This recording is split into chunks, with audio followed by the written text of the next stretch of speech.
Hey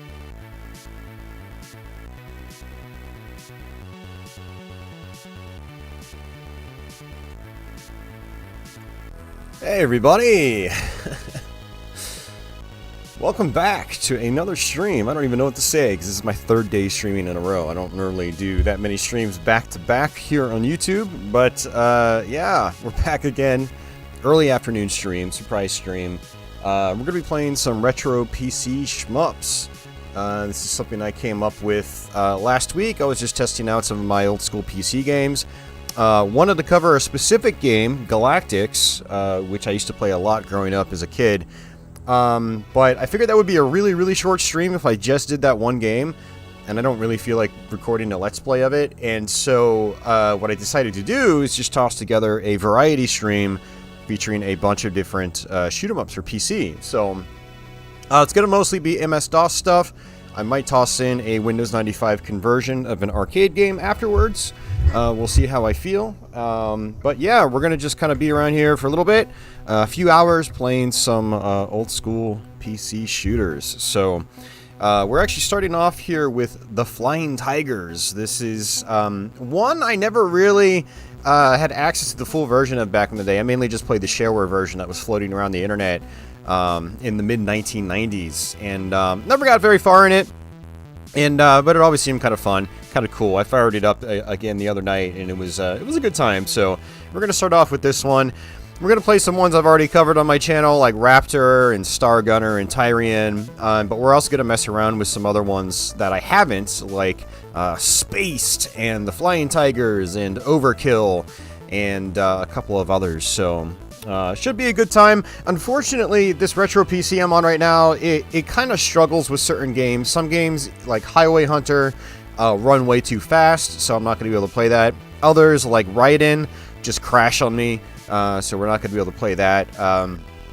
Tubular Worlds is another one I've always wanted to cover, but again, it has performance issues on this machine, so it's also something we're not going to cover. There's a whole lot of, MS-DOS and Windows 95 shoot-'em-ups, but with retro computers, it's like getting them to actually work is kind of a crapshoot. So we're basically just going to be playing ones that I've actually tested. They work fine.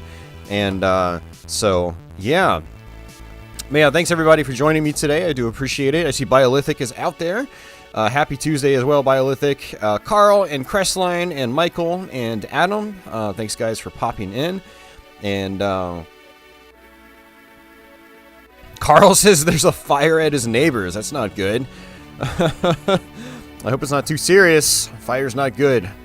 But yeah, so Flying Tigers here is kind of an interesting one. I actually don't have my gamepad hooked up. I have a couple of retro PC gamepads, like the Capcom PC Fighter 6, as well as a couple of Gravis gamepads. This game, I believe, does actually support the Gravis gamepad. I think I saw it somewhere in the setup information that it actually functions with that, but we're just going to be using the keyboard. And oddly, the keyboard controls in this are really weird. I mean, the arrow keys for movement, that's normal, but you have to hold enter to fire, and then the apostrophe or quotations key is to fire your secondary weapon. So like my hands are like squeezing together as I play this. But let's go ahead and just start a one-player game. Actually, we'll go to the options menu real quick, and you can lower the game speed, but I feel like it's not actually working, so I can't actually really do that. I think that's for like the game running on systems where it's just playing too fast, kind of like Highway Hunter. Highway Hunter actually has an option to slow the game down, but even at its lowest setting, the game is still way too fast. And I feel like that's kind of the case here, but after playing it for a little bit, I did manage to, still get used to it. So, hey, Bossum Burf, welcome back. Let's go ahead and just hit enter, and we'll start a one-player game. And there we go. So this does have auto-fire, thankfully, so you're not going to hear me constantly clacking the keys like you will in other games. Although it looks like you can actually fire faster if you mash, which is actually a nice feature, but we're not going to do that. We're just going to hold down the button. So if you look on the right-hand side of the screen, underneath where it says normal, you'll see a couple of lives, and then you'll also see a meter. That meter is actually my health. And so you do have a shield meter in this game, which is nice. These are weapon pickups for your primary weapon. I like to go ML, which is, I guess it's multiple something. It's like a spread shot. and it'll eventually, you know, upgrade to like a 5 or a 6-way shot. So there we go, got it. Sweet, yeah. So we're up to a 5-way shot right now. Lost about half of our health. And there are actually health refills in the shape of these sort of balloons or zeppelins or whatever you want to call them. Now, what's actually kind of interesting about the soundtrack in this game is I'm using... I guess it's taking advantage of my AWE 32. But if you use the OPL soundtrack, it actually uses seemingly some kind of... I don't know if it's like PCM sampling or whatever. But the samples sound not as clean, but they're much heavier and bassier, and there's just more weight to them. And I actually find the soundtrack to be better if you just use the old-fashioned OPL.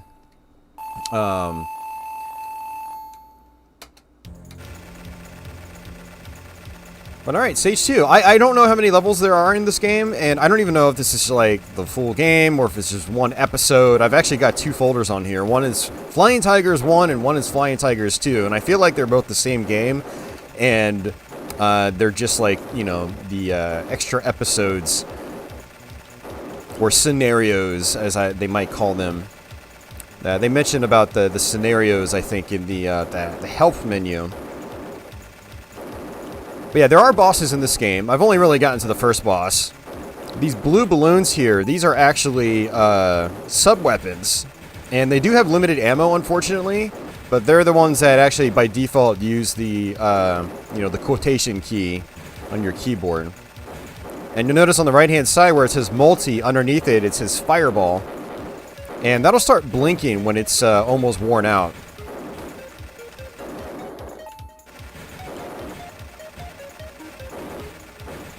So I don't think they're timed. I think it's really just ammunition based, but it doesn't actually tell you how much ammo you have.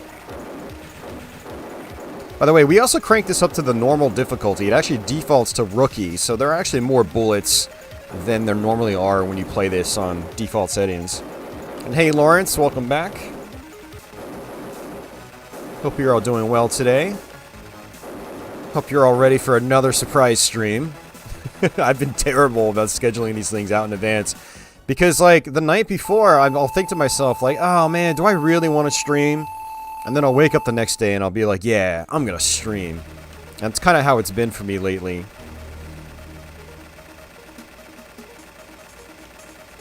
So yeah, again, for those of you guys just joining us, this is Flying Tigers. This is a MS-DOS shooter. Like I said, most of the games we're going to be playing tonight are MS-DOS based. I do have Darius Gaiden here, or Darius, however you like to pronounce it. Pretty good Windows 95 conversion of the Taito arcade game. So this is a laser sub-weapon. And if I don't have to use the sub-weapons, I should just not use the sub-weapons, because, you know, I'd like to potentially save them for the boss if I can. These tiger pickups actually give you your health back. That's why the zeppelins are good. This is napalm and missiles. A lot of different sub-weapon types, but they all have a tendency of just shooting straight forward.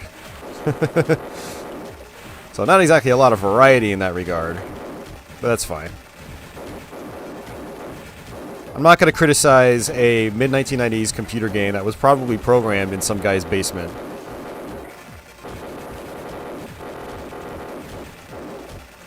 But yeah, it's a pretty fun game. You know, there was so much like shareware games like these back in the day that we got to experience growing up. Granted, most of them were not the full versions, but how shareware worked back in the day was, you know, it was basically like trial versions of games that were on the market, and a lot of times they would give away a big portion of the game.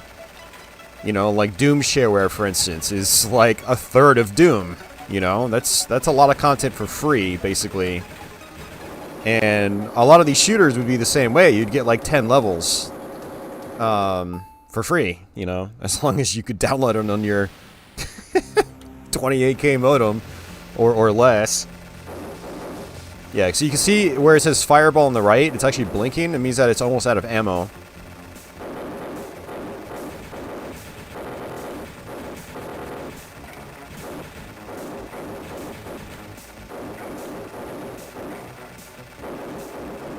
Now we could probably expect some enemies to come up from the bottom of the screen eventually. So I'm trying not to completely hug the bottom of the screen, just in case.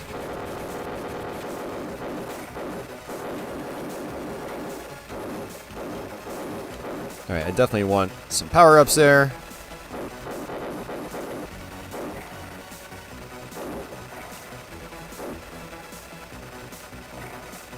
And I'm not going to switch weapons. I like my my spread shot here.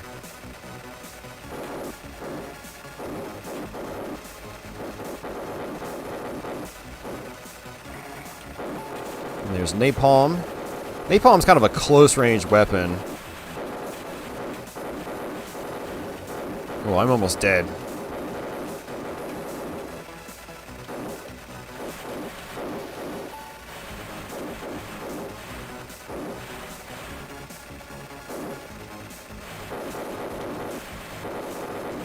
It's also kind of weird using the keyboard.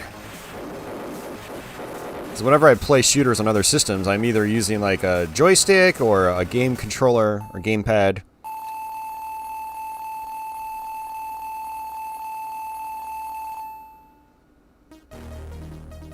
Stage 6. Yeah, one of the things about the movement, though, is that there is inertia. Which, you know, funny enough, a lot of PC shooters back in the day had. Not sure why they were all about the inertia.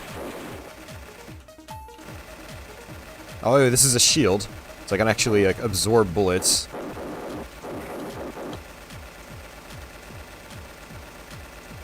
Okay, that's not gonna work. Okay, I got most of my shield back, which is good. We got missiles again.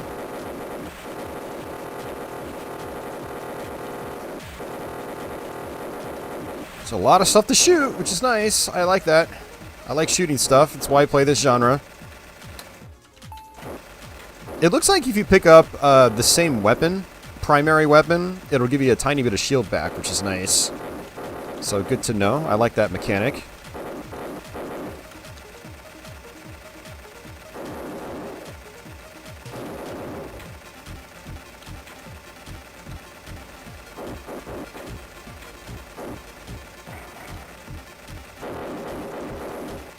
Alright, I'm out of my laser. Oh, fireball. I like fireball. Goes all the way across the screen. Seems pretty powerful, too. I don't like those volcanoes, though. Their shots are kind of hard to predict.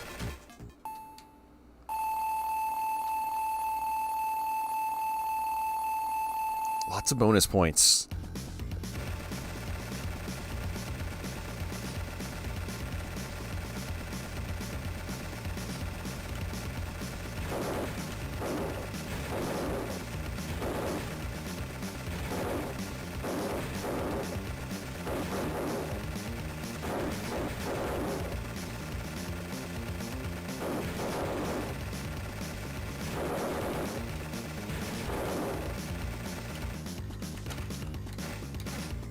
Alright, more fireballs. So it doesn't look like you can upgrade your sub-weapon. It's just, your sub-weapons are just what they are. There's no upgrading them. Oops, I did not want that. So this is a directional shot. And, yeah, it's kind of underpowered. Not a fan.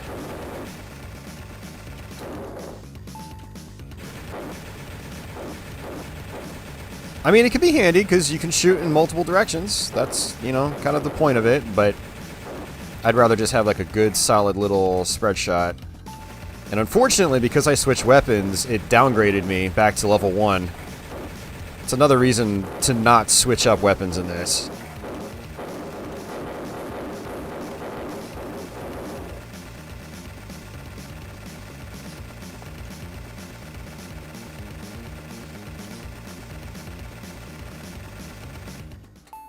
Okay, good. I didn't want to get to a boss without having maxed out firepower.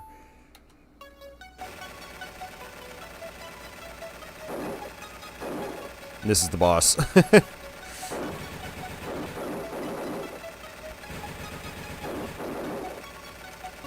Out of my fireball.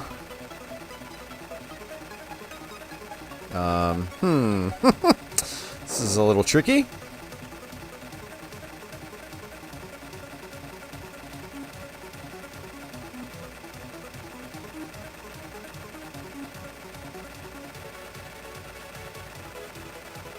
It's a shame they don't give you power-ups during these boss fights because I feel so weak right now. It seems like he'll go up to, like, slightly above the screen when he does that. That's when you can get in and, yeah. Ooh! Ooh! I ran into that air mine or whatever you want to call it.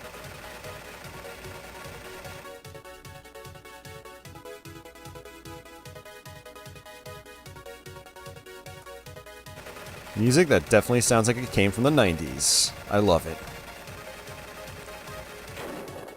Jeez, man. Yeah, I'm just super underpowered right now.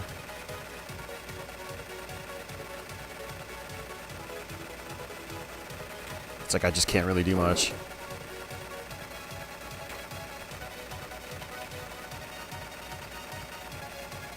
This is actually where the multiple shot or multiple direction shot would have been really handy, and I didn't even think about that. But I've never been to this boss. I wasn't sure what to expect. Looks like I only have 1 life left. I think you can continue. And hey, Gotcham, welcome back.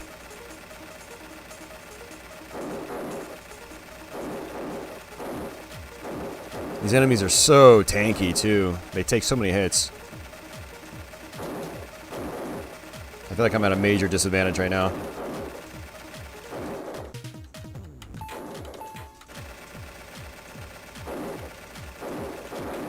Ugh, dead again. And of course, there were some health refills right there. There's one. Holy crap, dude. That was crazy. We'll go ahead and try to continue. Why not? Press return to continue. Okay, that's good. I don't feel bad about continuing when it just kicks me all the way back to the beginning of the level. But funny enough, my firepower did not get downgraded. So, okay.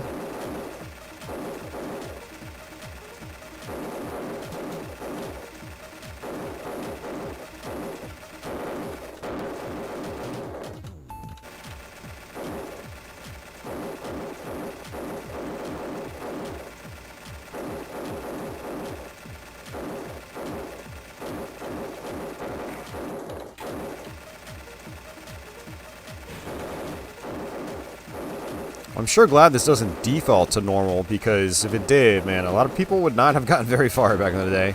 Not without credit feeding. But even then, even if they could credit feed, I mean, it's not like they're just popping right back in where they die. They have to actually start from the beginning of the stage, so. I actually prefer games that force you to continue in that way, because it forces you to learn the levels. Whereas if it just kicks you back in right where you died, then you could just keep hitting the start button, not even play the game, and then technically beat the game.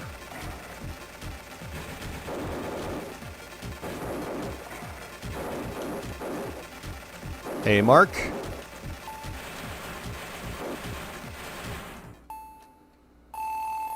That's weird that level ended before those guys went off screen. What if I wanted that health? I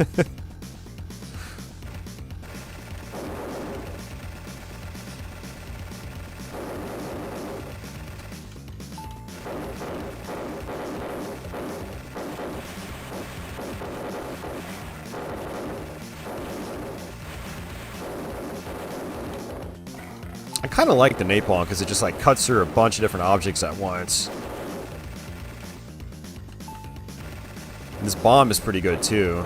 It's huge.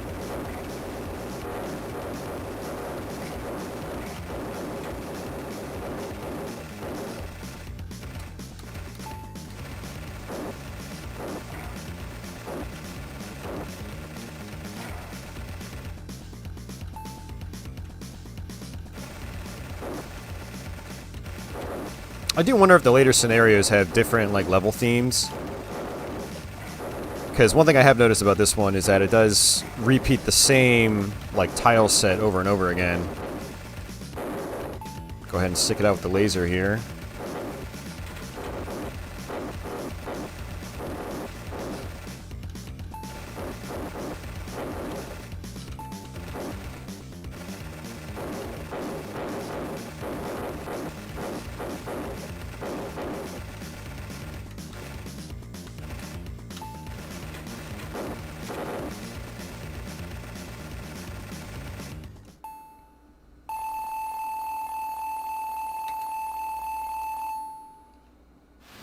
Stage 11. Like I said, I have no idea how many levels there are in this game.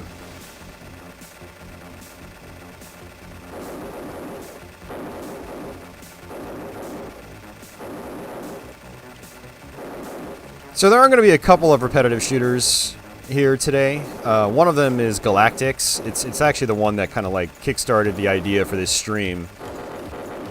I think it's like 100 levels, and it's like the same thing over and over and over again. But I have a soft spot for it because it was one that was like, it was technically not shareware, but it was one of those games that didn't require like a floppy disk to have inserted while you played, or it didn't have like a code wheel or anything. So it was one of those games that people just freely copied back in the day. That's how a lot of us played it.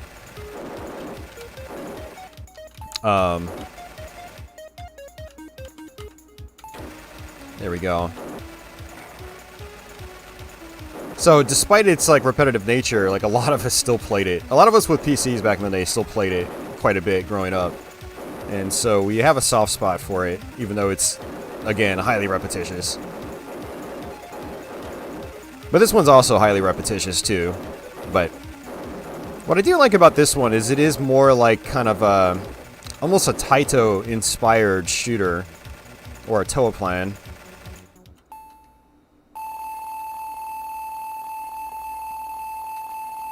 Oh, it was a chimney fire. Okay. Well, glad to hear that everyone's okay, because fires are not fun.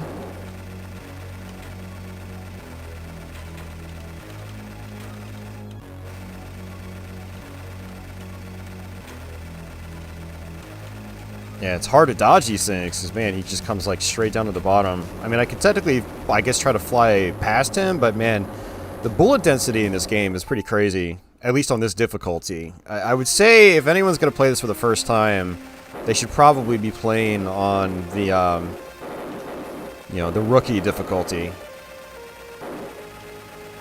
It looks like we've got some new background art, which is cool. Oh, jeez, we have rotating cubes. It's almost like the rotating panels in Xevious.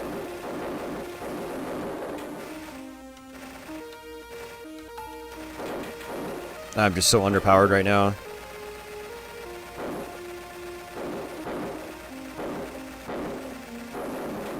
Dead. Game over.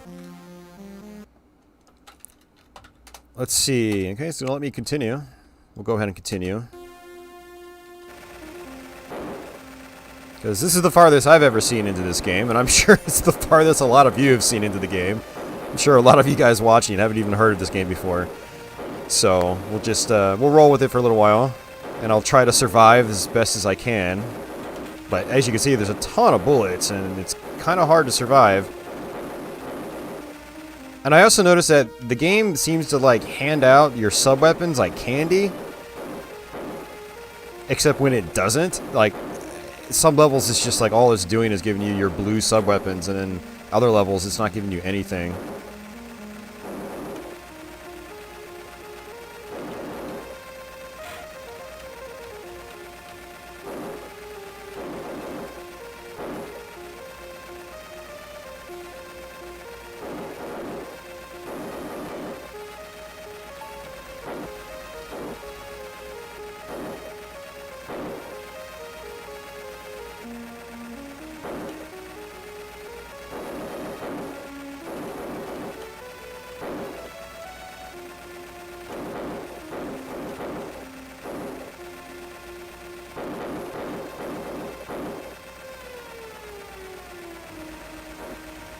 Okay, so those things give you health. I had a feeling.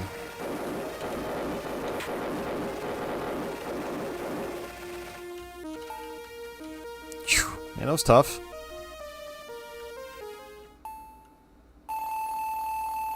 Yeah, I agree, Bossum. I agree. Yeah, the sub-weapons could have been spread out a little bit better.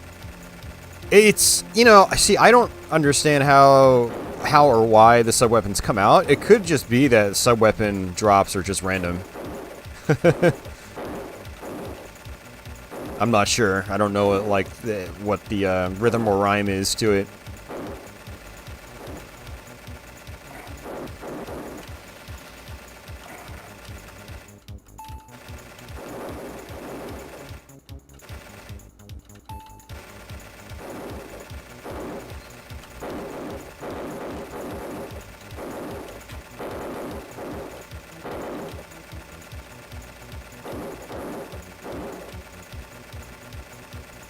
I mean, I do like that the level design is being mixed up now. That's nice, because, like, that first, like, overwater theme that was going on for, like, the first 10 levels kind of got old.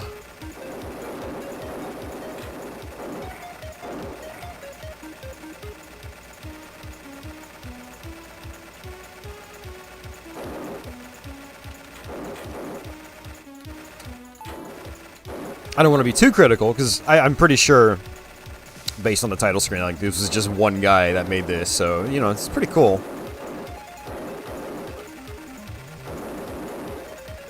But also, when this game came out, we were already playing more advanced shooters on home consoles and arcades. So the repetitious nature still sticks out. Although, when I was playing games like these back in the day on my PC, I was just amazed that I was even able to play games like this on my PC, because I had gone so long with an old 286 based computer that ran at like 12 megahertz with an EGA graphics card, so its graphics capabilities were really poor. So when I was playing stuff like this on my dad's then new Pentium, you know, with a VGA graphics card, it's like, whoa, it's so colorful compared to what I was used to on PC, you know.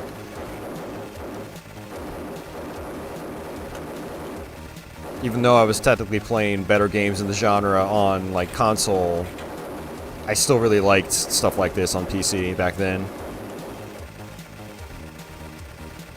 It's a totally different vibe than anything else we had access to at the time.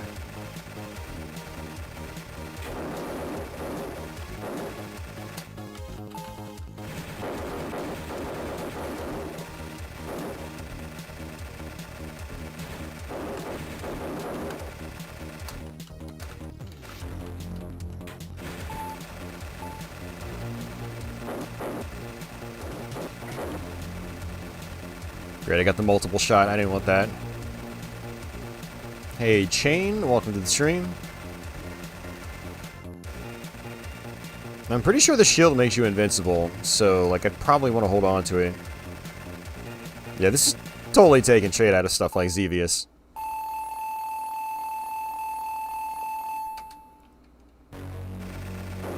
Great, boss fight. Another boss fight where I'm not upgraded.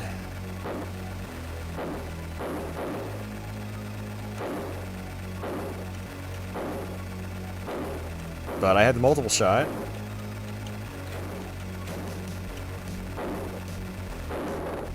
Oh! I still died.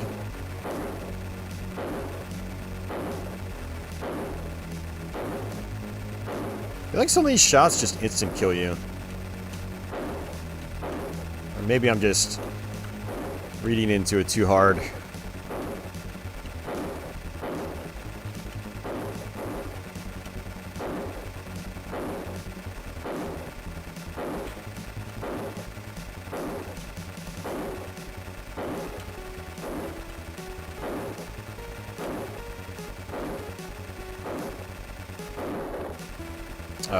Okay.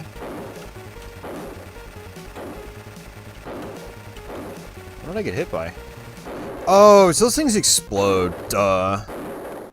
Of course they explode. Why wouldn't they? They look like floating bombs, so... Yep, makes sense. Lines up. Wow, they'll just explode when I get, like, right next to them. That makes this boss a lot harder.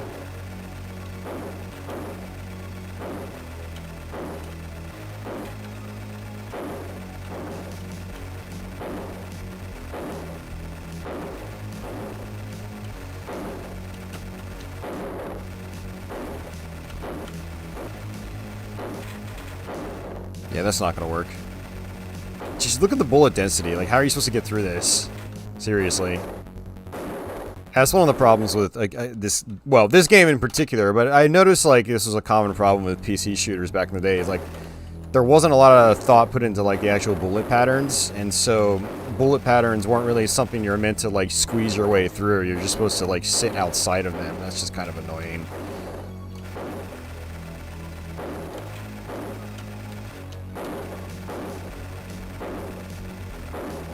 I mean, maybe this is the intended strategy, is to get the multiple direction shot and then just sit from the side, and then you just have to watch out for these bomb guys, which seems like sometimes you just can't avoid them. Like that. That was just not good. Oh my god, dude, their blast radius is freaking gigantic.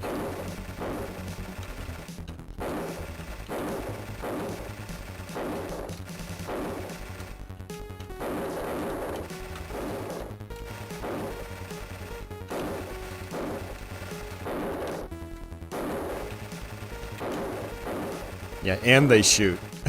Not only do they explode, but they also shoot. So great. Man, I think this might be where we give up. I'll try one more time. And hey, Monterance, welcome back.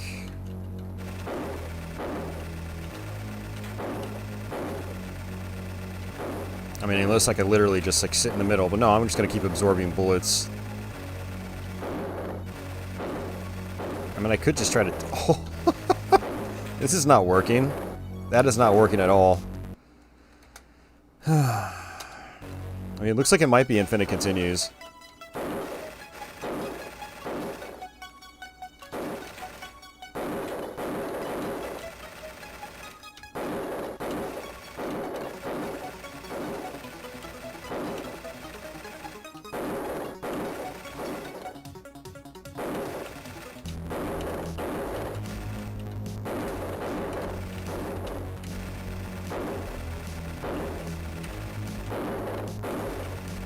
I mean, it almost seems like if I try to move past these guys fast, I don't get hit by the splash damage.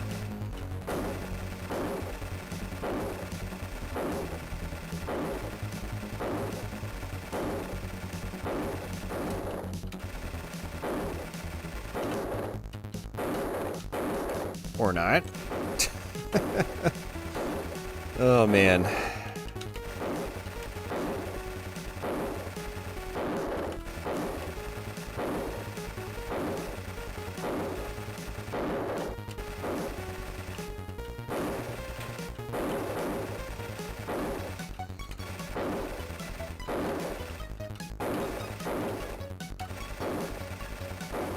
Hey, we got it! I'm surprised. I am surprised. Stage 17.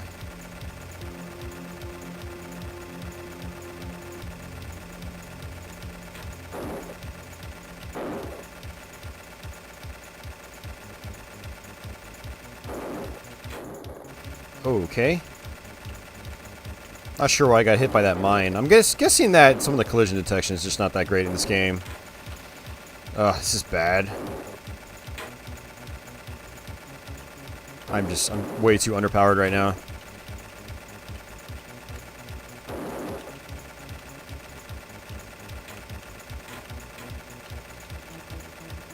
Nope, wasn't able to kill that, so I'm not going to get my health back. Let's just get a game over and we'll try it again.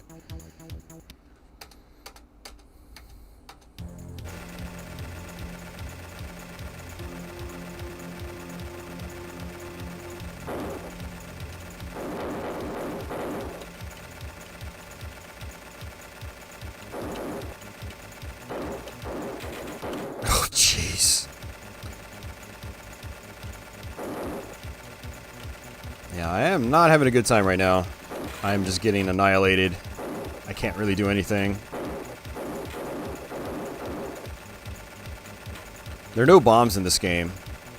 As in, like, screen clearing bombs. There's nothing to save you. And those guys go down the screen too fast, and I'm too weak to actually kill them without taking 1,000 bullets to my face.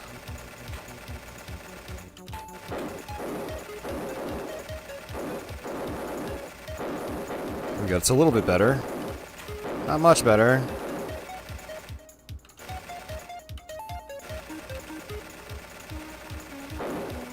Thank you. Or not.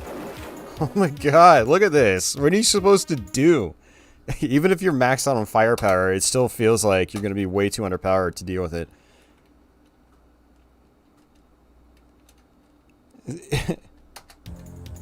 I think it's you that sucks, Carl. No offense or anything. I'm only restating what you typed in chat. No, not all shmups are hard. And hard is relative. I mean, it depends on, like, your skill level. Like, there are a lot of shmups I can play that, honestly, are easy to me. And I would personally say are easy, because they are easy to me.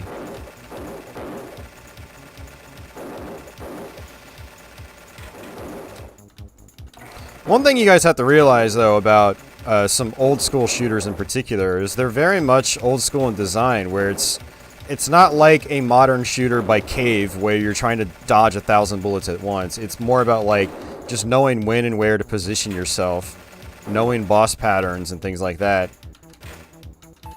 And so, like, they only seem hard at first, and then when you figure out the strategy, they're easy. And it just all depends on the game. You go back and you play a lot of 8-bit shooters in particular, like Life Force on NES is a great example, where it's like, it seems brutal at first, but then when you know what to do, it's like, it's a cakewalk. Like, I beat that game when I was like 6. Like, if I could beat that game when I was 6 and had barely been playing video games, like, I feel like anybody should be able to beat that game. So, but some shooters are legitimately really, really difficult, even for, like, expert players, you know? Like, it just depends. It's like anything else. It's not like, oh, just because it's a shooter, it means it's hard. No, it doesn't work like that. Now, if you're terrible at the genre because you never play it, then that's another story altogether. But like with anything, you just gotta play it, and then you'll get better at it as you recognize patterns and you understand how, you know, movement works and, you know, just the general flow of this type of game. You know, you aren't born an expert at anything. It goes for all aspects of life. You have to learn things, and that goes for video games, any genre. You don't pick up a controller and become an expert immediately. It doesn't work like that. And what I like to tell people that do, quote-unquote, suck at these genres, just play them more. And then try to learn from your mistakes. Figure out what you're doing wrong. Play the same game over and over again. Don't bounce from shooter to shooter to shooter. Play one game. Get good at that one game. Then try another game. You'll find that other game is probably a little bit easier than it would have been if you just went into it blind. Not playing a lot of another game. I think I'm pretty much stuck, guys. I don't think I'm going to get past this. I'm going to go ahead and just let this roll out. You see, that's part of your problem, though. You beat it with the Konami code.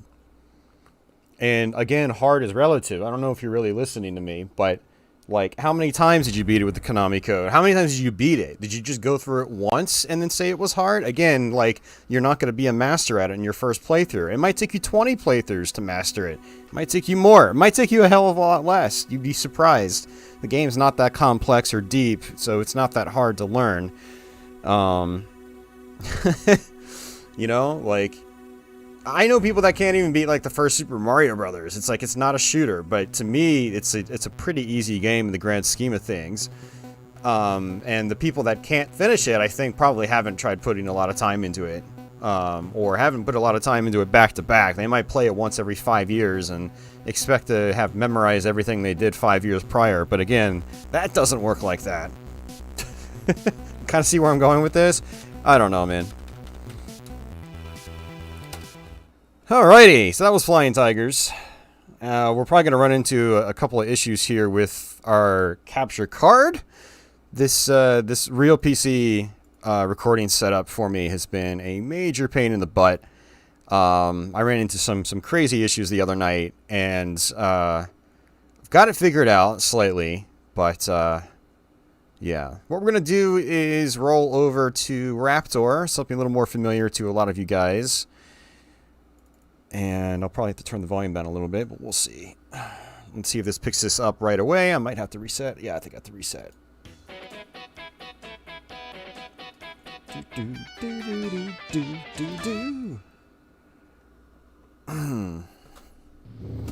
Yeah, speaking of those Konami games, I recommend people not play with the 30 life code. People use it as a crutch, but I've discussed this many times, and I feel like people, because of that crutch, they try not to get better at the game.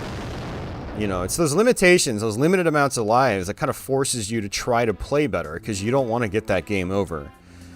But when you've got that 30 life code, it's like credit feeding. You're just going to let your ship fly right back in, or just coast to the end of the game. So I recommend people just try to play those games normally and learn them normally. They're not long games, you know. Life Force is like a 25-minute playthrough. It's not like, you know, even if you run out of continues, oh, you've burned 15 minutes of your time. Oh, so sad. Like, just do it again. You'll have the time. Get good. That's for people that are terrible at shooters. Yeah, I mean, that's my advice to people like playing those old games is don't use the Konami code. And you get a lot of extra lives in those games anyway.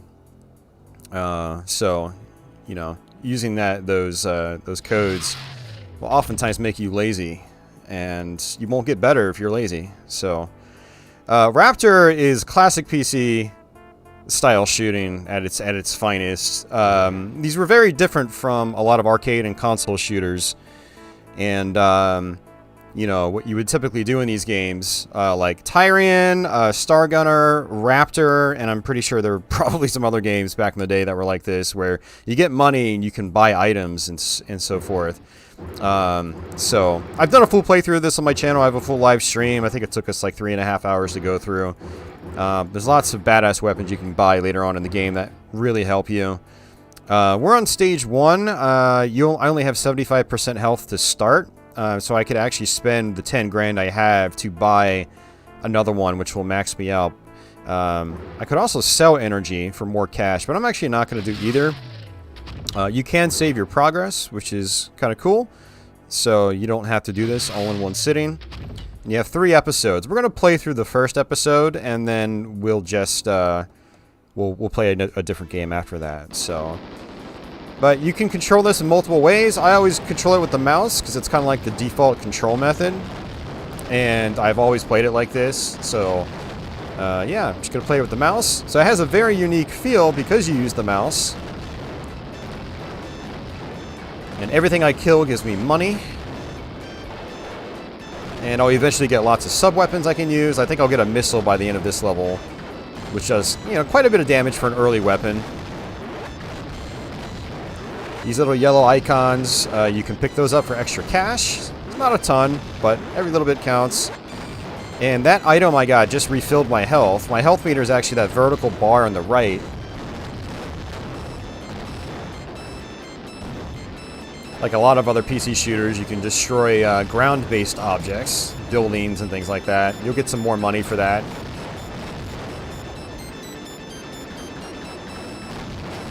So you basically just start with this machine gun, and it can hit both air and ground targets. Later weapons will only be able to hit one or the other.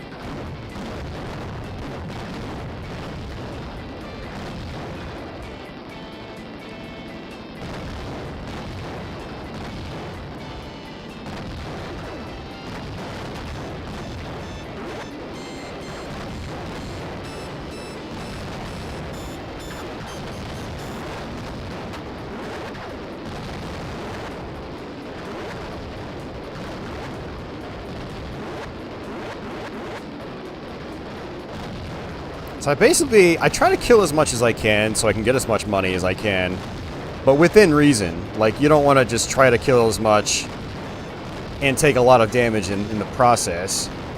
Like, you do still want to preserve your health bar, because the lower your health gets, the more energy you have to purchase to refill it after a level's over.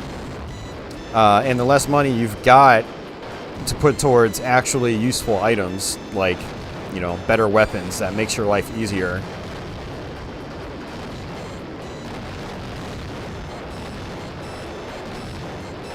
By the way, people that are quote-unquote terrible at this genre, I would recommend playing a game like this. It's pretty chill, and we're in the second highest difficulty too, so like, it can get tough on this difficulty, but you can kind of see how it's pretty manageable in the beginning, and you can put it on lower difficulties to make it even easier. It's a really chill game. It's not really going to teach you how to dodge, just because of how it feels. I mean, there are points later on in the game where you do have to be able to move your character on the screen at will, otherwise you'll slam into stuff and die. But it's a good, chill shooter. It's a lot of fun. And you can also just kind of take it at your own pace. You can just play a level or two here and there. You don't have to play through the whole thing. This is our boss fight.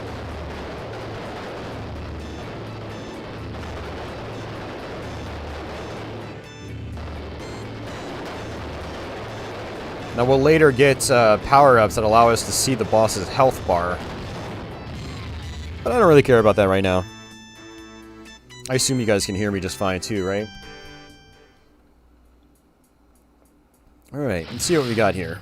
I got $78,000, 84 health, I'm fine there. Yeah, the ion scanner, yeah, this will be the damage indicator for the bosses.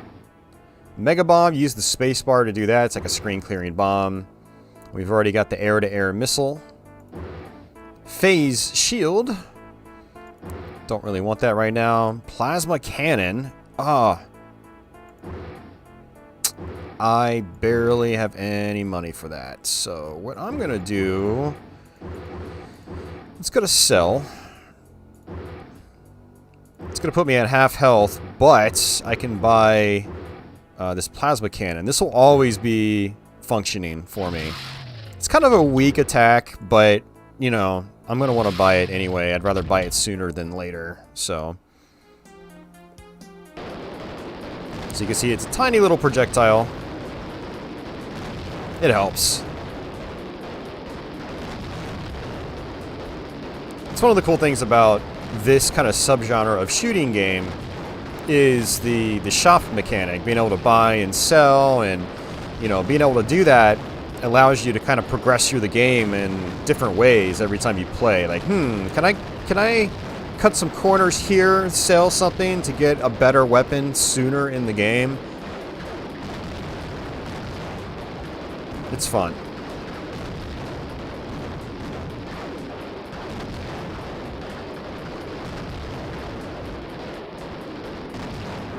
There we go. That health I just sold, I just got it back. For free.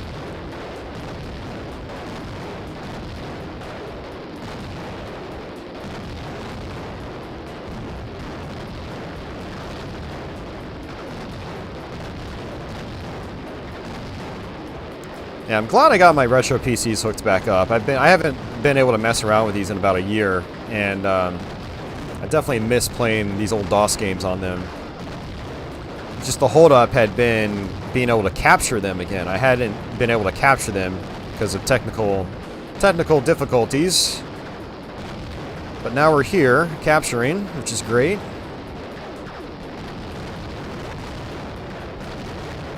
It's not a perfect setup, unfortunately. The audio in particular, the way I have to capture audio it's far from perfect, so it can distort.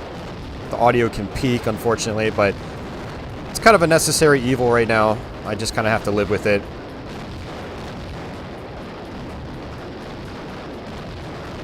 Especially with games like these that have really loud sound effects.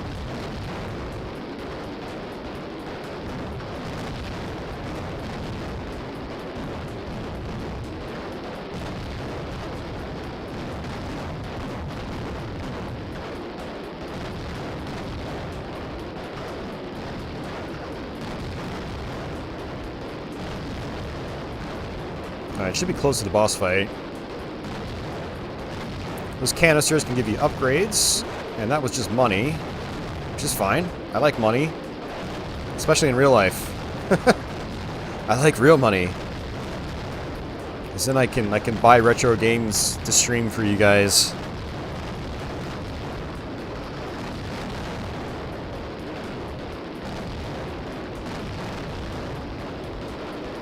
I had bought some retro PC games over the weekend at a local game store that I'm going to try to install on this machine.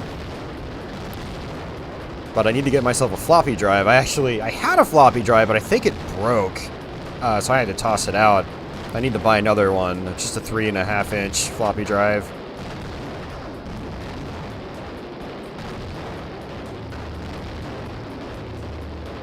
Another boss fight.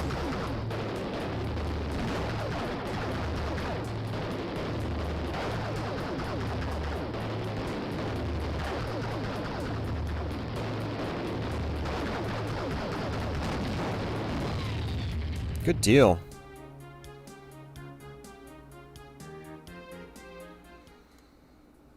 All right, let's see what money we have. 115,000. I don't think I can really buy a whole lot here that's going to be useful. Yeah,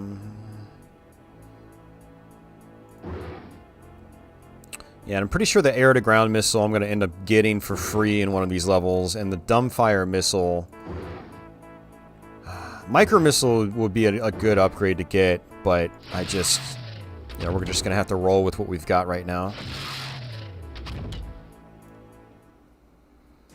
Alright, level 3. I think there's like 8 or 9 levels in these episodes. I don't remember the exact count. Might even be 10, for all I know.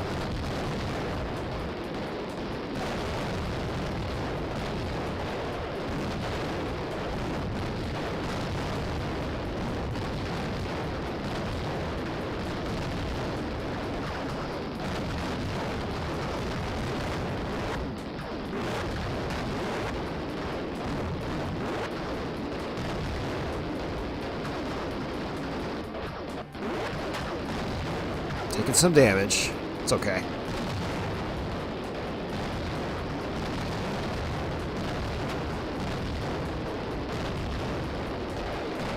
Alright, what have we got here? Yep, that's the air-to-ground missile. So you can click the right mouse button to switch over to your other sub-weapons. Generally, in these early stages, you really want to be using your air-to-air for a lot of objects. But these ground objects, you want to use your air-to-ground because you'll destroy them much faster. Hey, Marcelo.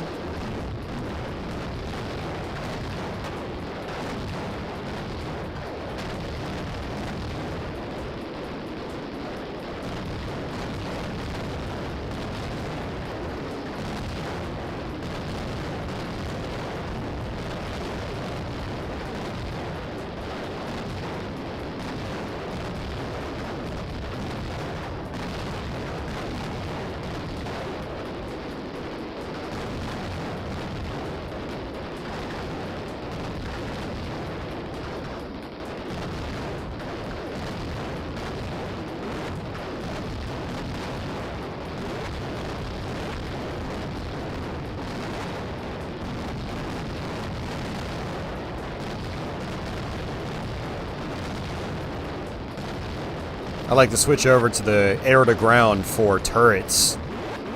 You can kill the turrets instantly. Same with like little tanks. Now, to be careful about getting your health too low, because when it goes too low, you'll actually lose whatever sub-weapon you've currently got equipped.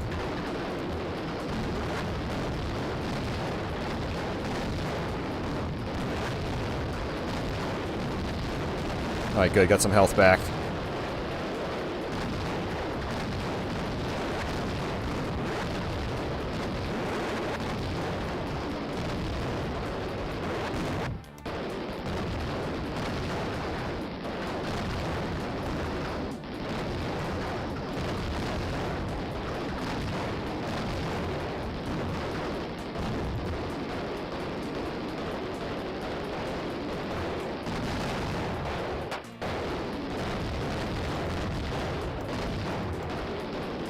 That was a little risky. I was trying to destroy that turret, but I wanted to use my air-to-ground missiles, because, again, it's way more powerful on ground targets.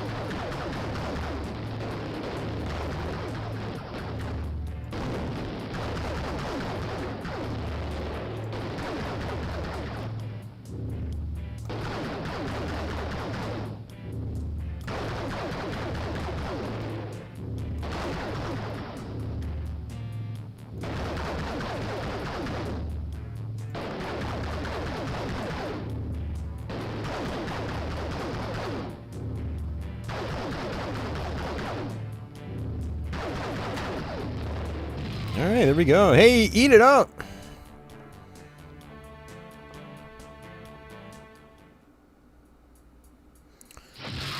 Alrighty, so I got $200,000. Now, I could do the micro missiles. I feel like micro missiles is probably the way to go. The missile pod, I'm really close to getting that too. But the micro missiles, I think, hit air and ground. And these, I think I might always have them equipped. I can't remember. Let's see how much health I have here. I'm gonna go ahead and buy another one. Puts us up to 91. Let's go ahead and save it.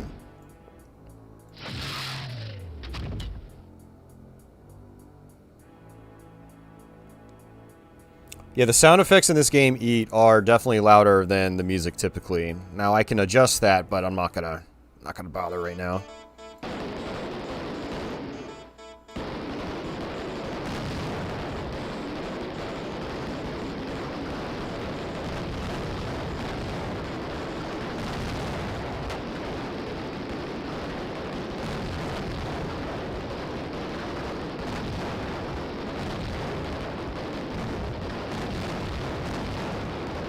Yeah, Marcelo, it's a good-looking game.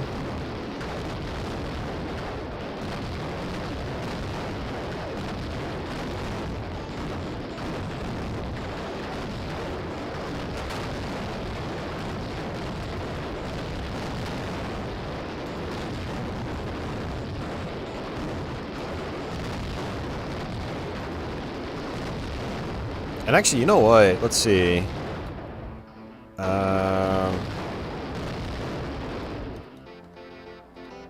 I can't remember what the F... I think there's an F key where I can try to adjust the music volume.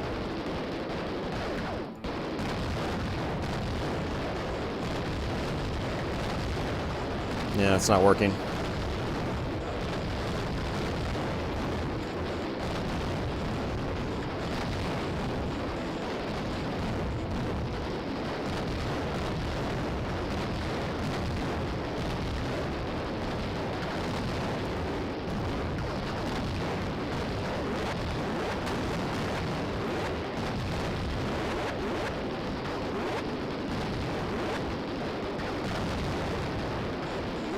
It actually looks like the micro missiles might only be air to air.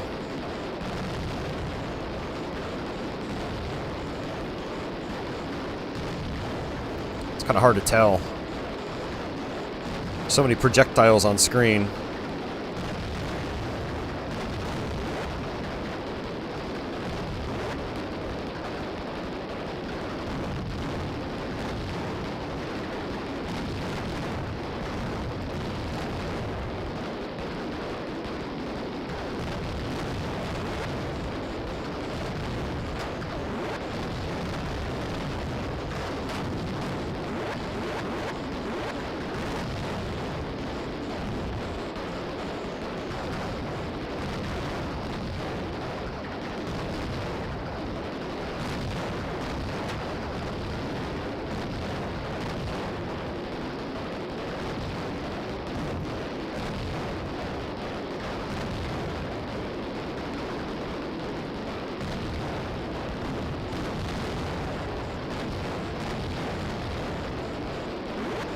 Alright, got some more money.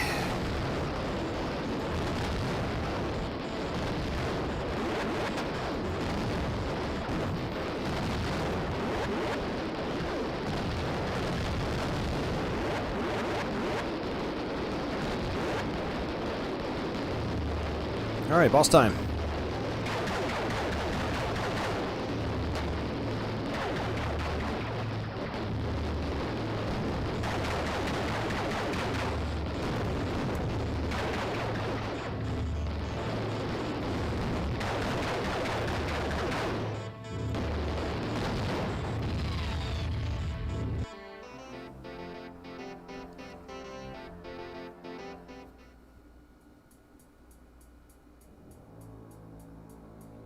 Oh, Golden Axe on PC back then was pretty solid, actually. I used to play that one a lot, too. Alright, I don't think I could do a whole lot with 160,000, so I think I'm just going to bank my money. And then after the next level, maybe we'll get, like, the auto tracker. The auto tracker is a really good weapon.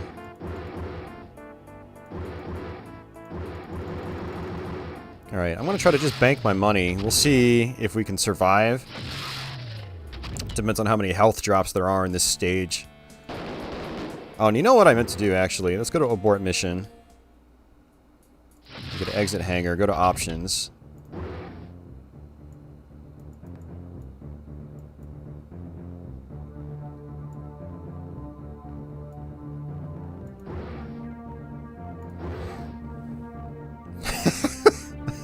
Okay. Oh man, I totally forgot those were on there.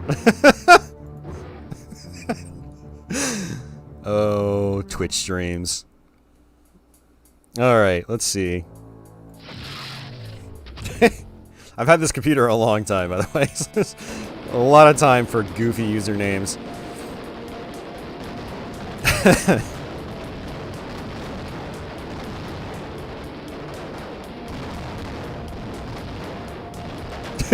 Eat goes wowee.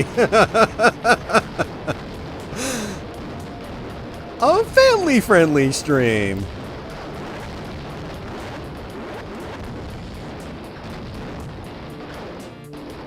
You might even get the dumbfire missiles and a level itself. Those are pretty decent.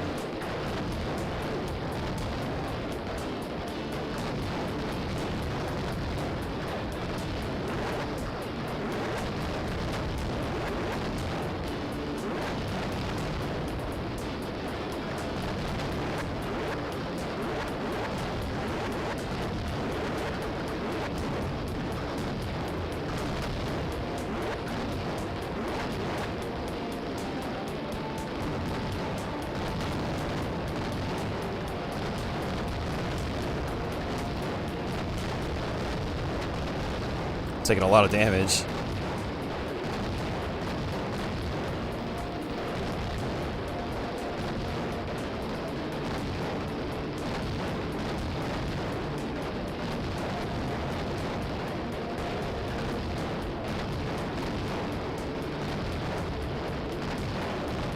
Yeah, I've got a lot of cash, which is good. Okay, that's some more health. That's nice. That's exactly what I want.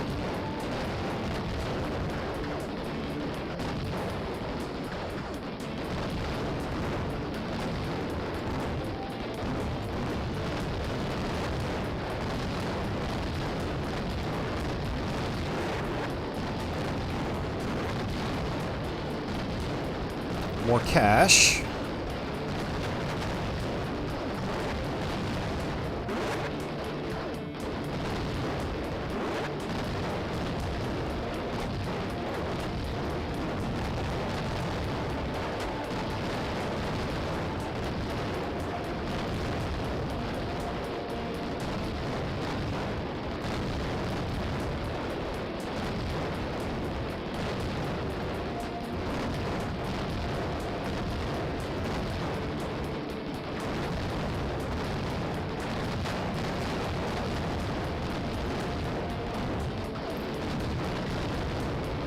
Alright, that's a bomb. I actually have 2 bombs. Go ahead and use one. Boom. Pretty satisfying.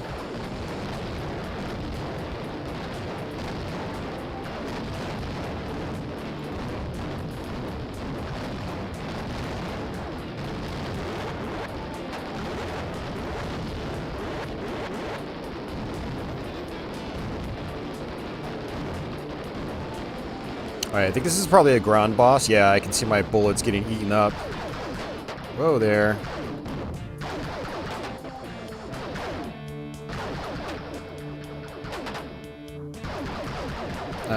That's not good.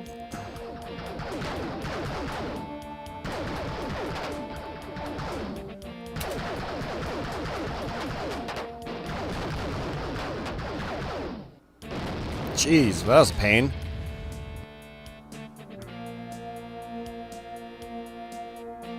Waiting on a Mortal Kombat Mythologies playthrough? You might be waiting a long time. Because I have literally like 0 desire to try to play through that game. Trust me, I've tried. And yeah. I'm gonna go with the auto-tracking missile. And we're gonna buy some health pickups. Or some health.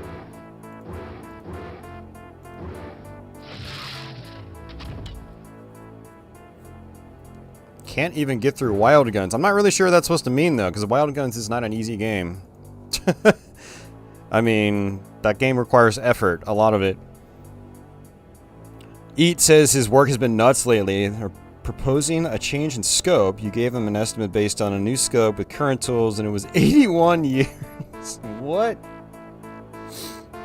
Oh, jeez.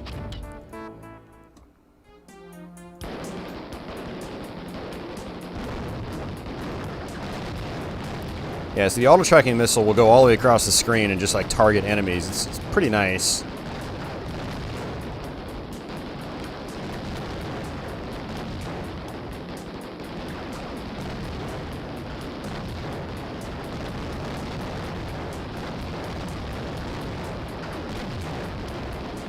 There we go. We got the dumbfire missiles. Now, unfortunately, by using them, I would not be using my auto-targeting missile, or auto-targeting gun, which I think is actually better than the dumbfire missiles, so... Oh well.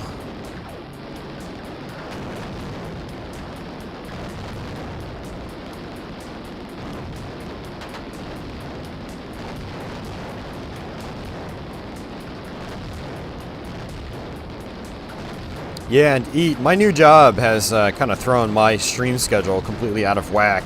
You know, I would normally stream at night, but now, because I'm up so early, that it's better for me to stream, like, early afternoon when no one's around to watch. Convenient, huh? And today's a day off of mine as well. I get Sunday, Monday, Tuesdays off again.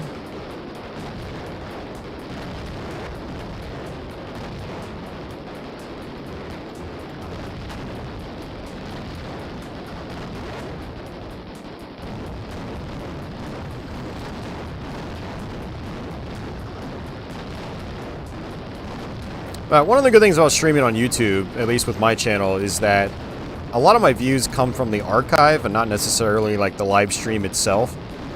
I mean, don't get me wrong, the live stream views definitely helps, but you know, it's not as big of a deal that I stream like early afternoon here, because a lot of people are going to watch it after the fact anyway. Twitch is a different story for me. It's like most of my views come from the actual stream, and so, yeah.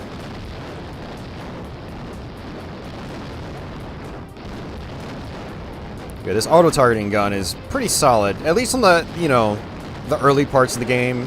It's not as solid later on in the game when enemies are super tanky and fast and aggressive.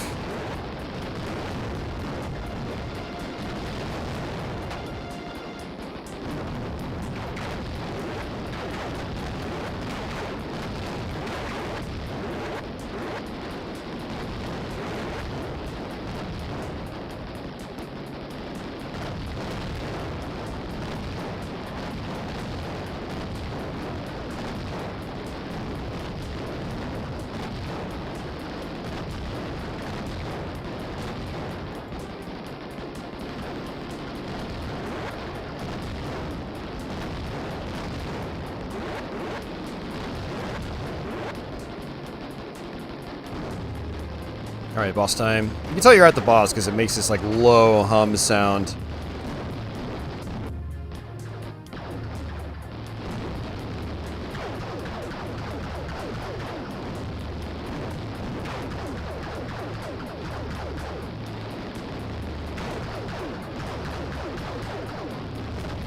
Nice.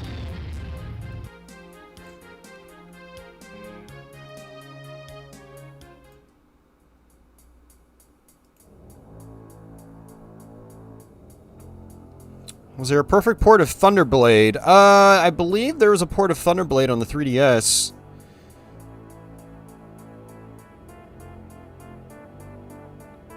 I don't know if that's... Yeah, I think that was regular Thunderblade. I don't think that was even Super Thunderblade. How is Space Megaforce for the SNES? I'm not a good person to ask, because I don't like it that much. Everybody else will tell you it's the most amazing shooter on the system, so you should try it and form your own opinion.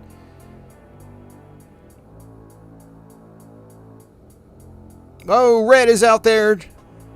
Botmaster Red! Thanks, Red. Thanks, KC, I appreciate it. Gotcha, and put this game on a wish list from Steam. Very nice. Yeah, this is on Steam. You can also get it on GOG. Mexida says, Raptor was my childhood game. Used to play it every day on my dad's 486. Hey, Agostino, welcome back. Yeah, the porn link spamming bots, they've been happening the last couple of weeks now. It's been frustrating, to say the least. Hey, Mario, welcome back. And Red, thank you very much again, sir. Hope you're doing well. I got $200,000. I'm going to actually just kind of roll out with what I've got already. Just get some health back. I mean, I can even go all out and get a phase shield. Let's just do it. Why not? And I can also sell some weapons if I want. I can, like, sell both my bombs. I could sell the dumbfire missiles. Let's hold on to those. Wait until this level's over with before I decide to sell them or not. BB asks, releasing a shmup this week? What's the best way to send me a key? I would say Facebook. I think people can message me freely on Facebook. Most other places I think I have messaging blocked because I get a lot of spam and stuff like that. Yeah, I've got links to my Facebook profile in my description box. Yeah, Agostino, the graphics in this are quite nice. You know, lots of good shading and stuff like that.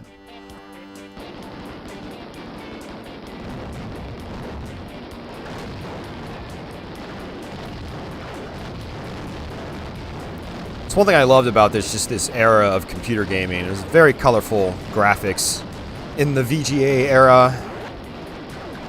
Yeah, we're talking like 91, 92 up through, you know, the end of the MS-DOS era.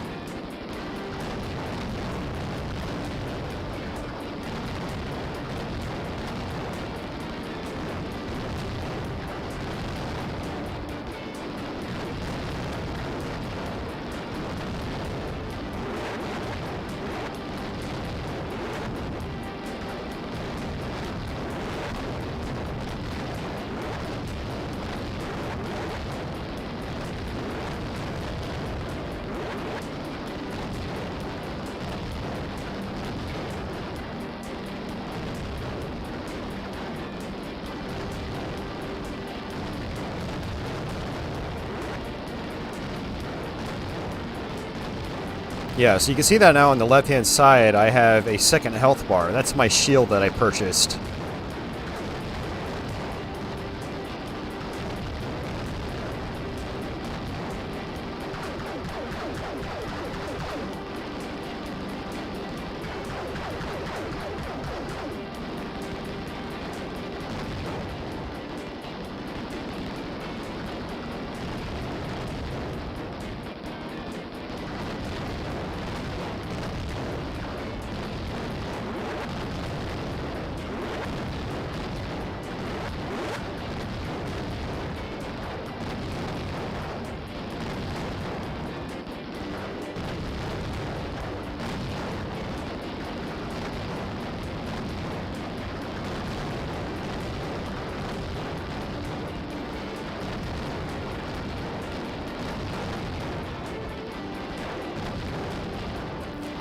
Should probably keep my hands on the space bar in case I need to use a bomb.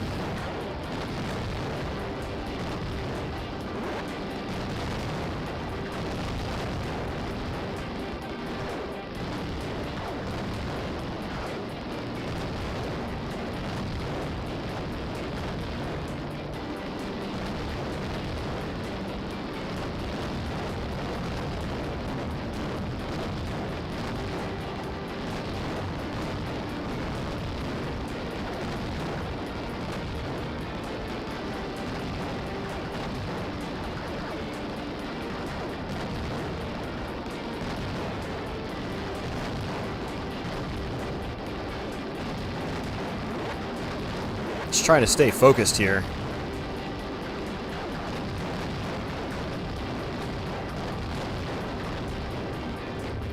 Alright, boss time.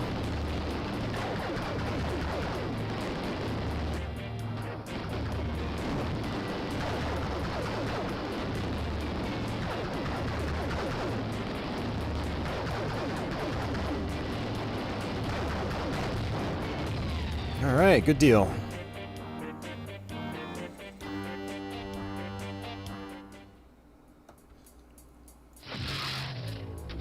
Alright. We're up to almost $300,000. Let's go and sell my dumbfire missiles. I mean, if I wanted to, I could even sell, like... I mean, like, the air-to-ground missiles. I mean, because I'm not using this stuff, right? We're gonna risk it. Give ourselves a lot of money.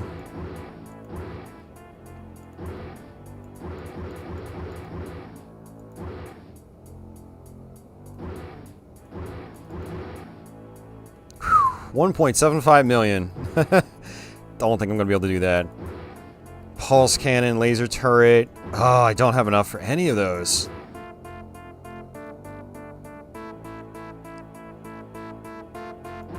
Oh yeah, you know, let's just go ahead and just roll with what we've got. I'm gonna go ahead and save it. Hope I don't regret this. Alright, wave 8.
Unfortunately, grabbing a health pickup does not replenish your shield.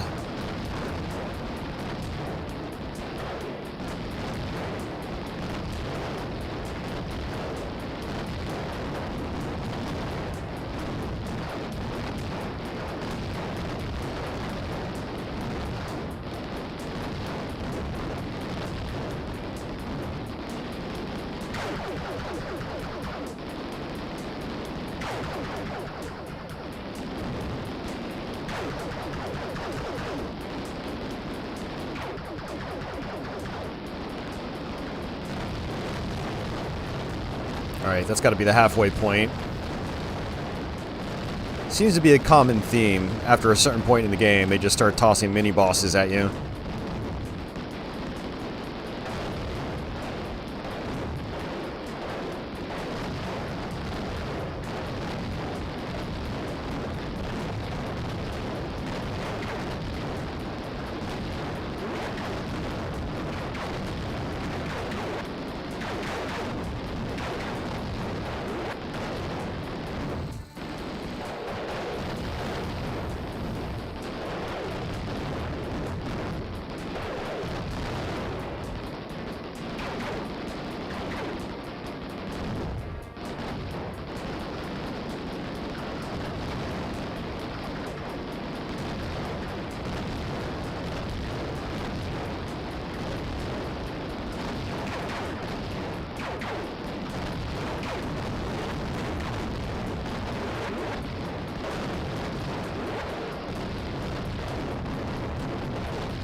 Nice. Yeah, I'm doing alright, Red. And yeah, I've had a couple stream ideas I wanted to just kind of crank out, and I didn't really have a whole lot going on. Especially Sunday and today. Yesterday I knew Ronnie was coming up, so, you know, that was a planned stream. But yeah, the other ones are just kind of up in the air. I just, you know, spontaneous. Alright, so pulse cannon, 725. I don't think I can actually get that. Let's see what I've got to sell. I think I'm just going to keep rolling with what I've got. The laser probably would be good, but I think I can probably get through the rest of this episode without spending my money. Yeah, it's been good having you here too, Red. And hey, it's earlier than 2 a.m. for you today. That's good. Yeah, I still have a tiny bit of shield too, which should be enough.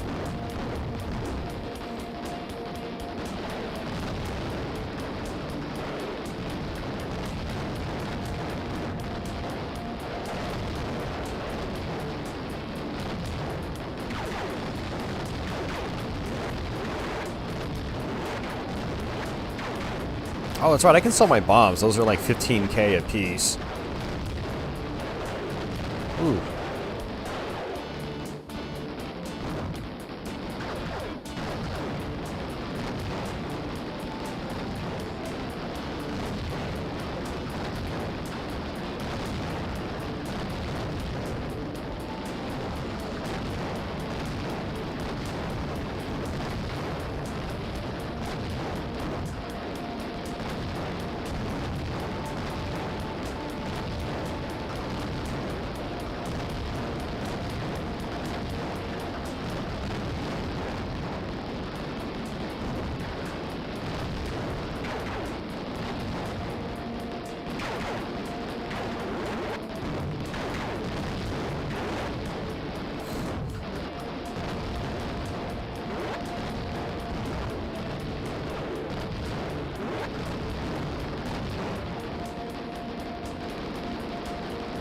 Alright, thanks, BB. I'll take a look later. Yeah, that was kind of reckless. I just slammed into a bunch of bullets, lost half of my health bar.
It's getting kind of tense.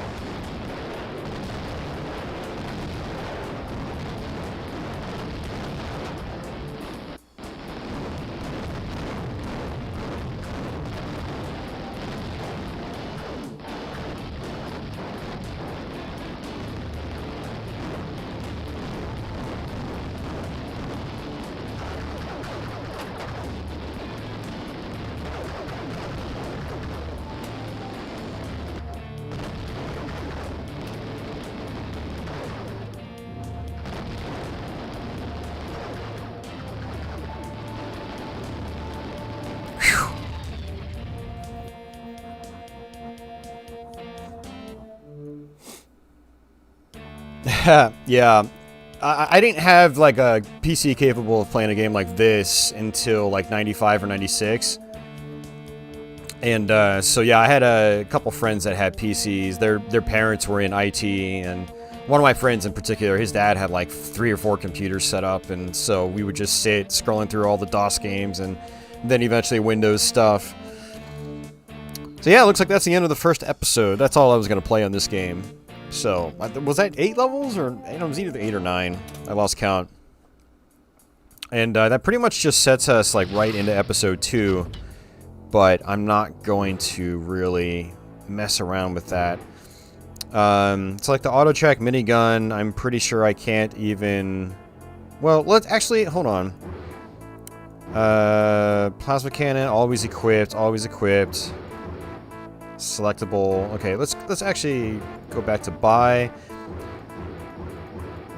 Yeah, okay, so I'd have to sell the auto fire minigun. Or the auto track. So basically anything that is selectable, I want to get rid of. So that's everything. Let's go ahead and just buy some of that. Yeah, so I can get the death ray. I think I preferred the pulse cannon, though. I'll just show you what that looks like. Save our money. Save our game. And so we go to Tango Sector. There we go. It's like a little wave beam. Little wave shot.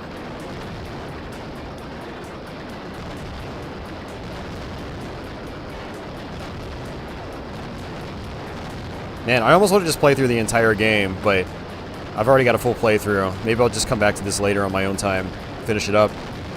I try to do a run of Raptor like once every couple of years, just because it's fun, it's relaxing. It doesn't take that long either. It's like a few hours. You know, we're not talking like a 10-hour playthrough. All right, let's go ahead and abort.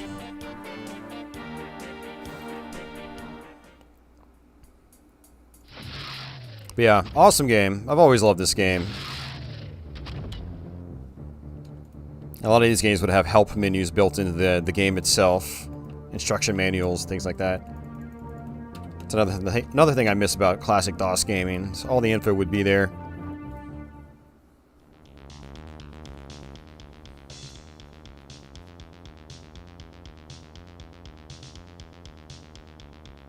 Yeah, Cygnus Studios. Not sure if any of those guys are still in the industry.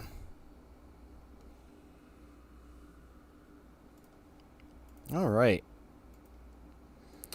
So we're gonna do a slightly different one.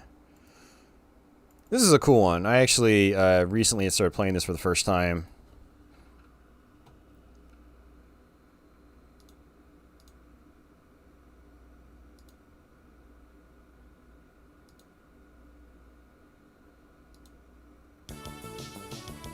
And it actually uses my sound card, which is cool. Yeah, this is called OverKill. Oh yeah, you're gonna hear PC speaker sound effects. So they're gonna be a little distant.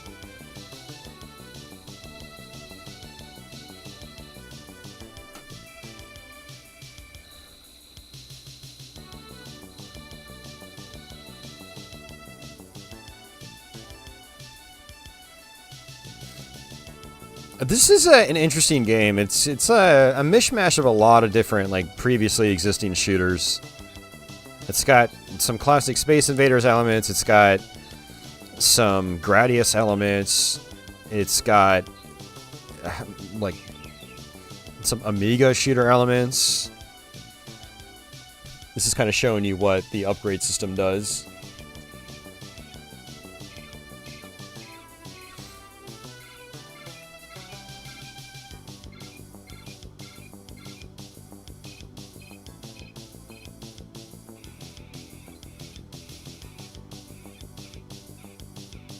I think this game was 1992 as well. So I think it's actually using VGA, not VGA graphics, it's using EGA. Basically looks like 16 color. But it does take advantage of sound, you know, your sound card, which is cool. Alright, let's go ahead and hit fire, which is Z. And looks like we have 6 planets. I don't know if there are more levels after this. I've never gotten very far. But let's just go ahead and start off here. Every level starts off with like this sort of Space Invaders slash Galaxian Galaga style shooter section. So you want to just try to kill as much as you can. without dying. And you do have to mash the fire button. And then it goes into a normal sort of scrolling shooter stage. And we can upgrade our weapons, Gradius style.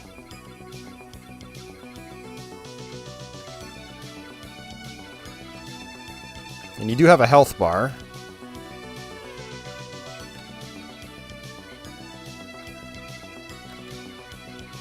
This game gets tough pretty quickly, by the way.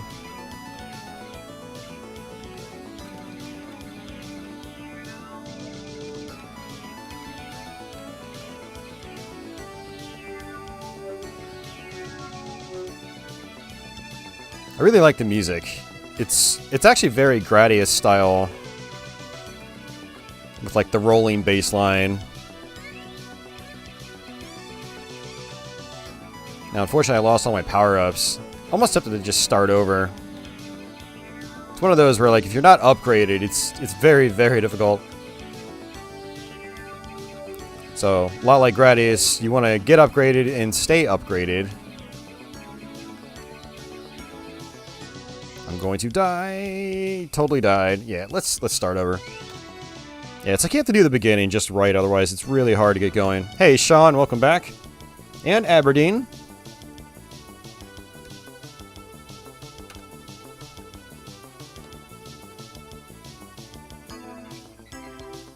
I'm pampering you guys. 3 streams in a row. I do what I can.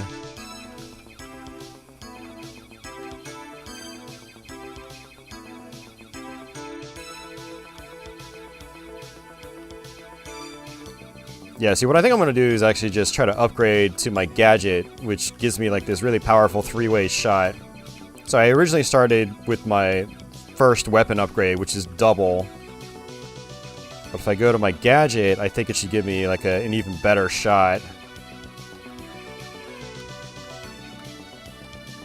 Yeah, see? Much more useful.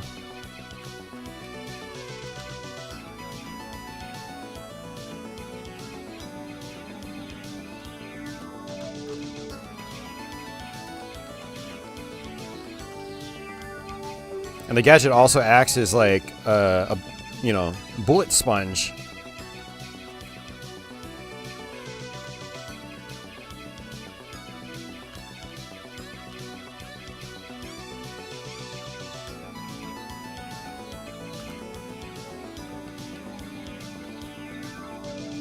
I should probably upgrade missiles. Missiles are pretty handy. They'll travel along edges a lot like Gradius missiles do.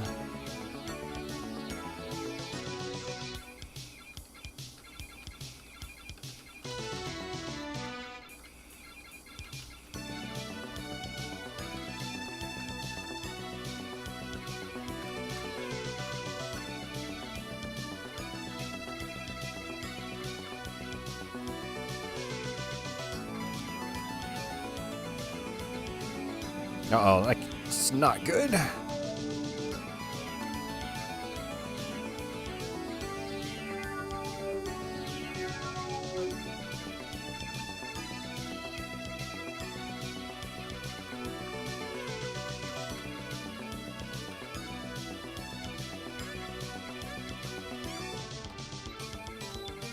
Alright, went ahead and grabbed my missiles.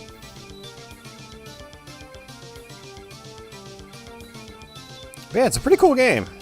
I kind of wish I played it more back in the day. I think there was like a shareware version of this back in the day, and so I never really played it much, never really got into it.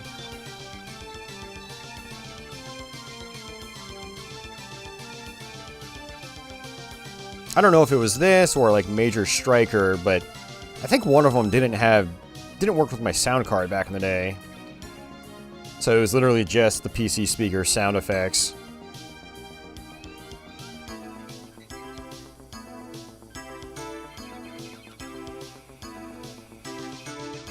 So at the start of these levels, you have to play without power-ups. And then when you start the stage, you'll actually have the power-ups you had when you finished the last level. So there we go. Got our power-ups again.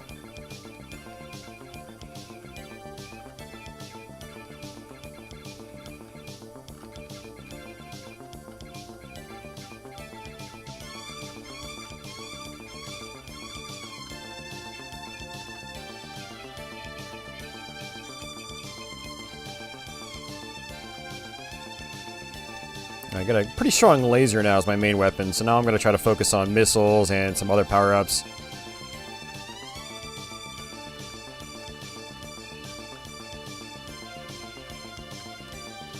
Those little circular power-ups are screen-clearing bombs.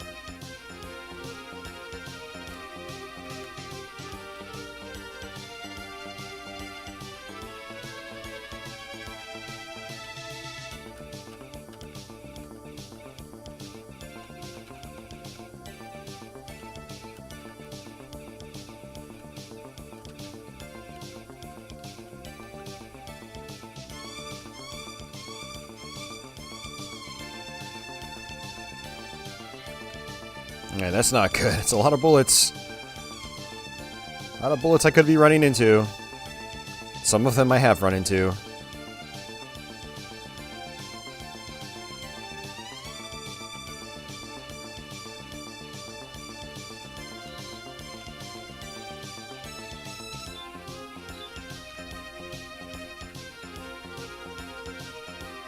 Oh, I just died.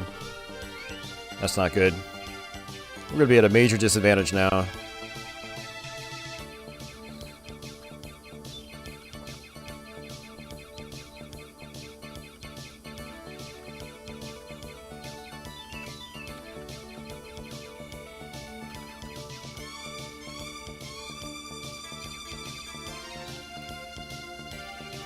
Man, I could use some power-ups, game. Come on.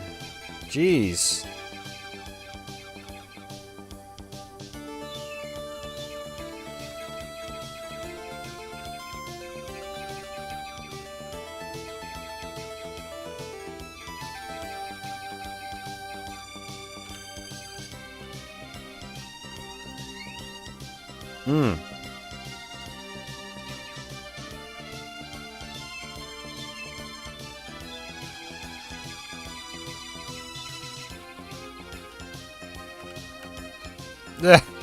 Wanted that power up.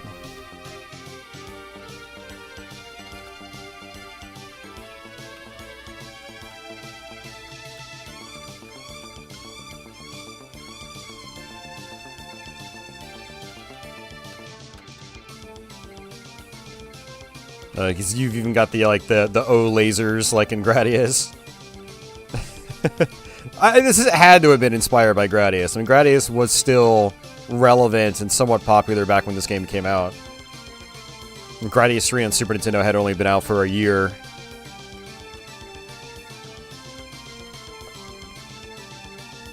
And they were still like Game Boy Gradius games coming out. Hey, Office. Welcome back.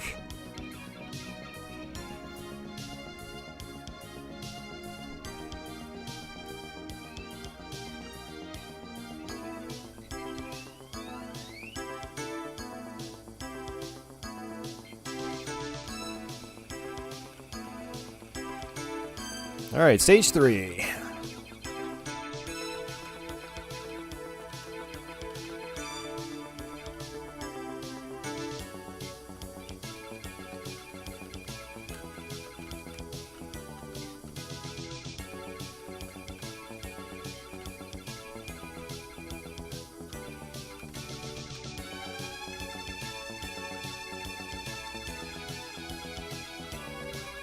Just giving my hands a workout.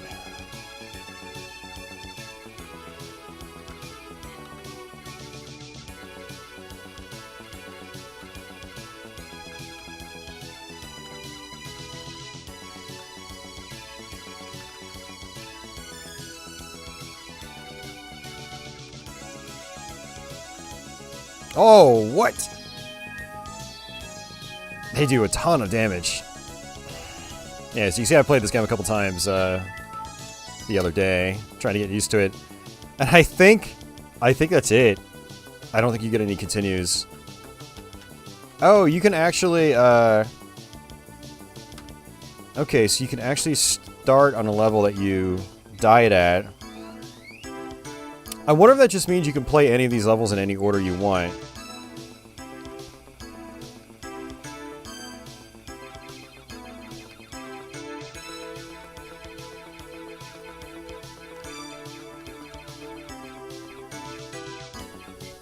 I'd like to hook up my Gravis gamepad and see how it works with this game.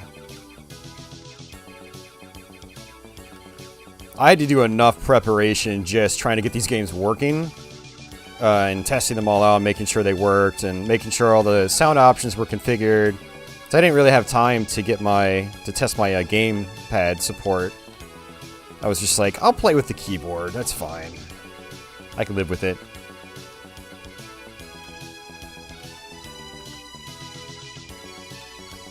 There are a lot of like hardcore shmup players that actually prefer playing with keyboard. Ugh. I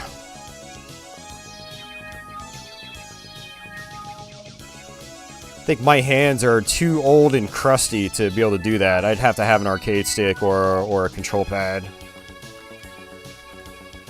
Because like even this is like hurting my left hand in particular.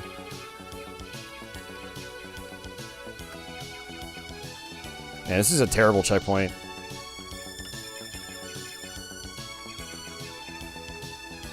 Just look at that. I'm at such a disadvantage.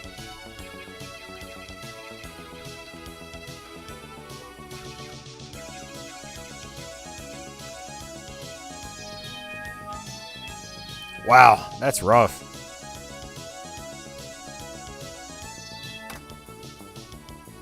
Let's try it again.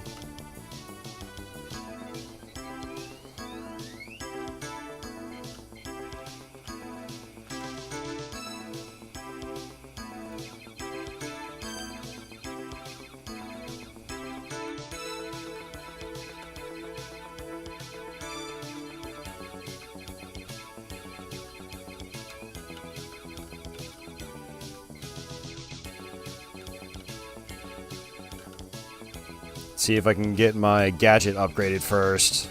'Cause that really helped on that first stage.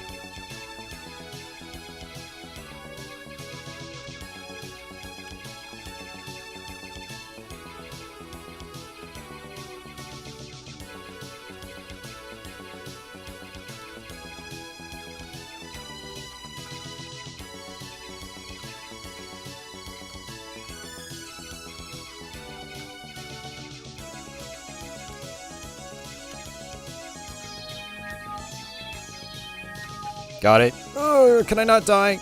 Please let me not die. I died. Well, that was the right plan, though. It was just executed poorly.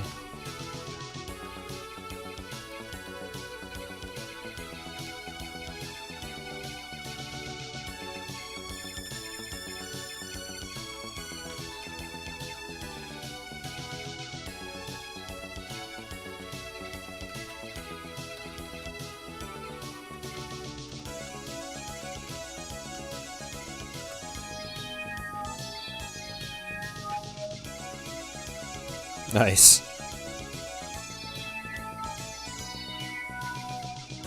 Yeah, one interesting thing about the gadgets is each gadget takes its own set of damage. And if one dies before the other does, your ship will become like out of whack. It'll become unstable and it'll start veering in one direction. It's kind of interesting. So I did upgrade, which I think gave me all my health back and upgraded my ship. So I'm a cruiser now, apparently.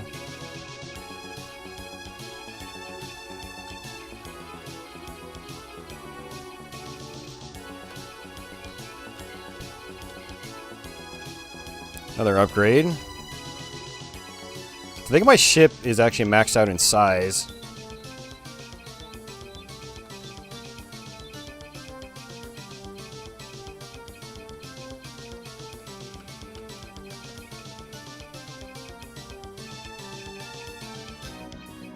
Nice.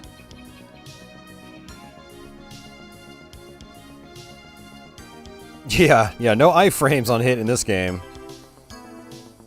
Yeah, very common for shooters back in this era, on PC at least.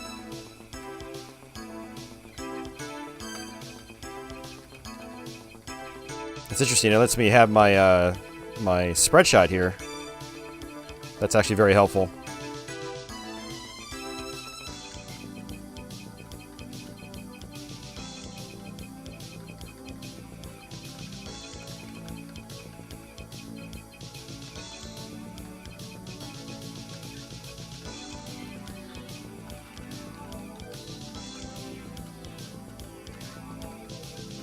Yeah, it looks like these lasers go through walls, which is handy, but I would like having a more rapid fire shot like these lasers.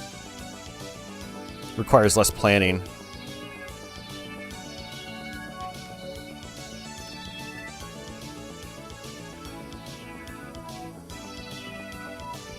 Still a pretty good looking game, even though it's just EGA graphics.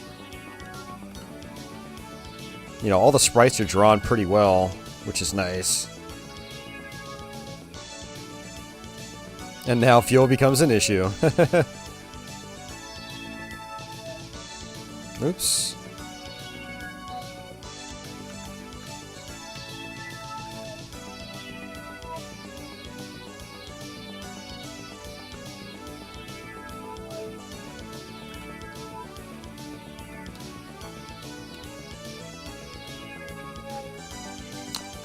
Yeah, it is a little like Xenon. Yeah, good observation.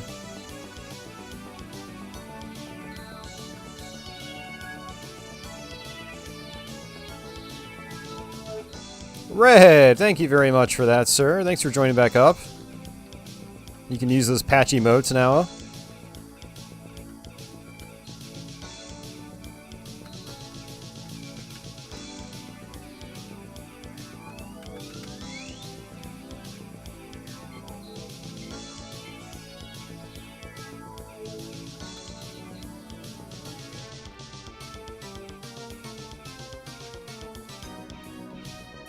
Yeah, it is very big. It looks like Major Striker in some ways. Yes, it does. Yeah, same era of shooting games. Hey, Dasan?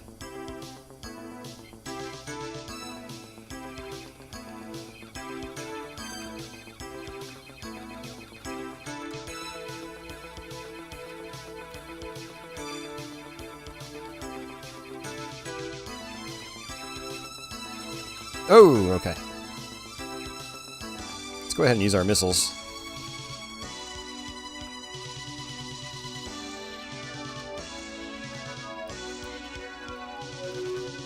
This laser is pretty powerful.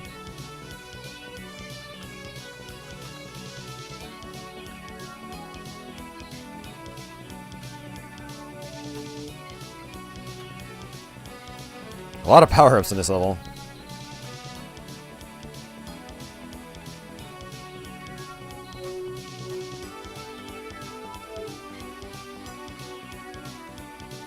That's right, I got the yo-yo missile now. Like, it's kind of hard to explain.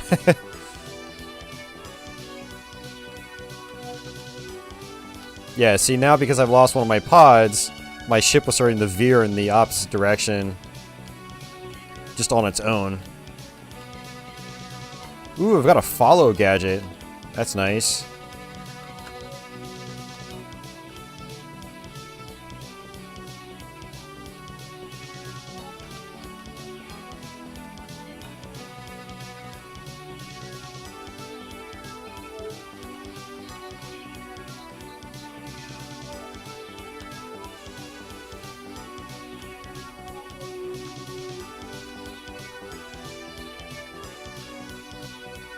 Some of these graphics remind me of Silver Surfer on the NES. I mean, that was also a Western-developed game.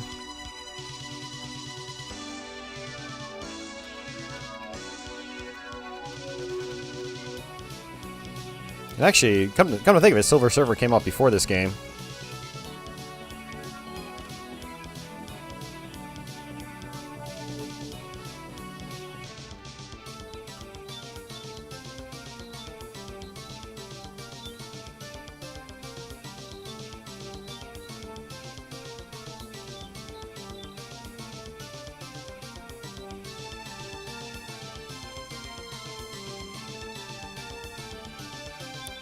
Marcelo, no, Ikaruga never had a sequel.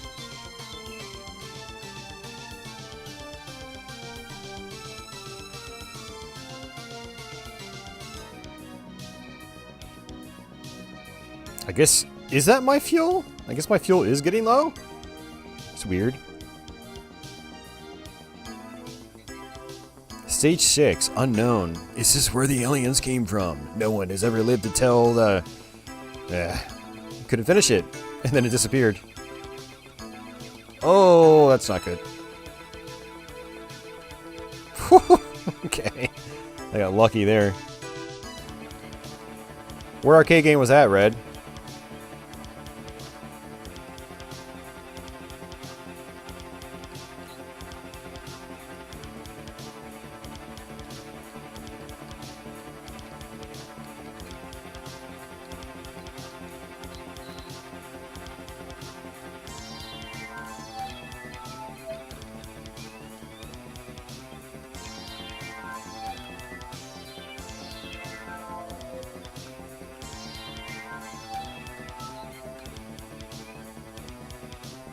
Space Invaders, hell yeah, very nice.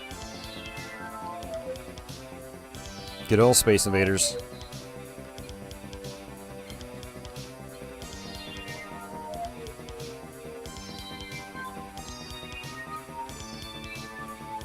This level is not screwing around.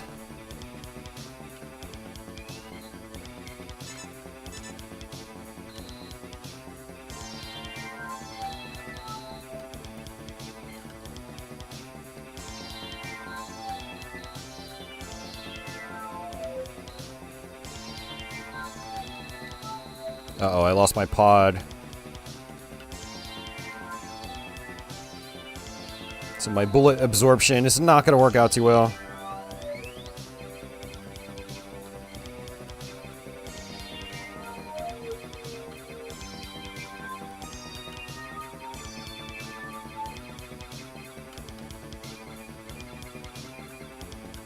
Oh.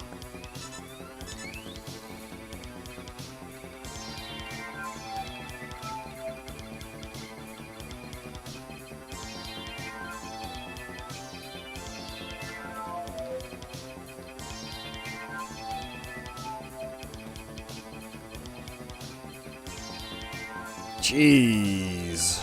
Jeez Louise. So that is, don't lose your power-ups and don't die. Otherwise you're not going to survive.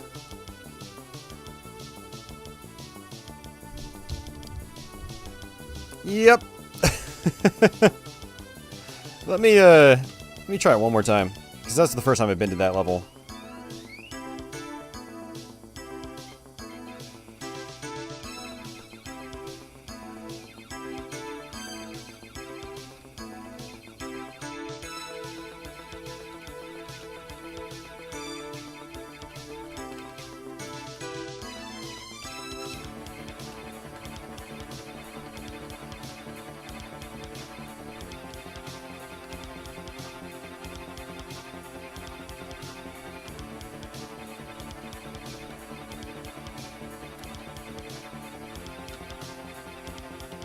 Yeah, doing this level without power-ups is going to be, like, stupidly difficult. Man, I have to do this again and again.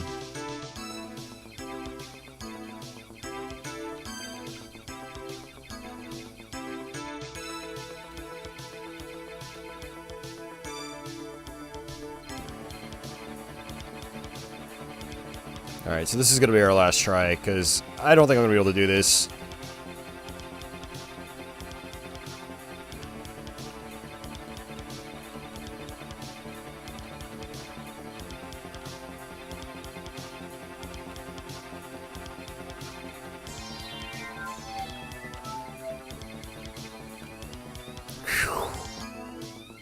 Let's start all the way back here again. Man, that's brutal.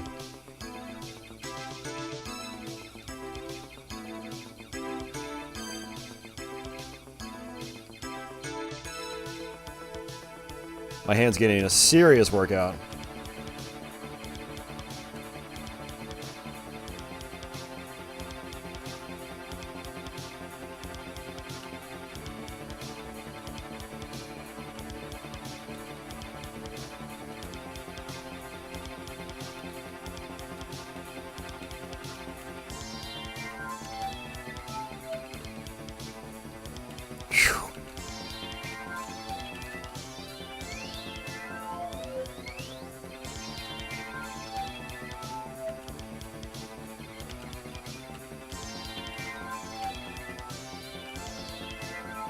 Oh, that was just cheap.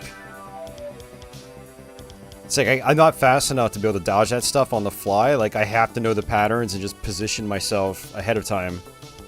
So...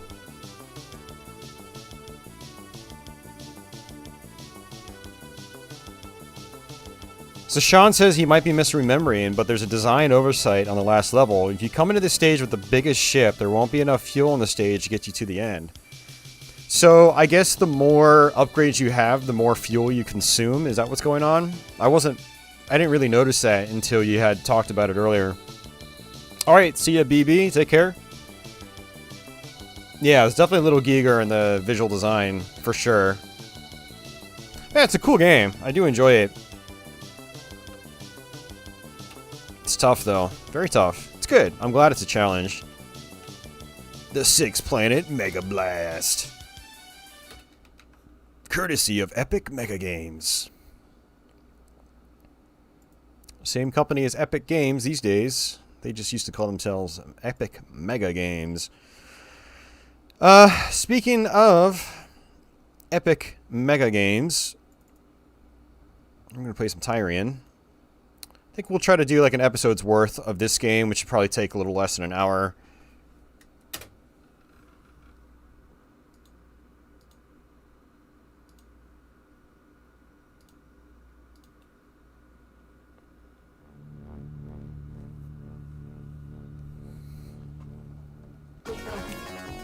What I'm going to do is actually go grab myself a drink and use the bathroom real quick.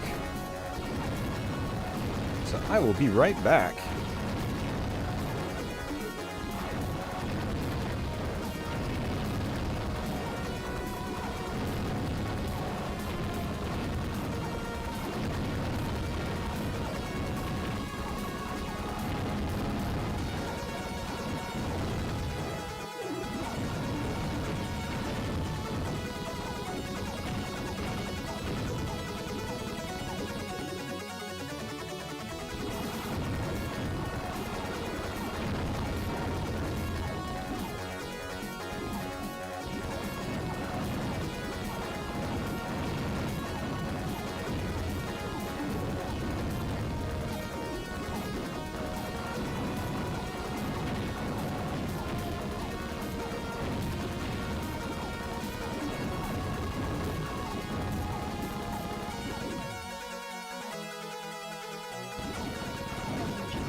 Alright. Had to get myself a drink as well.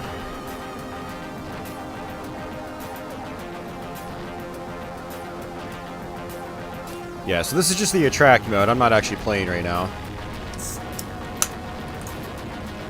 This game's not very stressful at all, honestly. It's a pretty chill shooter.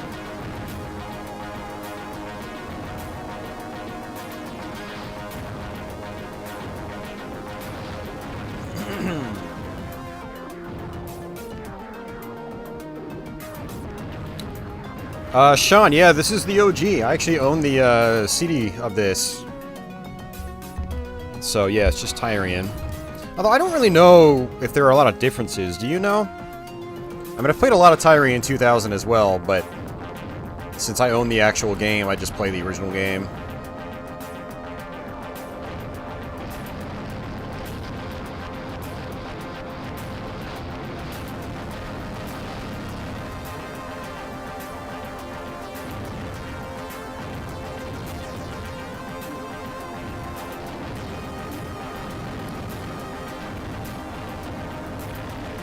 Oh wow, River Raid and Xevious were that close together, huh? Very interesting. And those are some of the very first scrolling shoot-'em-ups. Some of the earliest.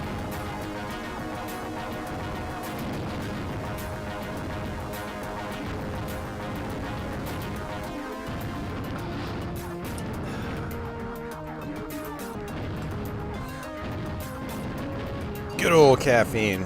Alright, let's go ahead and start a game. Yeah, this is another game I love playing through once every couple of years or so. Probably at this point, once every year. So we'll do episode 1. And we can play it on normal. So, in Tyrian, much like Raptor, you can upgrade your ship in a variety of different ways. What I like to do is upgrade my front gun first. It allows me to, kill enemies much easier. So let's just jump in. And just like Raptor, I'm going to be using the mouse. It is beautiful, Marcelo. It's a very good looking game.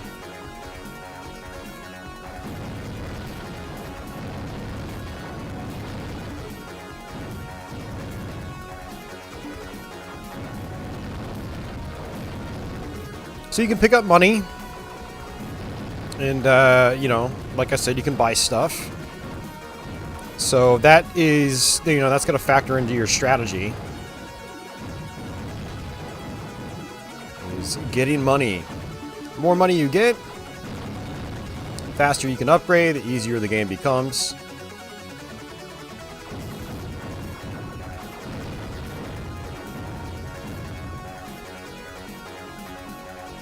Tyrian's movement has a little bit of inertia, but it's much more responsive than Raptor Call of the Shadows. It's got a different feel. It's definitely snappier movement when you're, compared to Raptor.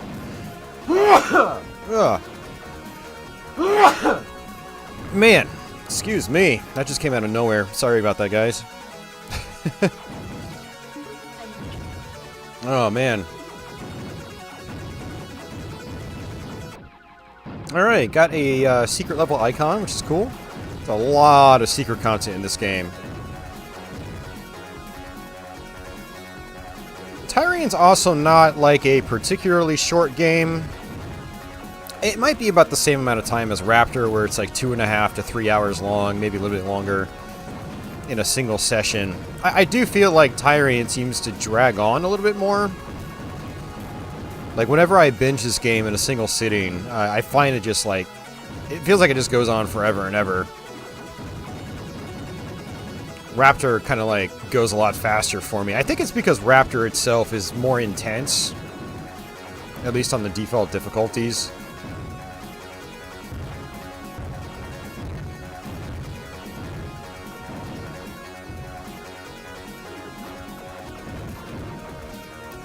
You think the biggest difference is the fruit-obsessed 5th episode? Oh, that's right. There aren't 5 episodes on this, are there? Were there only 3 or 4 episodes we could pick from? I wasn't paying attention. I just made sure I picked the first episode.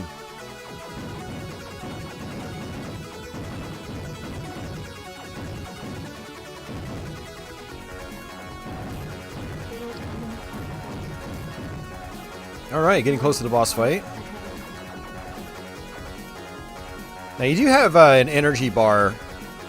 You need a certain amount of energy to use a certain amount of weapons, but on the first level here, the energy bar is kind of a non-issue because all I'm using is my primary weapon. So it's not draining the bar at all. Later on in the game, depending on your equipment, the bar is going to drain a lot faster and you're not going to be able to shoot constantly. I don't think it's really ever too big of an issue in this game as long as you're upgrading, I forgot what the items are called. They might be like batteries or something, but we'll look at the, you know, our options, and I'll sort of explain it there. I think it's like generators you can buy, actually.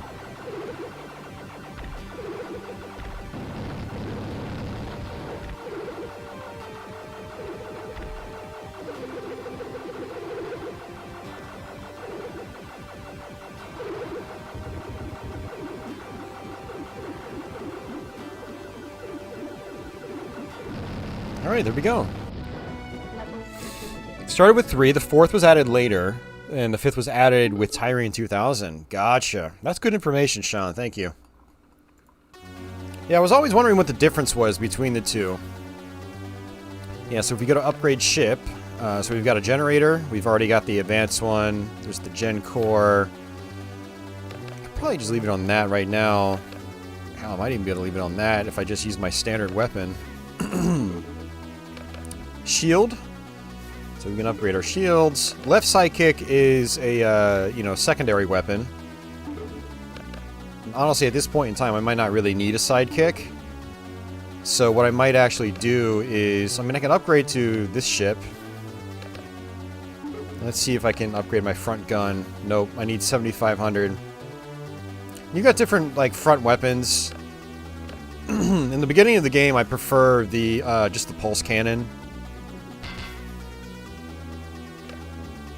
So we're just gonna go ahead and stick it out with the pulse cannon, and might as well upgrade the shield. You do have a rear gun. Protron is good. Guided micro bombs. That's actually better because those home in on enemies. I'm gonna go with that. They come out from behind, but they home in on enemies like towards the top of the screen, which is good. And then generator. I can't upgrade the generator. Let's go ahead and save my game. So you go to options, save. Look at all these saves I got on here. Like, I've played this game quite a bit on this PC. YouTube 2022.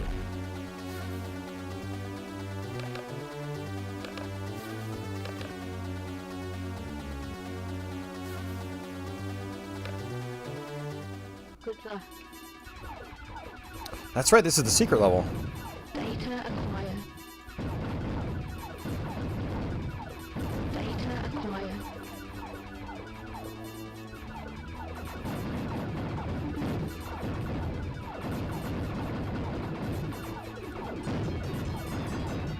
It's getting a lot of hits.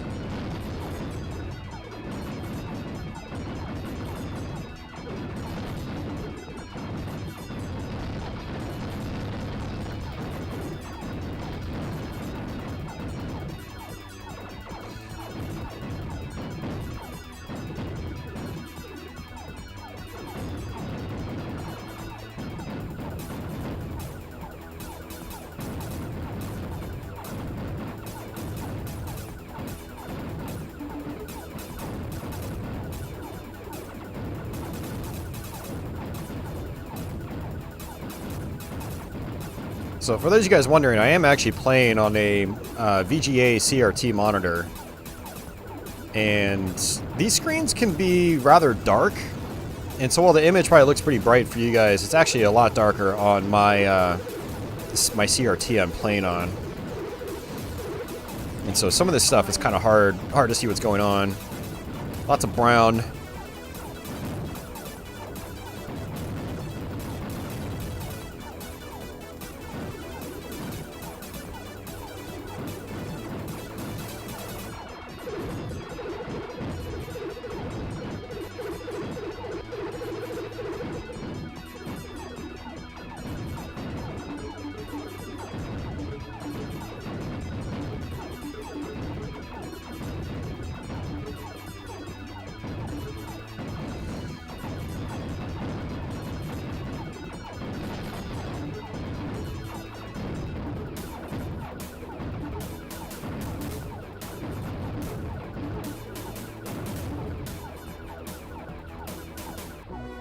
Alright, there we go. Red had an Amstrad for a while. Very nice.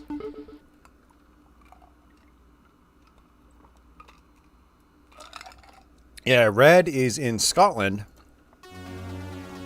And United Kingdom over there, you know, the microcomputers back in the day were very, very popular over there.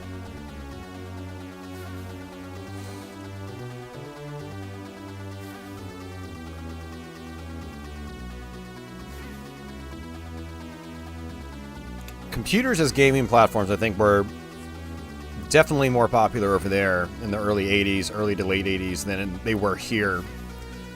There still was a market here in North America, but a lot of those machines were way more popular over there in Europe. For the United States, it wasn't really till that you know, like IBM PC compatible era with you know, early 90s MS-DOS. Once the hardware started improving to where you could have, you know, seamless hardware scrolling or you know, well, hardware accelerated screen scrolling and stuff like that, and you know, higher color counts and better sound quality, you started having, you know, an uptick in you know, adoption of the hardware. It also helped that a lot of professionals started needing computers at home, and so a lot of us had parents that had computers.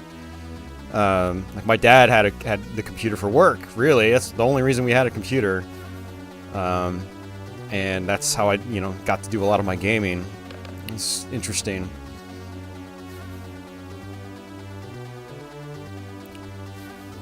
Oh man, my brain is fried right now. I think I've streamed too much this week, guys.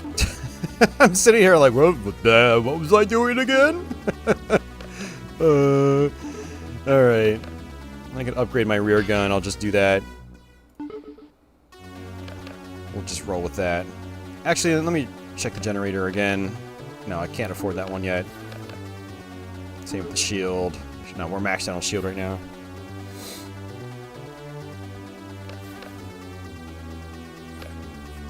Yeah, the thing about computers is games were pretty cheap compared to console titles, and then they went on sale much more frequently.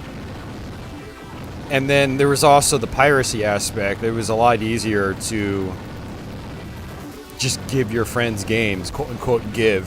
A lot of games didn't have copy protection, so you would just take the floppy disk and just like install the game to, you know, your friend's hard drive. So games were like easily copied and passed around.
Don't copy that floppy! Alright, looks like I got access to the secret level again.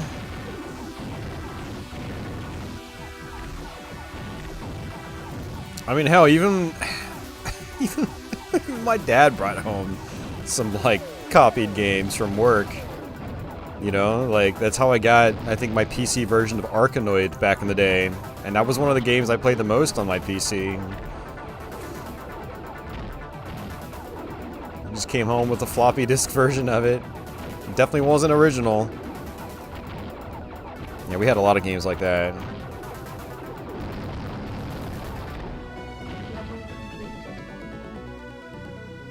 It was always fun when Dad would come home from work with new computer games. Oh, man. I didn't know any better. I was like 5, you know? Alright, so I've only got $4,900. I'm not getting a whole lot of cash here. Oh, I for some reason downgraded my generator. Alright, I'm not even going to bother saving. This is just a bonus level. Let's just go.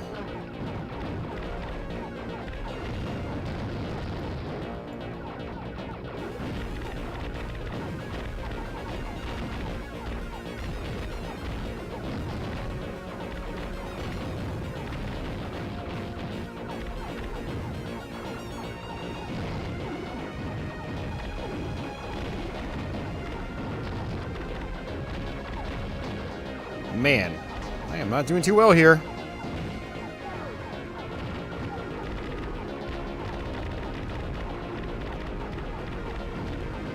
Data acquired.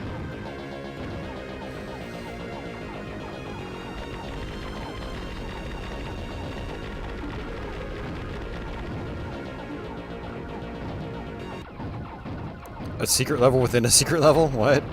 Okay. There are so many secrets in this game, it's ridiculous. Like, I'm still discovering new ones every time I play.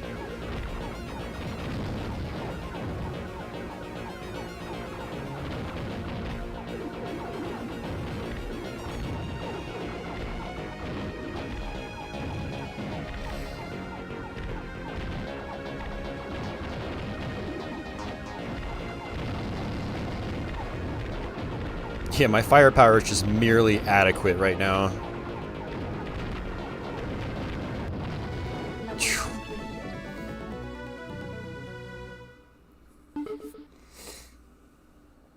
I never played Budokan, but I know what you're talking about, yeah.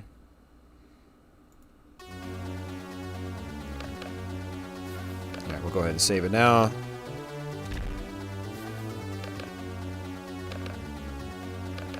$10,000. Let's see what my sidekicks are like. Dual shot open, dual shot option.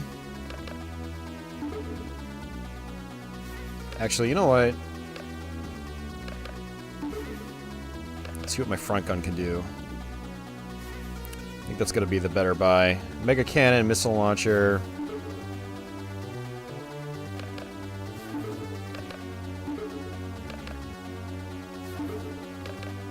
Man, okay. Vulcan cannon. Multi-cannon. We'll go with the Vulcan cannon. The guided micro bombs might be better, but yeah, I'll just do the Vulcan cannon. We'll try that out.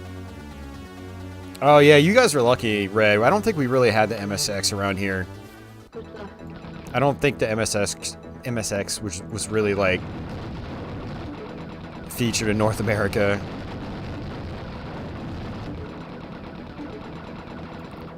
It's a really cool platform. I love the games on that thing, even with its limitations.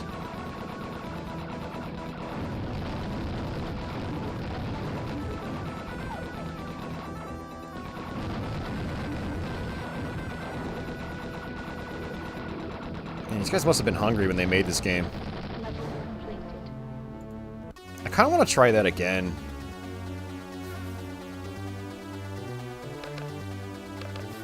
Oops. Loaded the wrong game.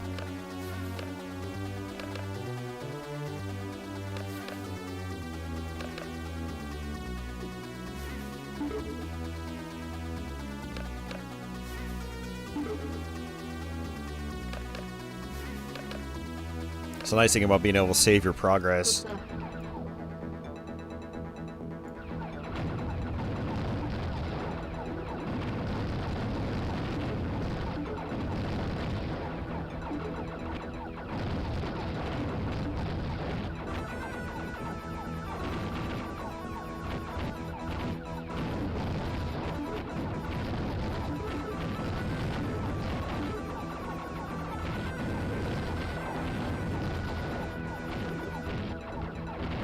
Oh, come on. Are you serious? Alright. Whoops.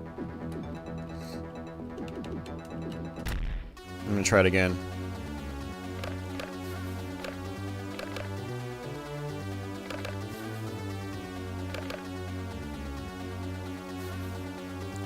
You know what? Maybe I should just leave it at that, and then for the rear gun, do the Vulcan cannon, multi-cannon. Yeah, go back to Vulcan.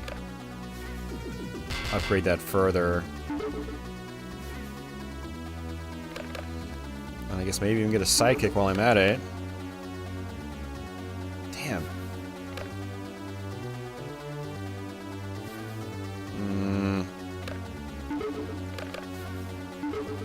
I think I'm overthinking this.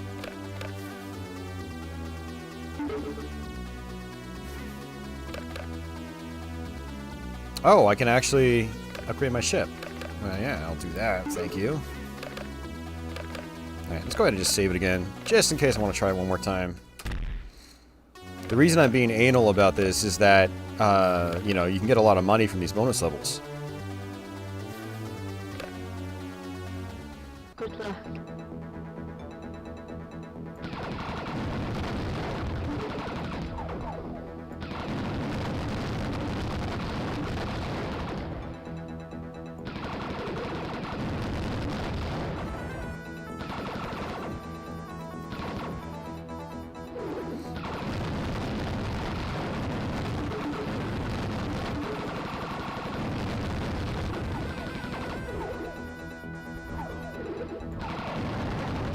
Wow, that sucked.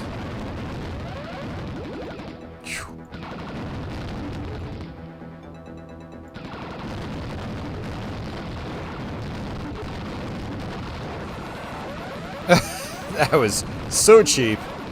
Unbelievably cheap. Look at all that money. Look at all that money. That's what I'm talking about.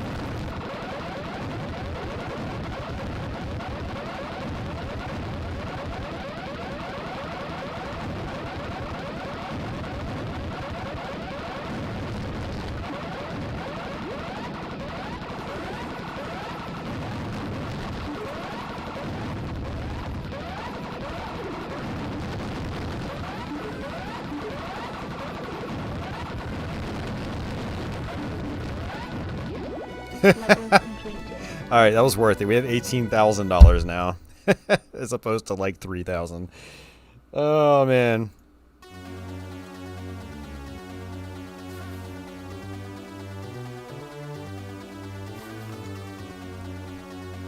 Oh, man.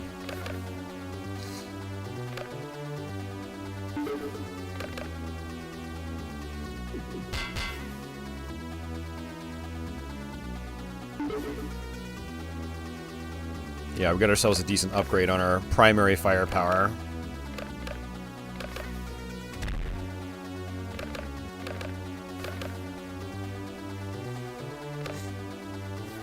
Good luck.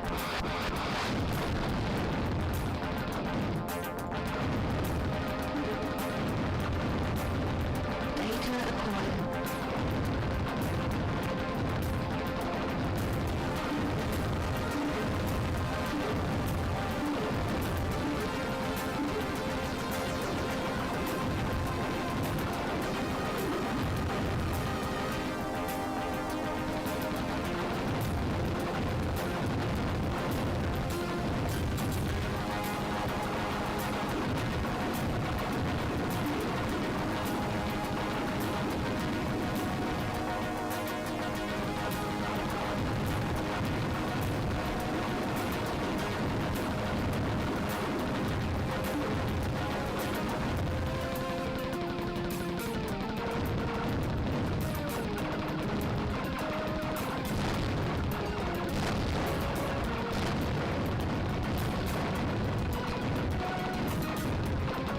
Data acquired.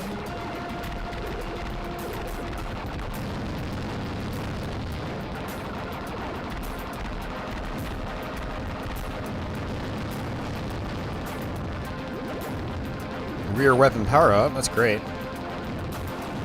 It's a freebie.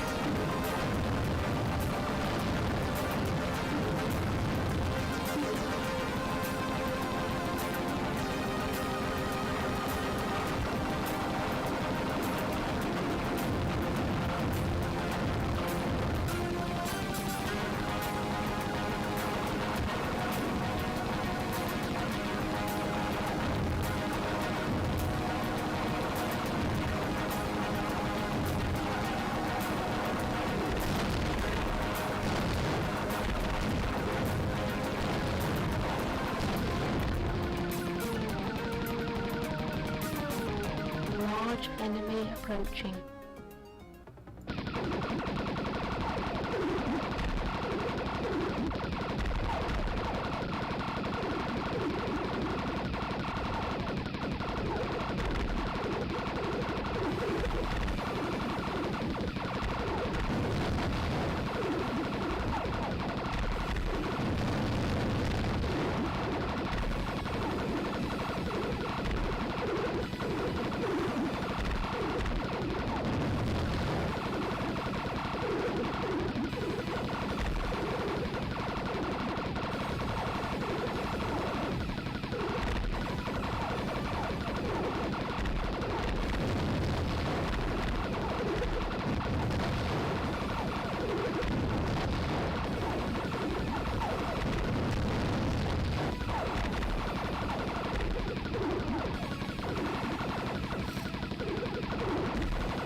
Alright. Level It's pretty easy to die in this, especially at a boss fight. I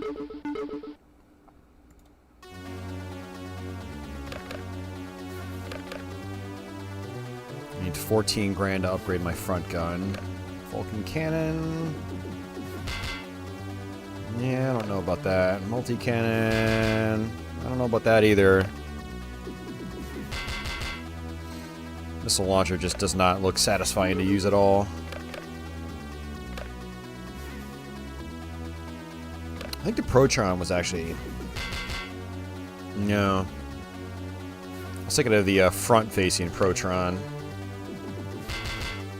Fireball is just too lumpy. Stick it out with the Vulcan cannon. I could go to none. And then upgrade my front gun. I don't know. Well, I could still...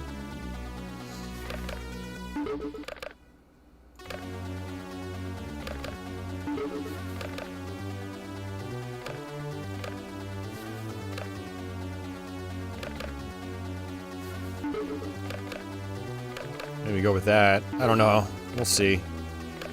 Let's go ahead and save it.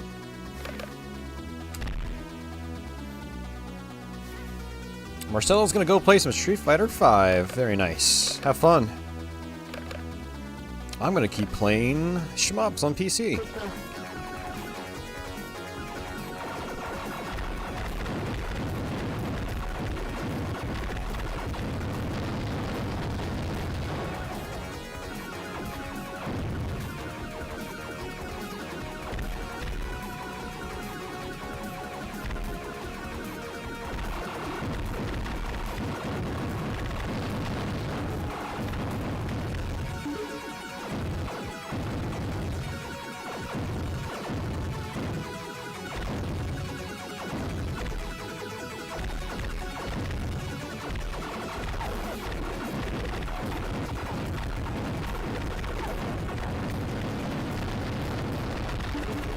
Big money. Level completed. Oh, that might be the end of the first episode. I'm not sure.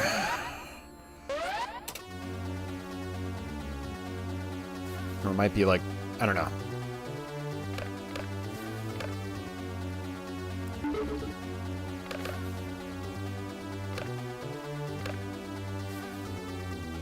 That's right, I went with nothing. 18. Okay, there's Protron. Let's go for that. Yeah.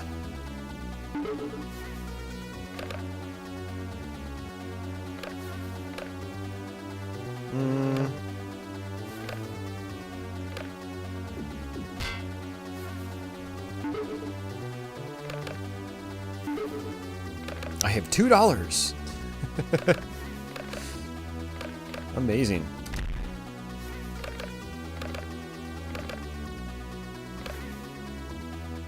Good luck.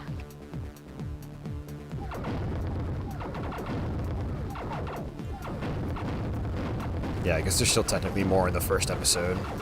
One of the things about Tyrian is I always forget, like, what the last levels are in each episode. There's so much content in this game, it's hard to, like, memorize it all.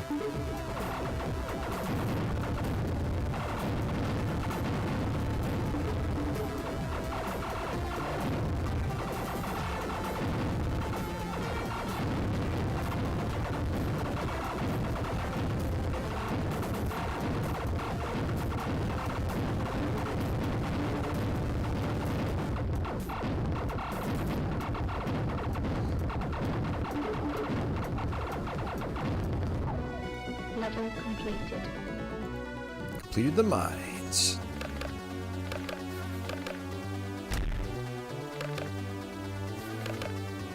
Alright, the only upgrade I kind of want to worry about is maybe upgrading my sidekicks. Go to the dual shot option. Good luck. Yeah, and none of it's DLC, right? Exactly, Red.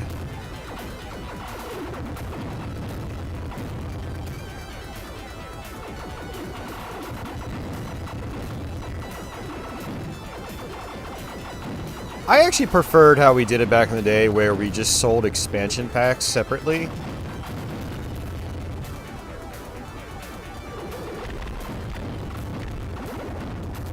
I think in a lot of cases, that sales model of expansion packs also kind of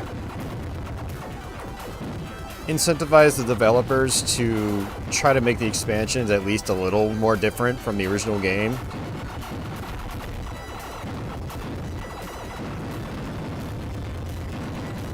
You know, because you were selling it on this physical media, you had to buy at a retail store.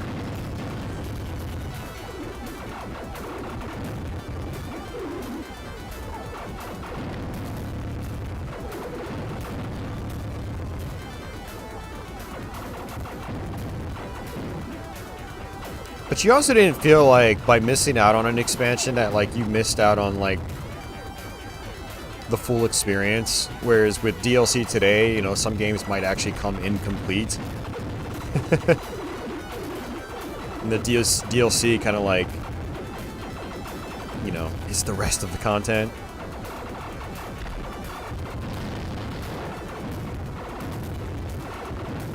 Maybe I was just, I don't know, maybe I'm just perceiving things incorrectly, but that's what it feels like with some of the modern DLC. Some, not all, you know.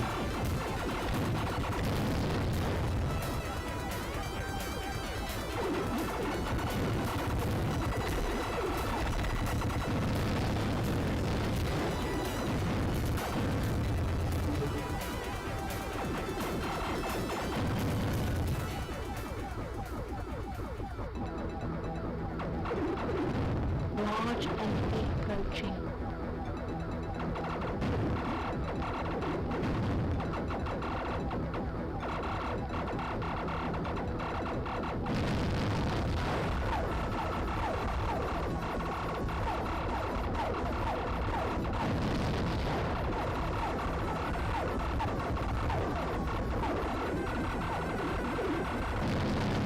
Level completed. $10,000. Let's go ahead and just save it.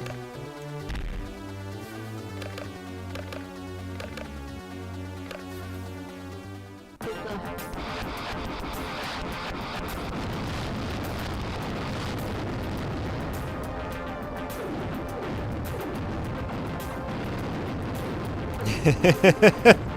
Why release a full game when you can just patch the rest in later, right? Yeah.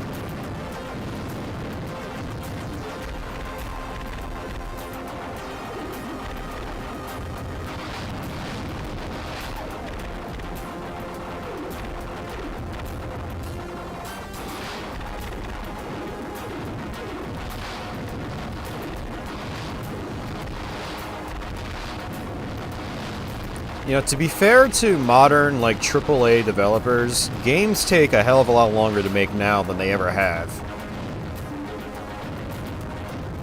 So, in a way, like, I understand the need to release DLC, you know, just to buy the developers some more time. However, I would rather them just delay the product for a long time instead of like releasing it early and then trying to sell us the rest.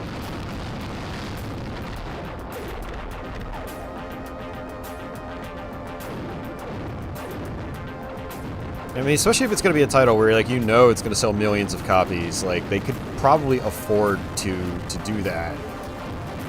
You know, just take their time.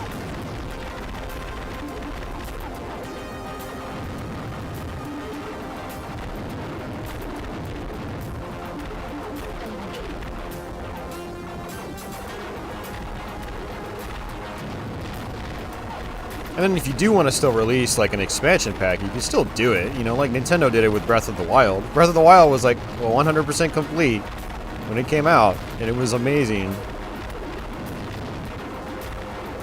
And then they released an expansion, DLC, but the expansion was very different from the main game itself, you know?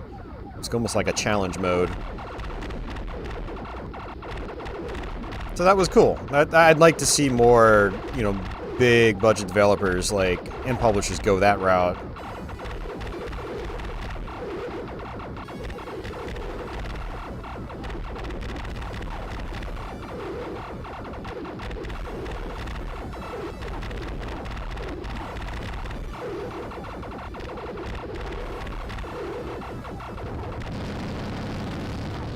Hey, Aaron.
All right, $25,000.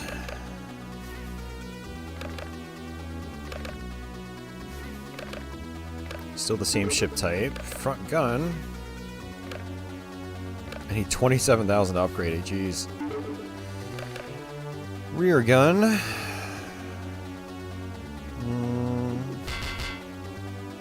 Yeah, sure.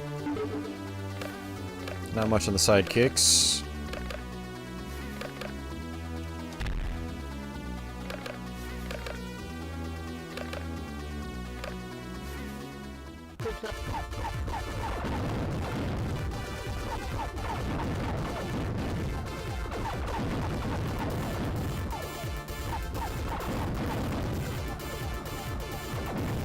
Some pretty crazy graphics in this game.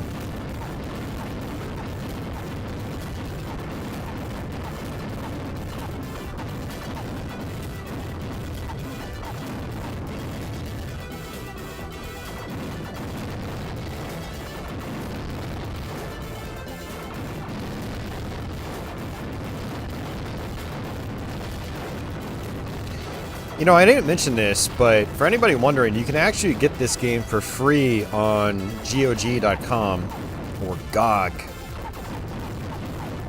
Also, another game I'll probably show off later tonight, Stargunner, is another one you can get for free. Just create an account if you don't already have one, log in, and they should... If they're not available in your library already, you can just search for them on the site and then just add them to your library.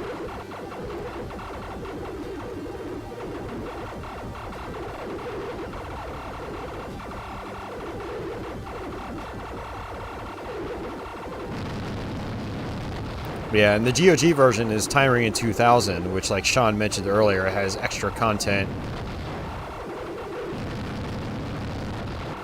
And it'll run on a modern operating system. You don't have to have an old retro PC.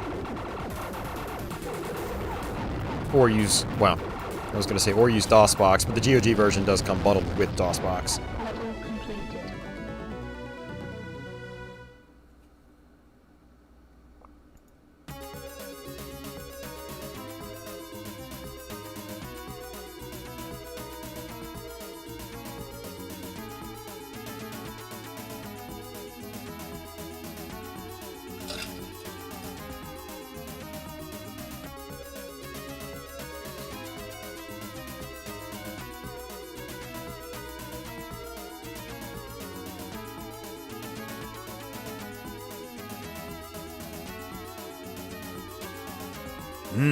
Space bacon.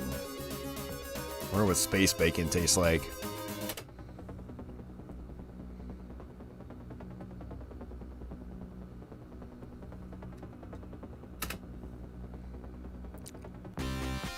That might actually be the end of episode 1.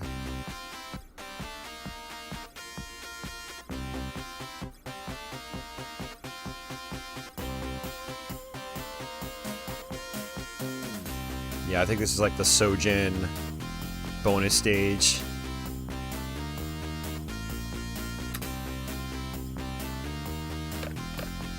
Yeah, this is basically a bonus stage. Good luck.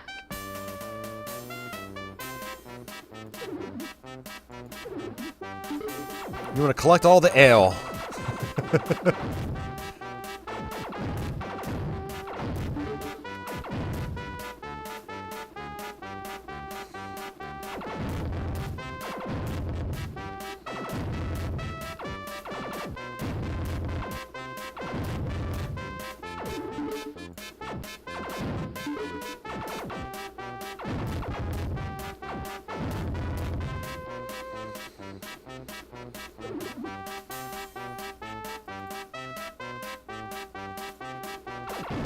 Ooh, that hurt.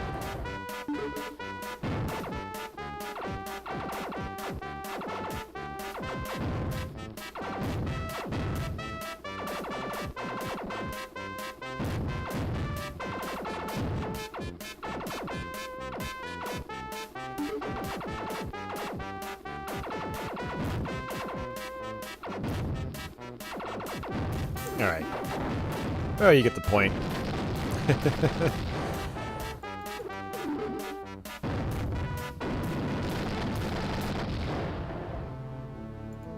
Sad game over music. Alright, let's go ahead and save my game. And that is it. That is Tyrian. A lot of other cool stuff in the game too. There's a sound test menu you can access. There's all sorts of configuration options and whatnot. It's good stuff.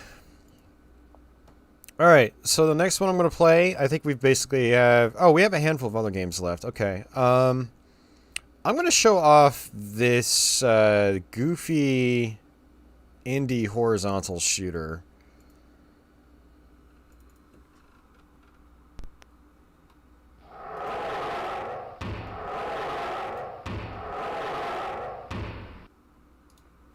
And this one was just distributed for free back in the day, and I found it again.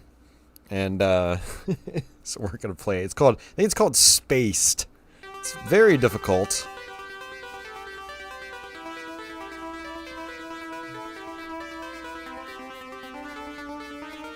And it's a humorous game. There's these two characters that are constantly talking back and forth as you play the game. Obviously, it's really difficult to read what they're saying as you're playing, but you guys watching the chat, or in the chat, will be able to actually read it. And you can rewind on YouTube, so maybe you'll get a chuckle out of it. I don't know. Probably not going to make it very far, because when you die, you lose all your power-ups. And it's really tough to survive. Glad to be able to show this one off. I don't think there are too many YouTube videos of it online.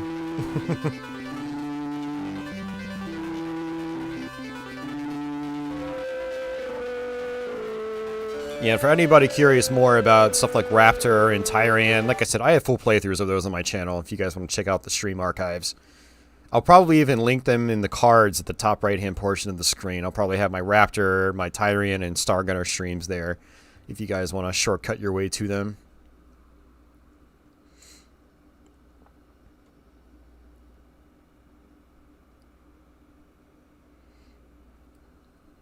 Hey, Fat Shark, welcome back.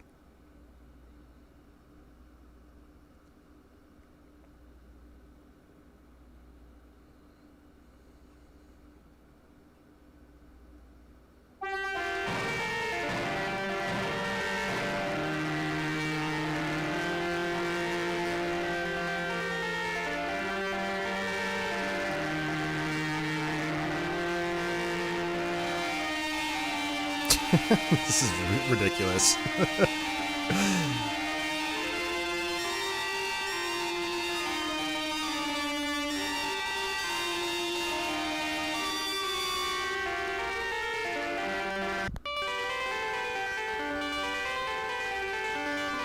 Alright, so this is just a demo.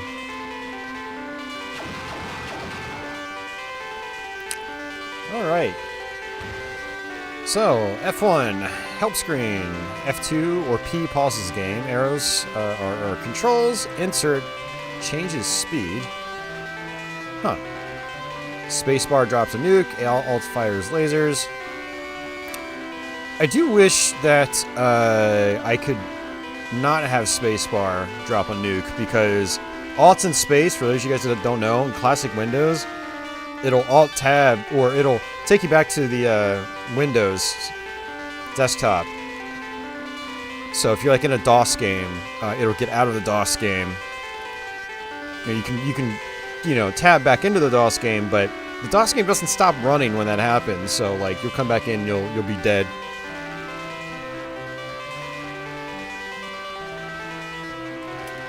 Okay.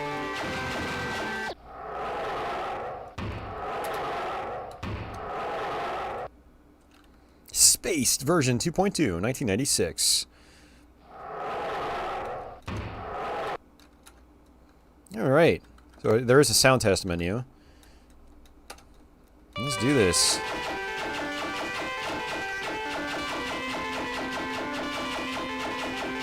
Like I said, this is a tough game. Enemies come in really fast. And I don't have this memorized in the slightest, so...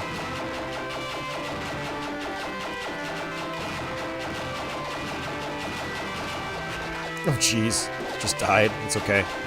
Got my first weapon upgrade, which is really what I care about. Yeah, this was, again, it was a free game back in the day. You know, think of it as like a homebrew game, and then released on the internet for free. So for anyone that wants to check it out, you can, do a quick Google search. You can find probably an abandonware website that has it.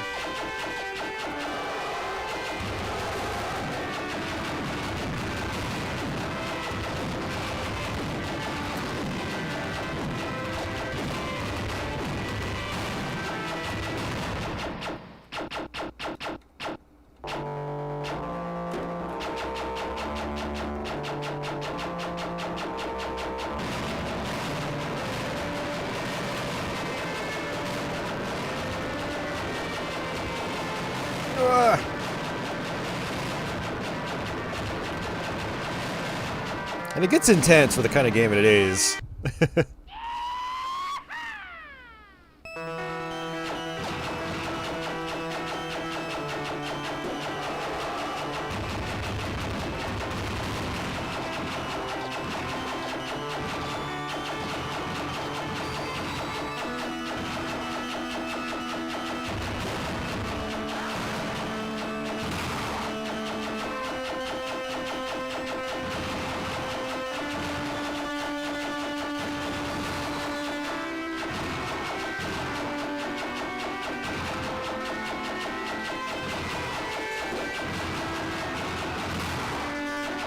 This game could really use some auto fire, though.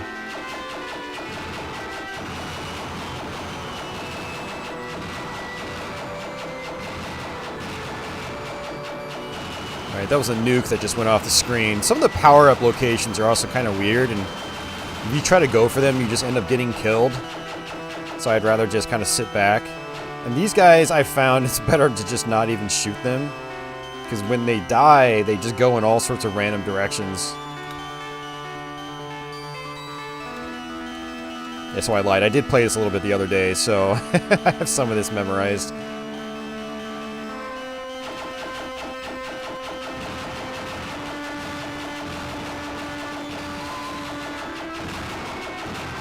This game is really painful when you lose your power-ups.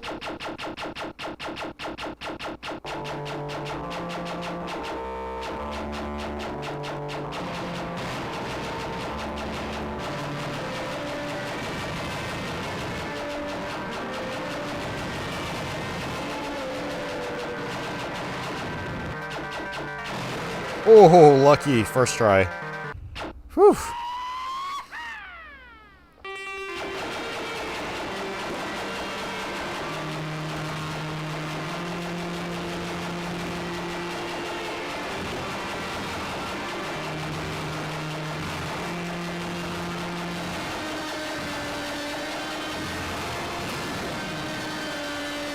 Oh, crap. I took my head off Alt, and I couldn't find the Alt key again. It's one of the things I hate about using spacebar and Alt and Control is like action buttons. I prefer to use like ZX and C or ASD. Oh, I just lost all my power-ups. Oh man, talking about some bad hit detection.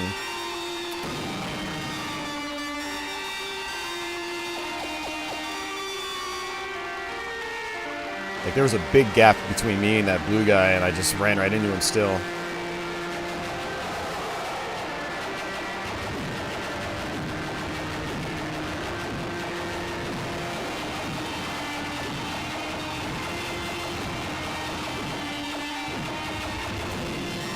Extra life?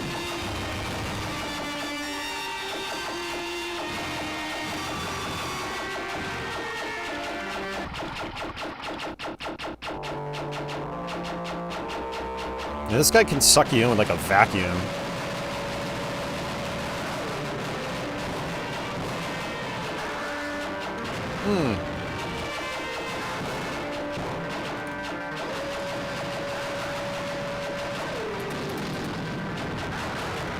Whew. Alright, I haven't beaten this guy since like the 90s, so I don't know what's gonna come up here.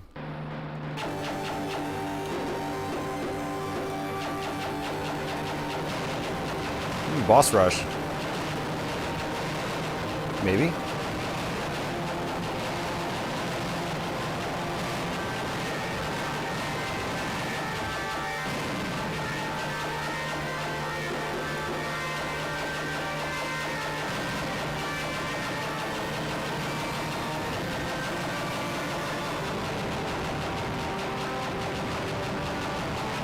Ah.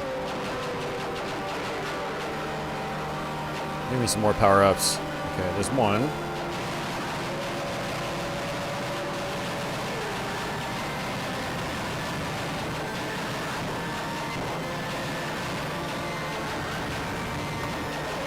Oh, I died? What did I run into?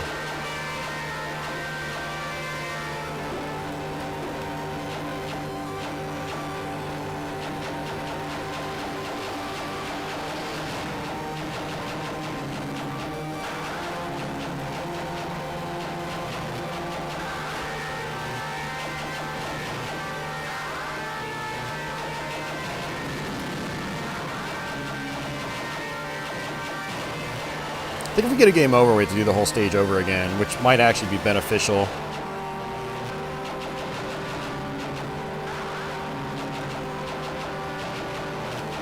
It's really hard to hit this guy without my spread shot. Or double shot. Ugh. Yeah, I'm a man. Let's continue. Yeah, we have to start the stage over. That's fine.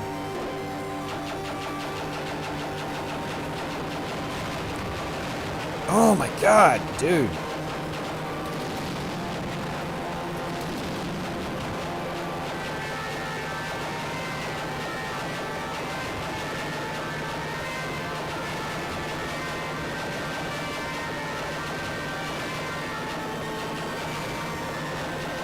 It's hard to see what's going on because you've got gray on gray.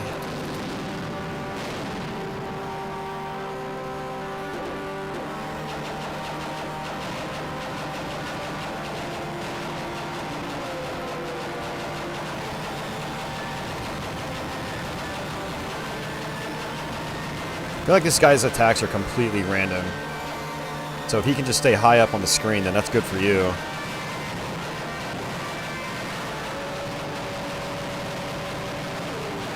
Oh, I ran right into him. Come on, man.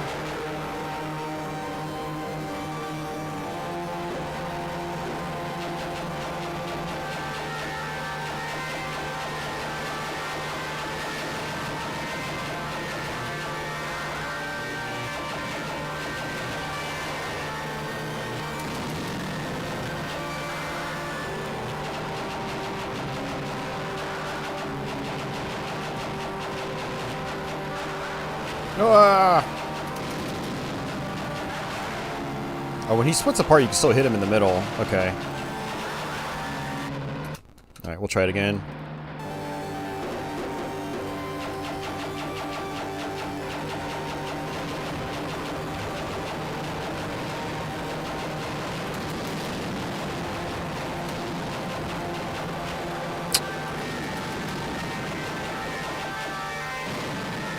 It's so hard to see the projectiles there.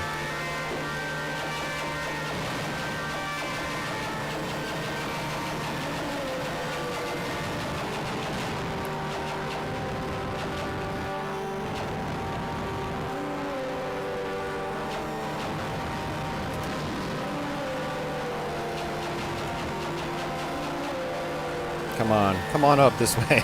Need to be below you.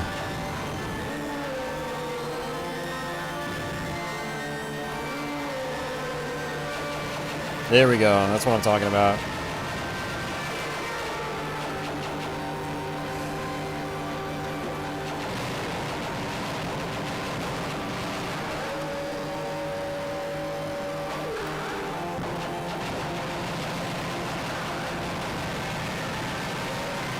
Dead.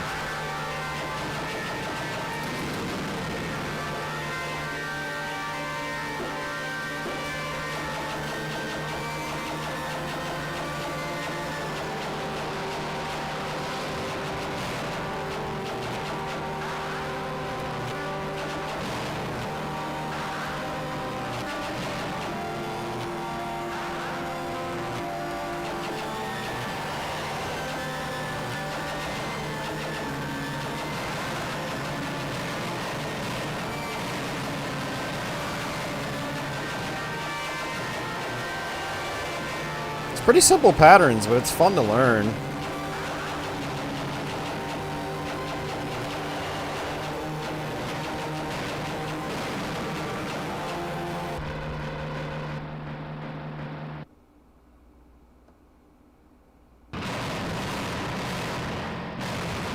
I think this is it. I think I just beat the game. If I remember correctly, I think it ends on a depressing note.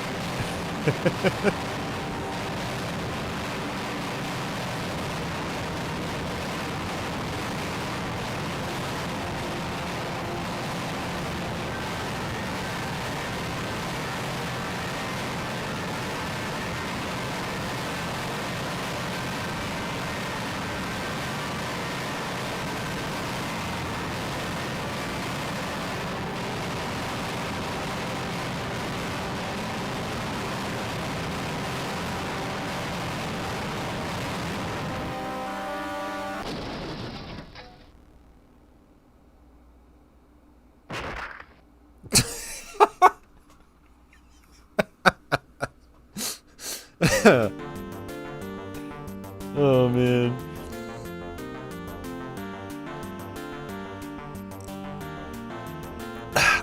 I assume there's no like alternate ending if you get there without continuing.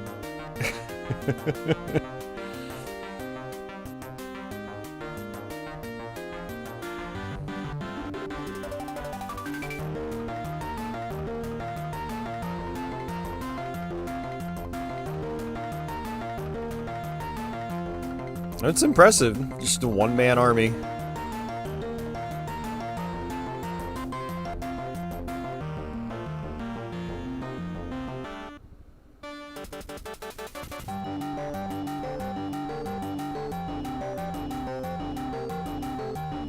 Like, he did everything, even the music. It's pretty cool.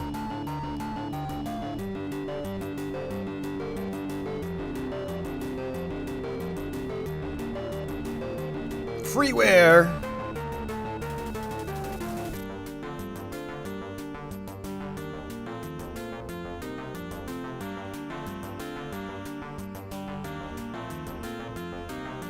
I'll have to go back through the stream and watch, or not really watch, but like read all the text again just to get the story down. I remember, like I said, I remember it being pretty humorous.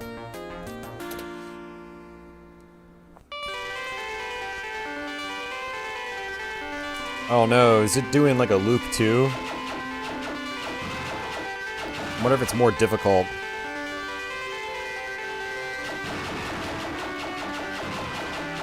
It's kind of hard to tell.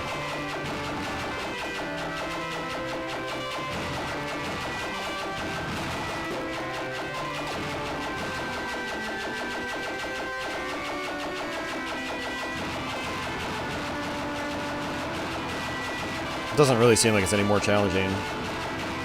So it does actually have auto fire, but the second you move, the auto fire turns off. So you really still have to keep mashing. Yeah, I guess it just loops again if you want to try to like finish out your game, get a higher score. But it doesn't seem like it's any more challenging. Ooh.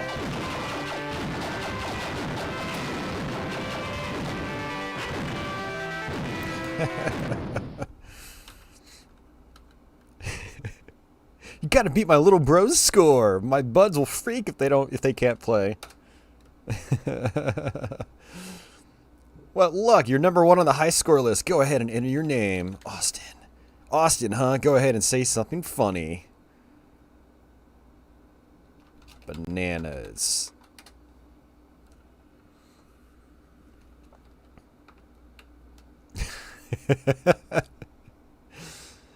Oh, man. Fun times. Alright, let's go ahead and quit the game. The other day when it went to the high scoreboard, it gave me the no signal, but it was actually working fine right now.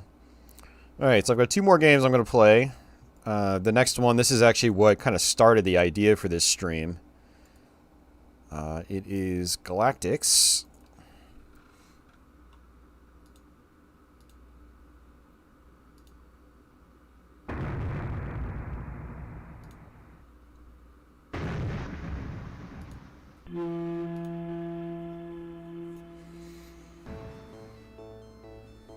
Just reading about the guy that did Space, very interesting stuff. What did you read about, Red? Anything cool?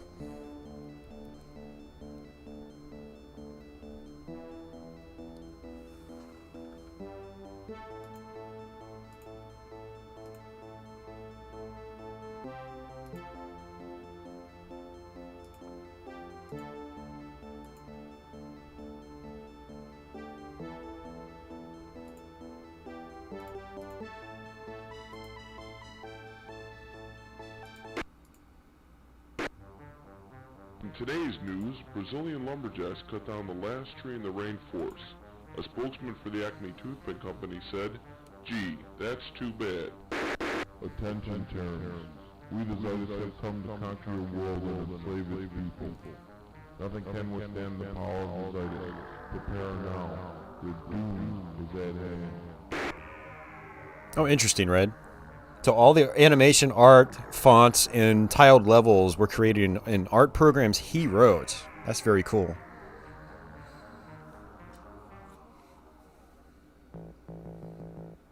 Alright, so this is a really simple game. Like I said, I was talking about it earlier. And we used to play this a lot growing up. Back in the day. He was in high school when he made it. Oh, man.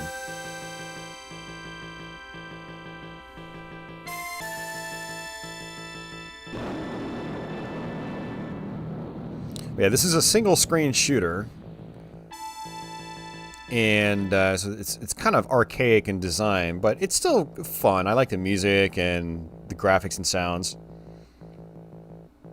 Let's go ahead and hit space, hit start game. And you can do most of what you want with the mouse. So you hold the left mouse button to fire. You do the right mouse button to fire missiles. Middle mouse button to bring out this hook.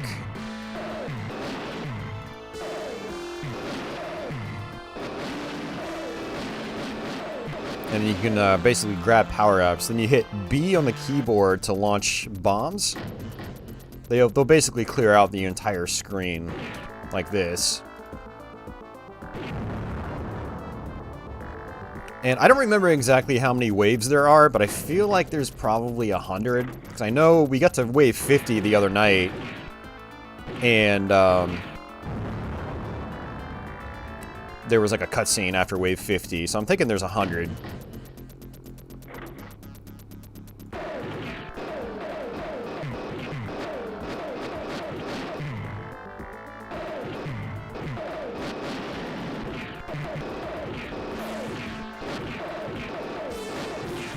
There's a bomb power-up. Let's grab it. And we'll grab that one too. Now that white bar on the right is your health. And as far as I'm aware, there are no continues in this game. You have to go through the whole thing without dying, basically. So boss levels, you have a chance to upgrade your primary weapon. Those big ships will drop primary weapon upgrades.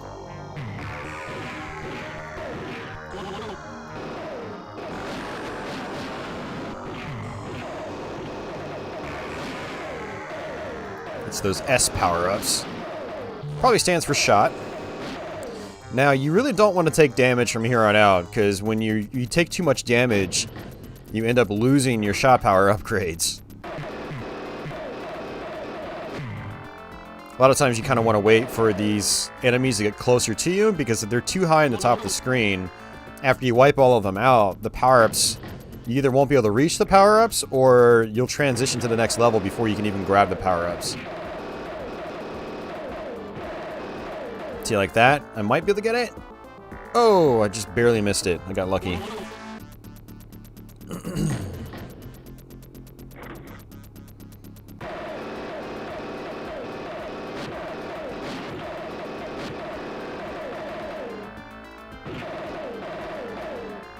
Alright, so we're on wave 9 already.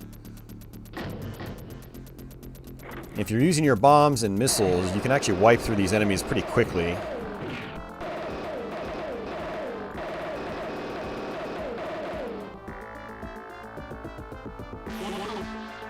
But yeah, you can only move left and right as well. And you also notice that I'm using the mouse. There's a little paddle underneath my ship.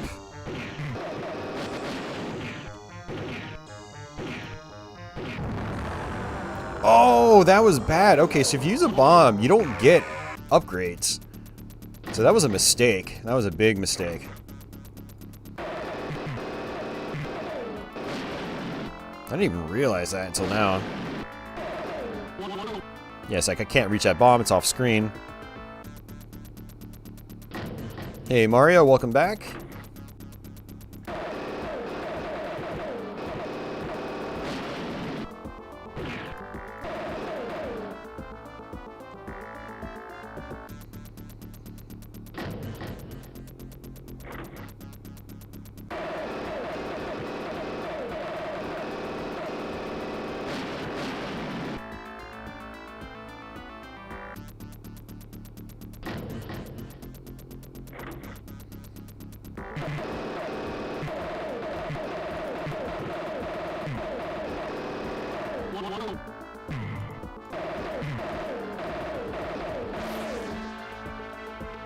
And you'll notice the scenery in the background changes occasionally. You have different music themes.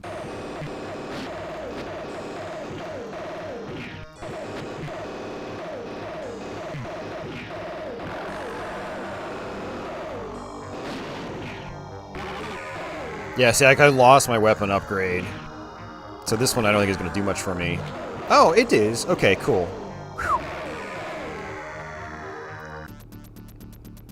Yeah, so it gave me my old weapon upgrade back, plus the next level. Which is good. It's always disheartening when you lose your weapon power upgrades. Because there is a point where you're like, your level 1 gun just is almost useless. But I'm just kind of ripping through these levels with this current firepower. I'm sure that will change.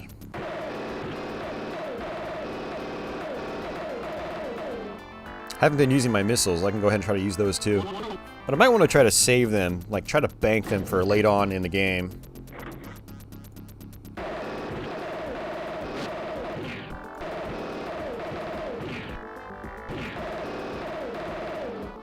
By the time Spaced was shipped, the platform it was made for was obsolete. Is that what he said?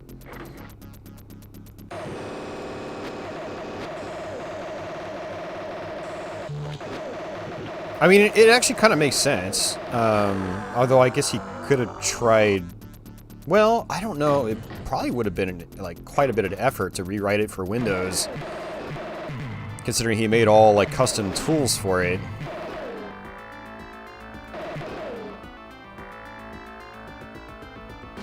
Oh, he's got a website. Oh, very cool. Red, you'll have to send me, post a link in chat. I think because you're a mod, you can post a link.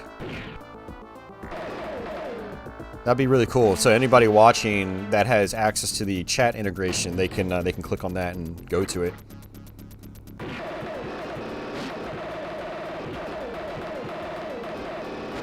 Oh, geez. Like, look at that. Look at that! Look at how fast you can die in this game. By the way, those rocks do hurt you. Really badly, actually. That really sucks.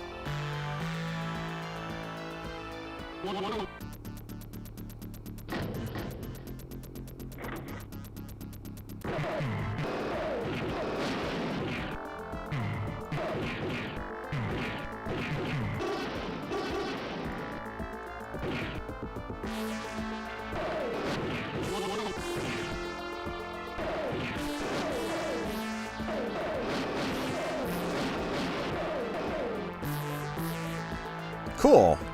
Thanks for that, Red. I appreciate it.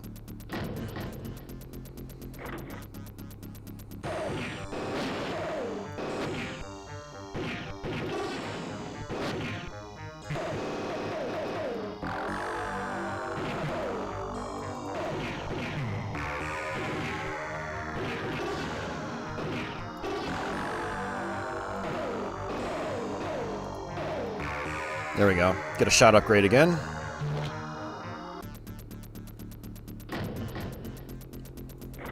Alright, we're a quarter of the way there, I think. Trying to start to play smart, because, like, it turns out I actually need these upgrades. I really do. Just got all the missiles back that I used.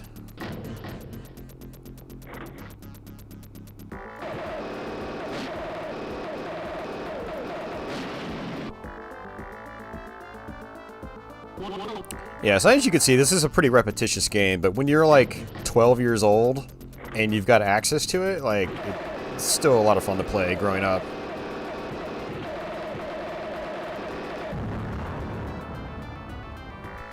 Yeah, I played through this quite a lot growing up. I haven't played it much in recent years, though.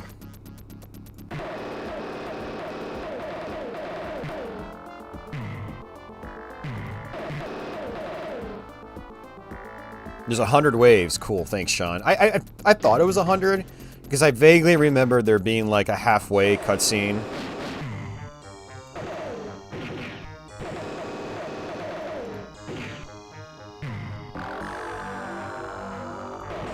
Yeah, these guys that throw like the purple shurikens, they're really tough to deal with. Because you have limited space to move, and you can't move vertically. You can only move horizontally. So that limits your dodging options.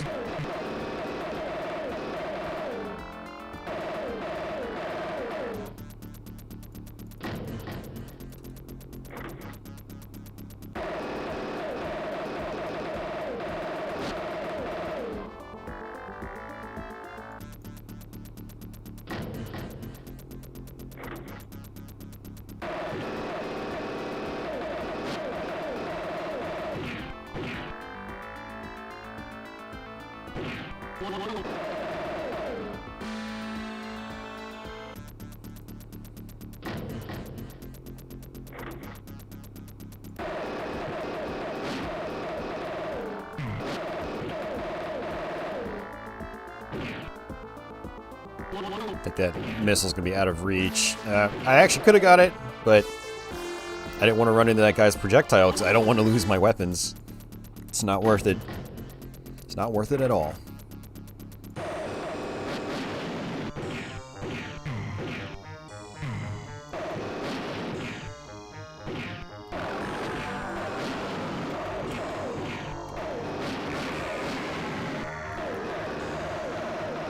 Ooh, nice. Hell yeah. Got some blue lasers now.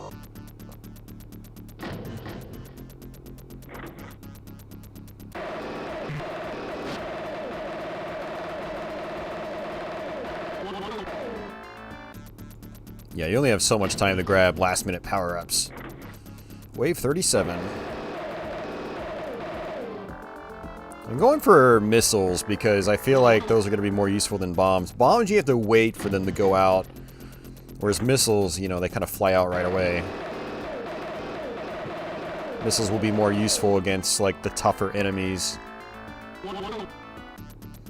Looks like each missile power-up gives you 2 as well. Alright, grab a bomb. Not going to be able to get that one.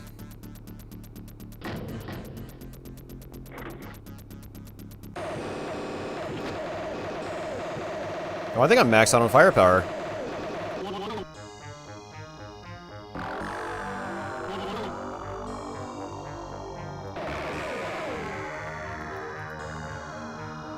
Ah, oh, couldn't get it.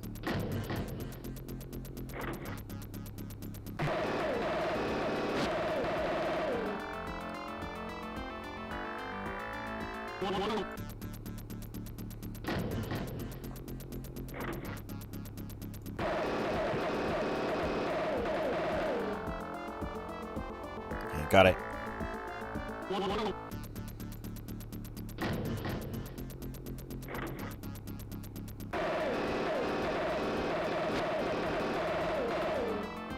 Gonna miss that.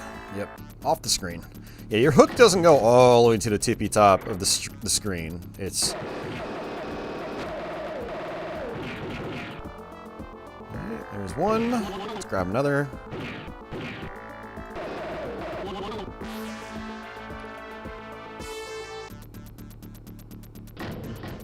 Hey, Davey. Oh, you missed out on shooters on PC back in the day? Man, there's some fun stuff. It complemented what we had on console very well.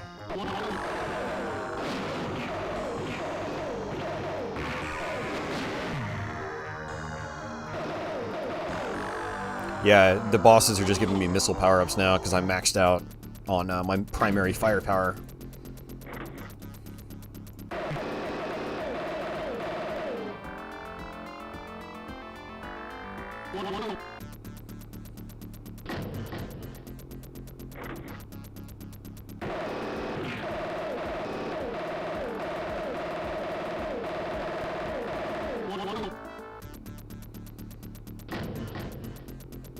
Alright, getting close to the halfway point.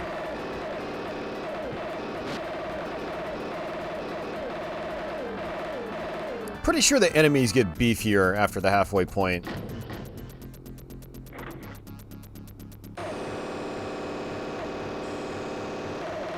Wow. Wrecked.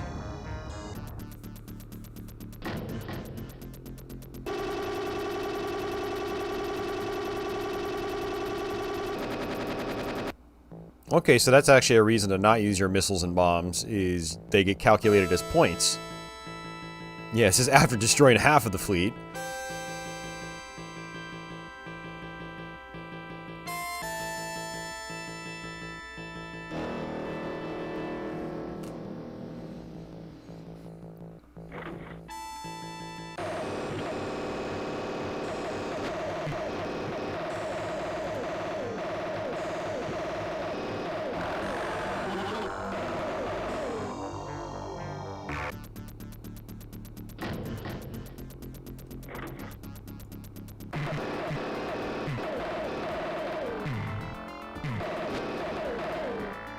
Yeah, different enemy types.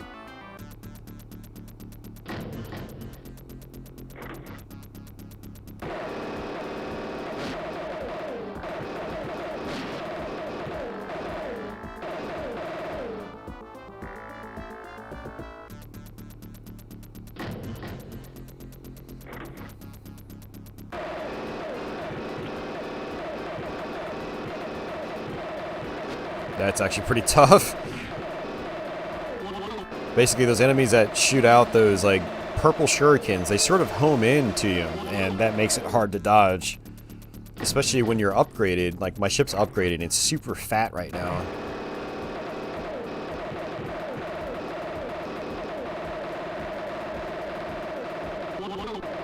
I'm still getting 2 missiles per pickup, so that doesn't change.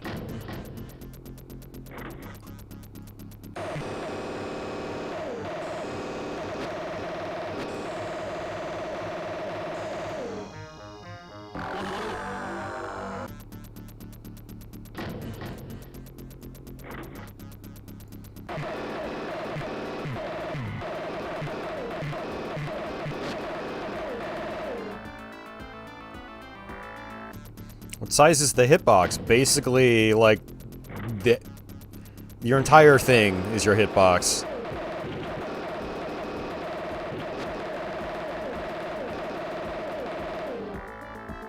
So it's a very big hitbox.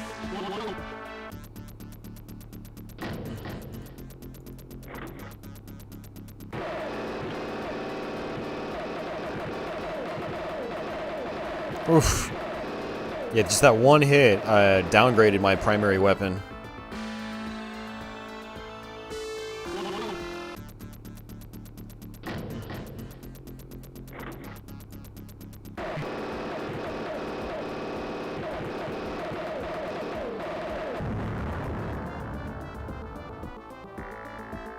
Alright, on to wave 60.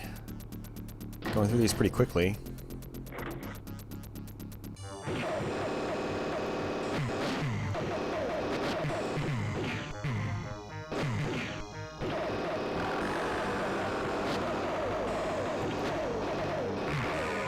Oh, that was a mistake. I'm a dumbass. I used my bomb by accident. And it killed the boss, but I didn't get a weapon upgrade because I used a bomb. You don't get upgrades when you use bombs. Hey, wait. Why do I have an upgrade? I'm so confused. I think the game just glitched out.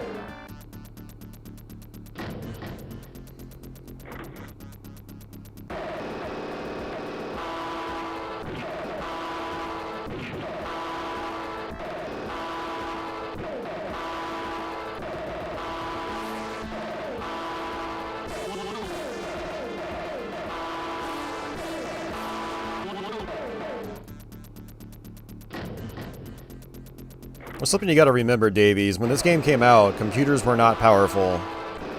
And on the computers people ran this on back in the day, it would actually take a while to load the levels. That's why the transition is the way it is.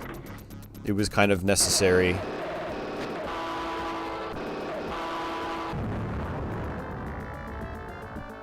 I'm actually playing this on a system that's much, much more powerful than what was available when this game first released.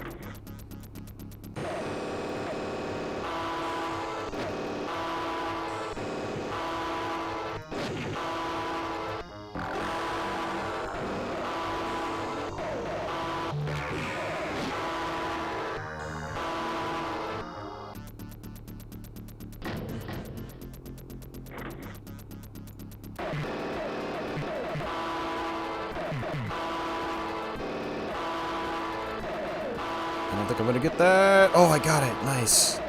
I'm definitely not gonna get that one. Oh, I got that too? Man.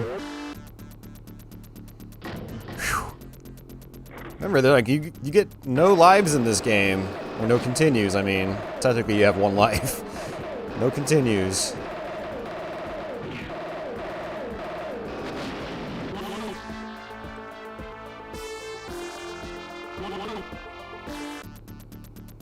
Yeah, when you get weapon upgrades, your ship has add-ons, basically. Makes your hitbox bigger, but you're way more powerful.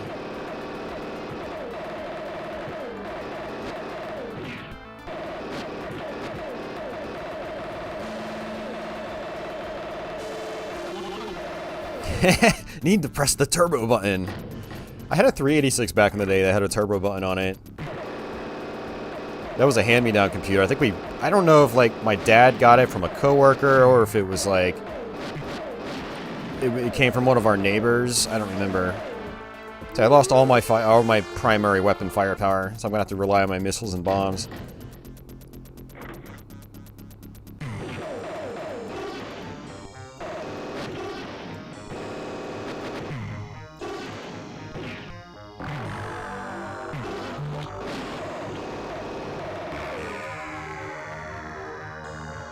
Okay, got at least one bomb. Remember, you don't want to use your bombs on the bosses, because then you won't get weapon upgrades.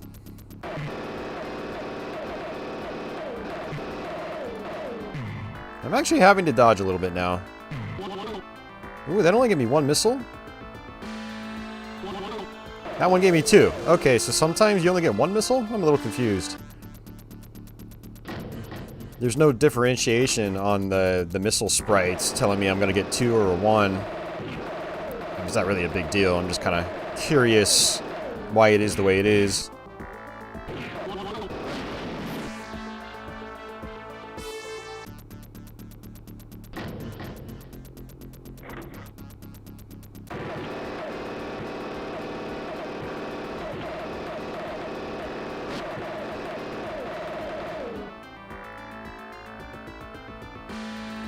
On to wave 74.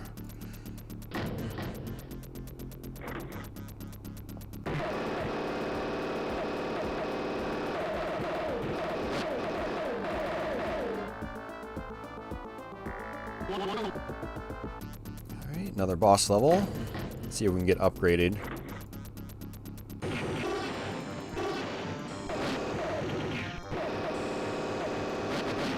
Uh-oh, not good, not good. Oh, I missed the upgrade.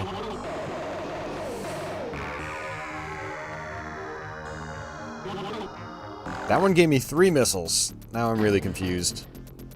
Maybe the sprite is different. It's just hard to tell that it's different because there's so much going on.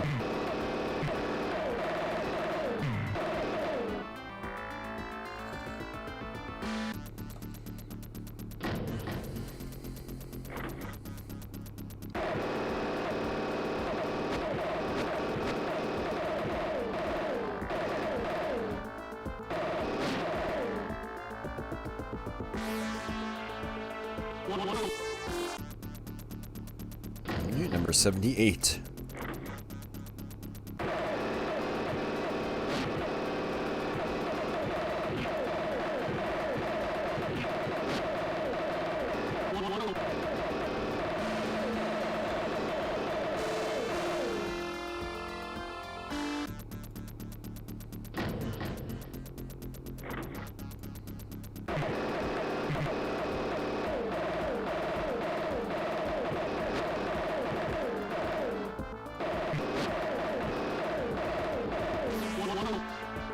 Alright, boss time again.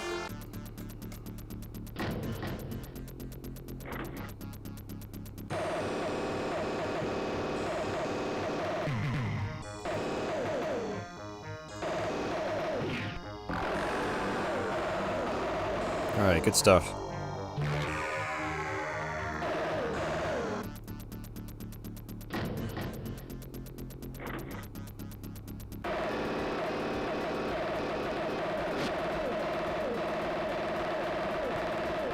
Hold the left mouse button to win. That's kind of where we're at right now.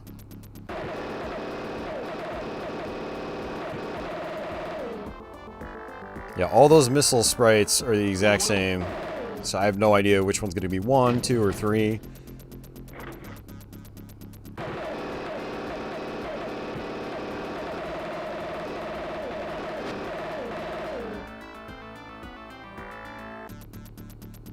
Yeah, the power of grabbing is a cool mechanic.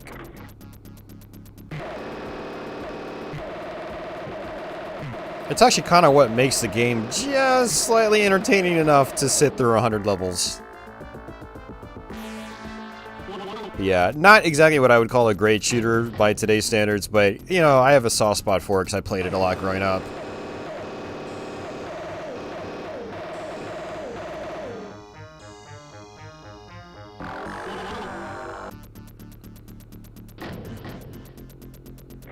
Holy crap, he worked with Xbox. That's awesome, Red. So his programming actually, you know, he did something with it. That's great. That's really cool, dude. I could, Sean, but the thing, remember, your missiles and bombs are tallied up as points at the end of the game. So I guess if you're trying to score, you actually don't want to use your bombs. And I just got 2 bombs for that.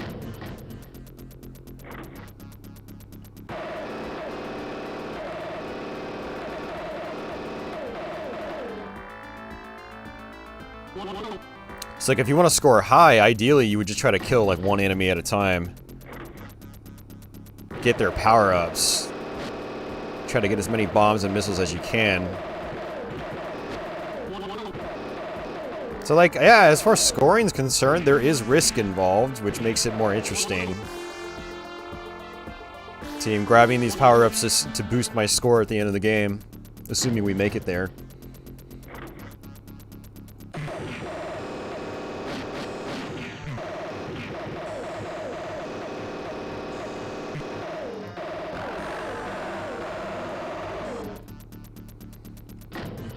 Those asteroid levels are tough, because you have a lot more you have to worry about.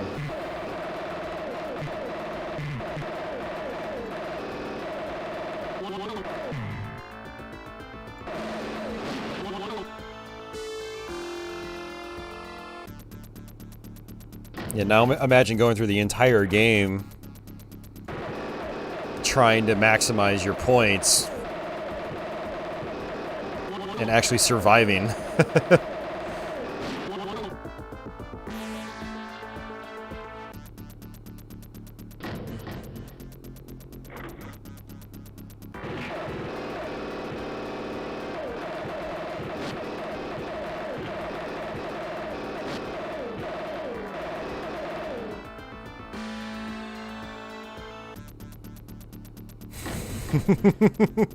All in the name of score. That's a big point to this genre. No pun intended.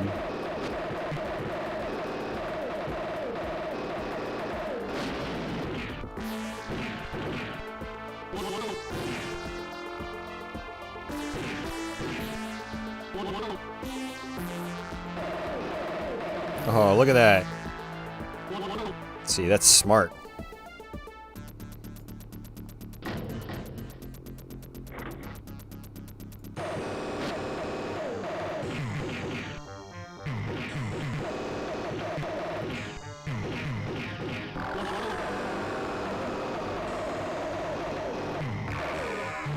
Nice.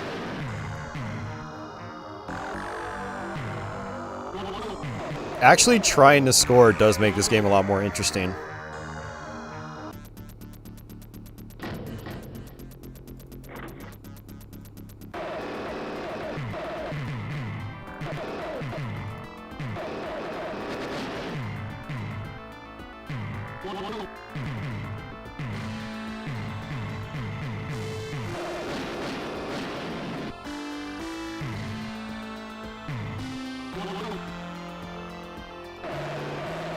Oh, we're not gonna get it.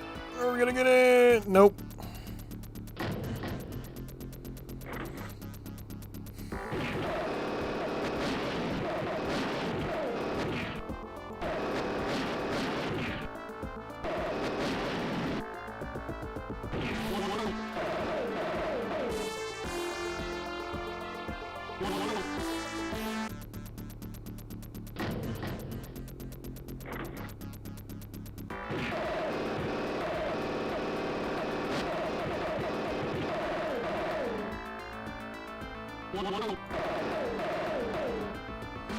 Alright, close to the end, guys.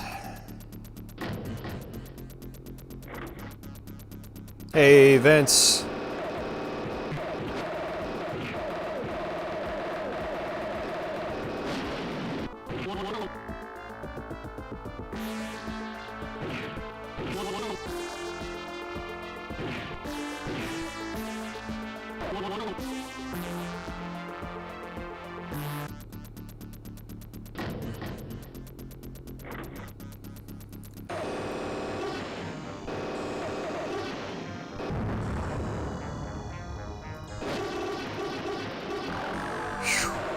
You lose your power-ups real fast there.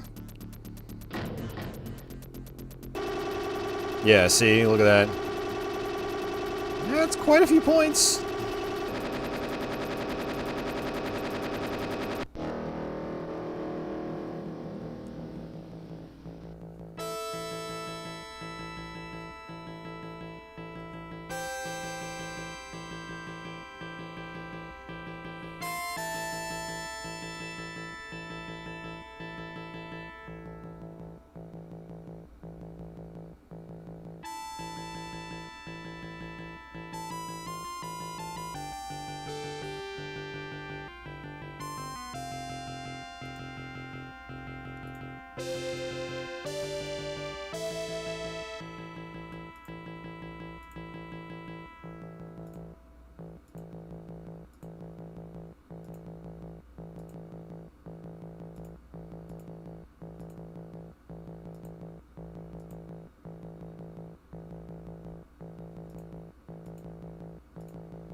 Thanks, Red, for being on bot duty. I know I didn't really volunteer you to do that, but we've had major problems with the bots today. I'm just going through the chat right now and actually blocking them. Not just blocking them, but reporting them.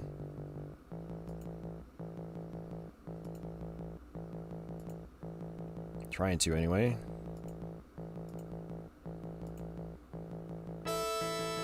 Alright. Well, that's Galactix. Yeah, I mean, same here, Vince. Yeah, it was definitely kind of a special time. Yeah, I made it to level 78, apparently, previously. Alright, I think Alt-X quits, and it looks like it does. Yeah, I haven't actually beaten that game in... I don't remember the last time I finished it. So, yeah, that's pretty cool. And we will fire up Stargunner.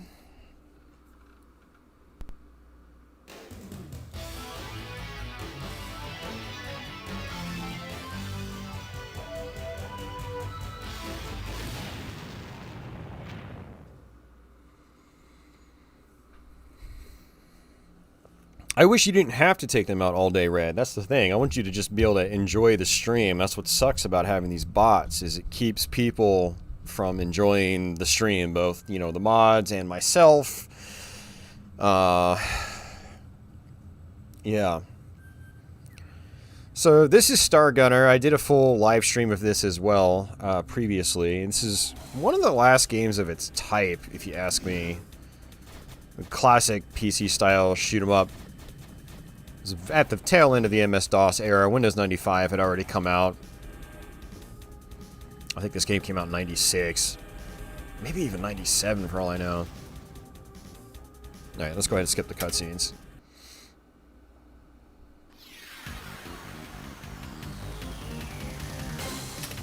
Yeah, I love this game. I actually owned this one as a kid. My parents had bought it for me at one of the computer stores.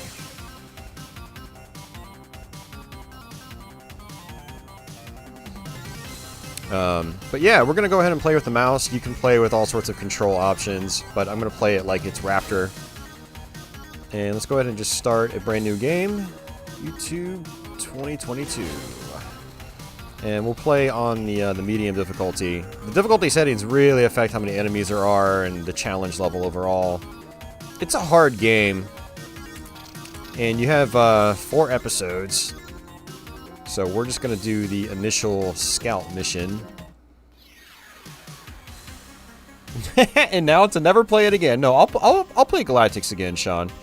Games like that I grew up with, I enjoy going back to once every now and then.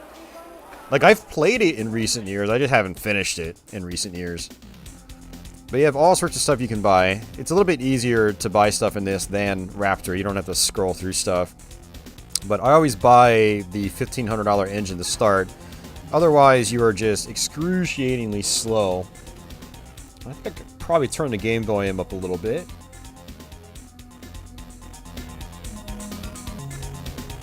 Let me know if it's too loud. I think it'll probably be fine. And then if you hit F2, you can actually save your game. Just like that. But yeah, I love this game. It's so much fun to play. It's great graphics, great music.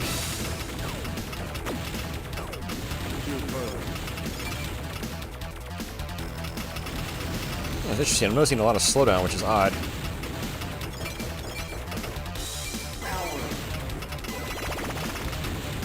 You see, like, these little blue sparkly effects?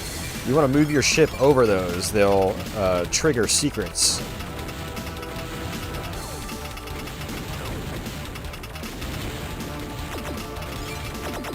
And then right-click uses your nuke. I have two on hand right now. These little green things, that's money.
the invincibility. Yep, there we go.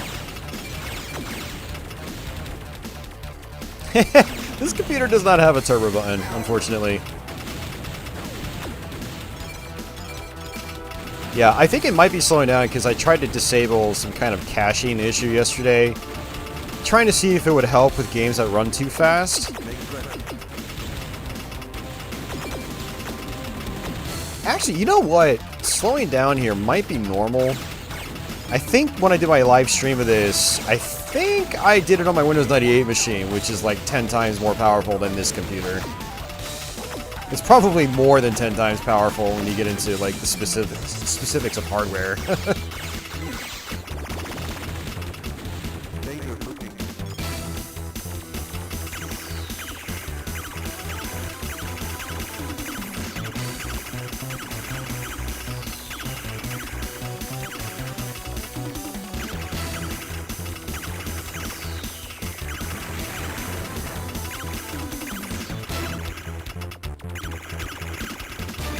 Sweet, first try.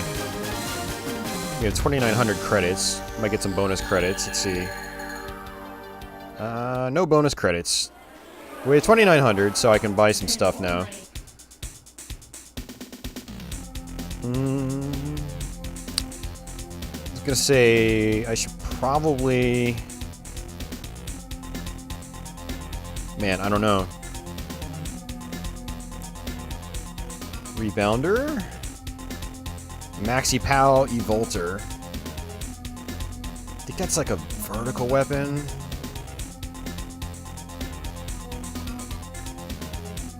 Plasma Bomb. I think I'm best off going with like 2 Plasma Bombs. Or maybe this Maxi Pow Evolter. And then buying satellite. You can have 2 satellites.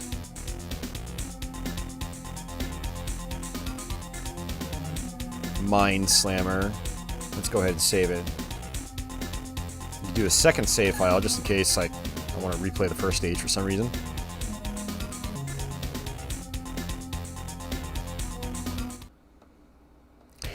Sean, it's only normal on hardware that can't keep up with it. But yeah, last time I played this game, there was like 0 slowdown. But again, I was playing on a PC that was much more powerful. Oh, that sucked. Jeez, holy crap. If you run into enemies, you die instantly. Doesn't matter how much shield you have.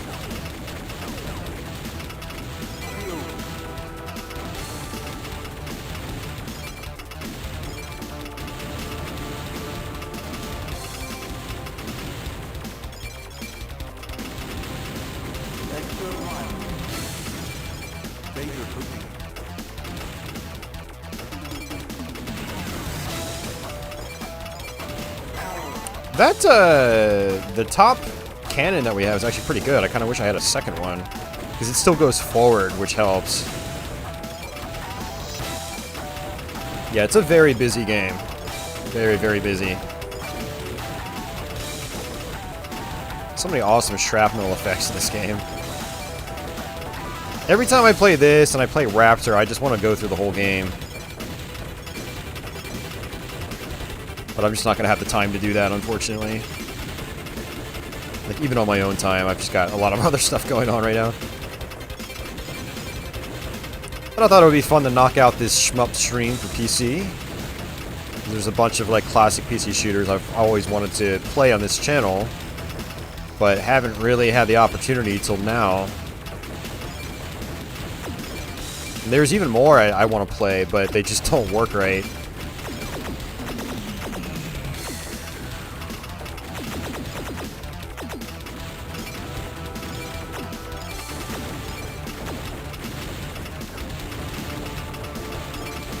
There is a credit drone you can get as well, which will just grab it'll just grab all the green credits for you.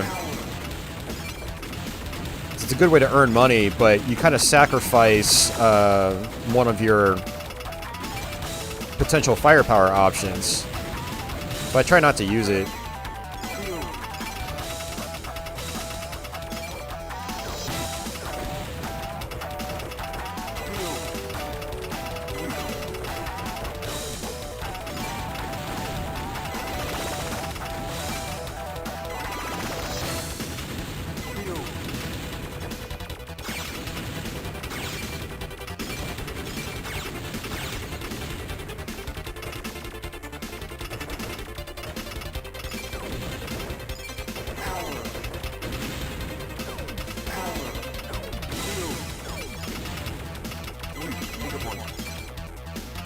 I hate this. I hate this part.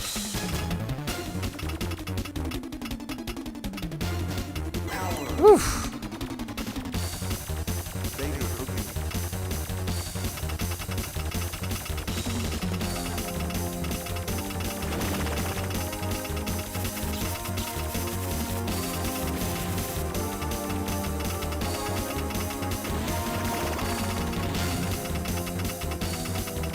Nukes are pretty cheap, so I try to just use them on bosses if I can.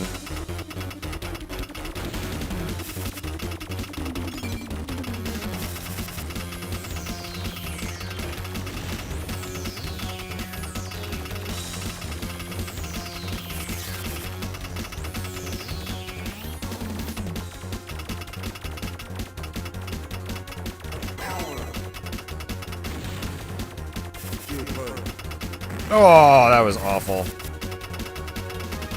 I hate it when they slam right into you like that.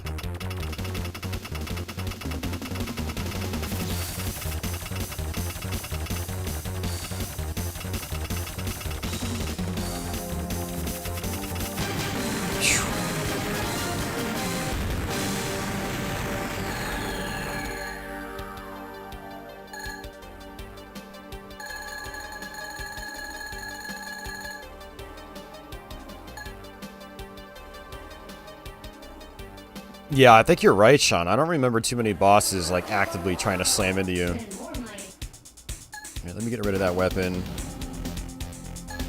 I have two of these going on. And...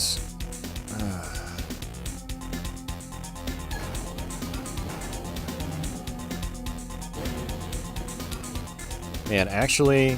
oh, that's 4,500. I thought it was 4 grand.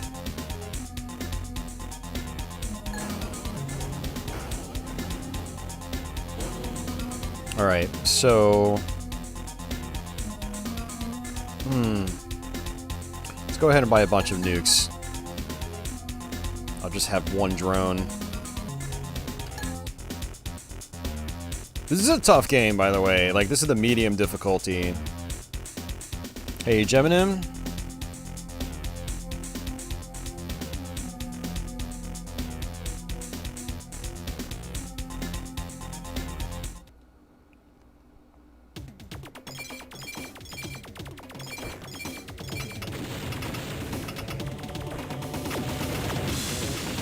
Yeah, so I'm a lot faster now. I wanted to get the best engine, but I didn't have enough cash. But I definitely wanted to be quicker than I was on that previous level.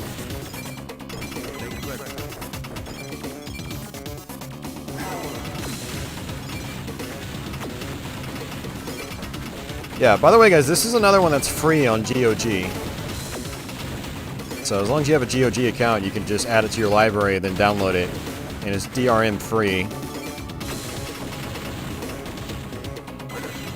I'd like to get a big box copy of it again. I used to have one way back in the day.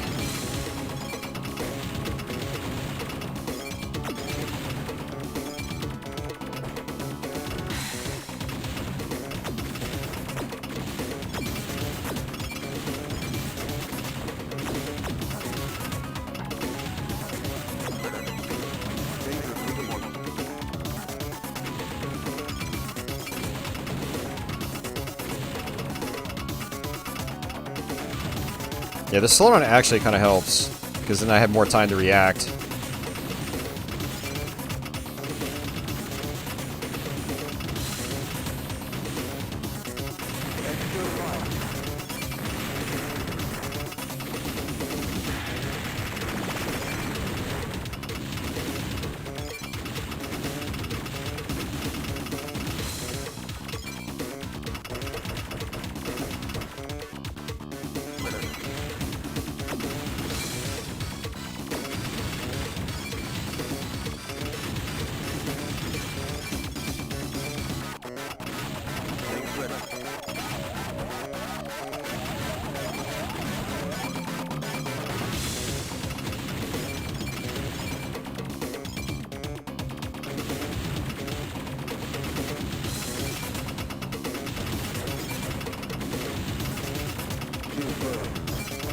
Oh, I just slammed right into those strings of enemies.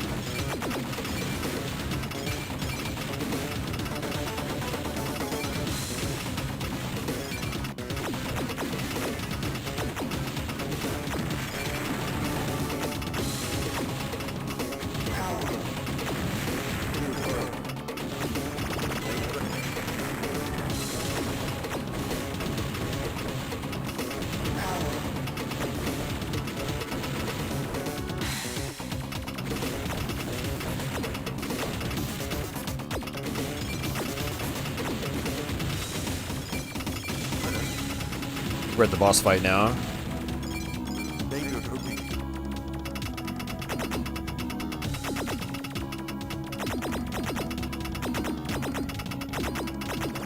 Oh, come on. Seriously? I really hated how the bosses would go all the way to the edge of the screen. That's frustrating.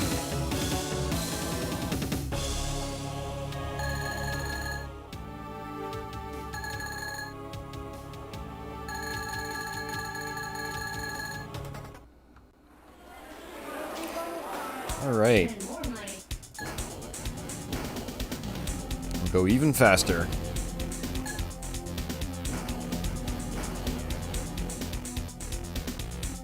$690. I will go for 2 of these guys. I think they act as just like generic shields.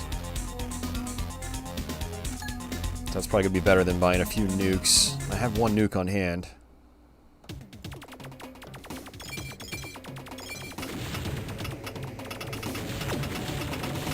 Yeah, it feels a lot better being as fast as I can be.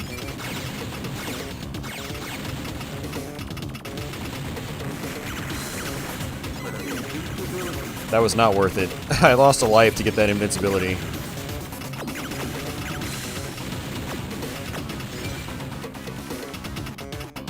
Actually, you know what? Let's go ahead and reload my game so I don't waste that life.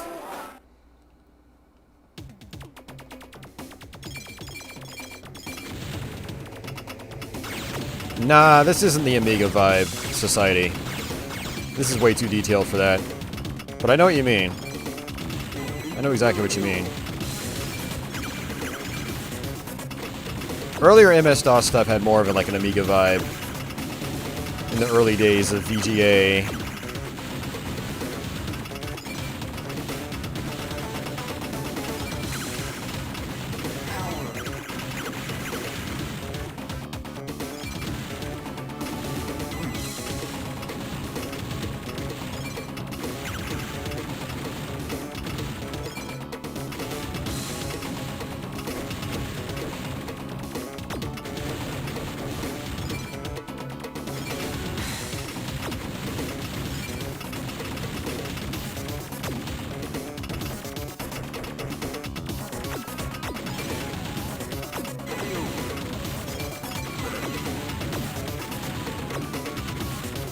Yeah, maybe what I should have done is actually bought the credit drone, but actually, you know what? I wouldn't have been able to.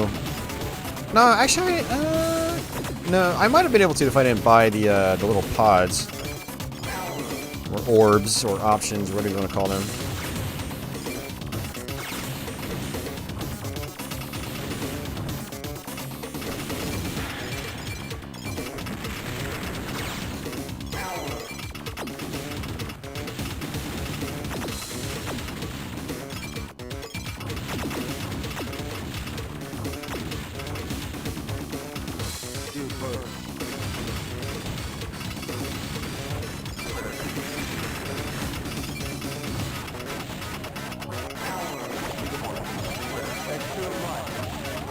Extra life, it's good. So many items to get.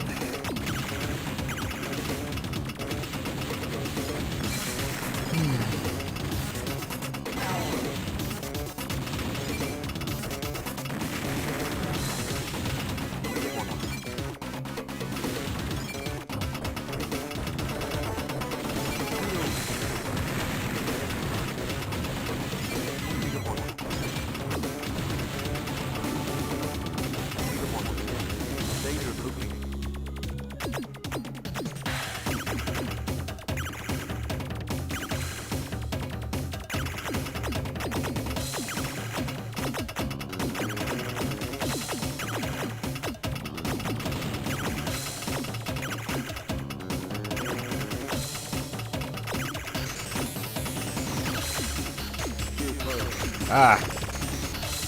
Taking a ton of damage.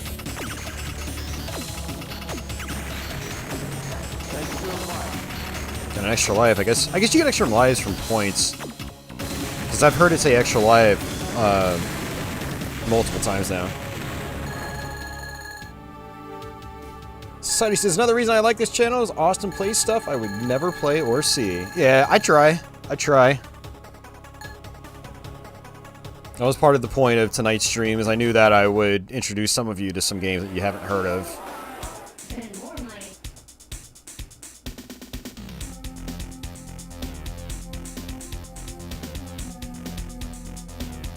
Yeah, Boss and Burf, also make sure you get Tyrian. We played that earlier today as well. I don't think you were still around when I was playing that. But both Stargunner and Tyrian are free on GOG. And they have other free games too that are non-shooters, but yeah, it's worth having an account just for those free games. Yeah, I don't think I can really afford any of these bigger, beefier weapons, so...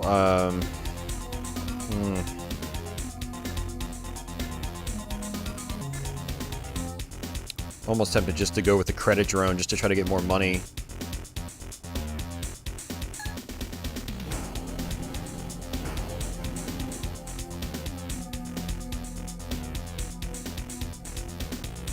Alright, so let's go ahead and buy some nukes.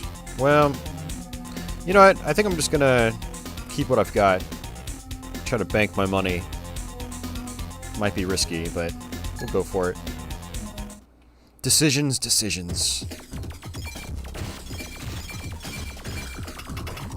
Yeah, see, now my credit drone will do a lot of the work for me when it comes to actually grabbing cash.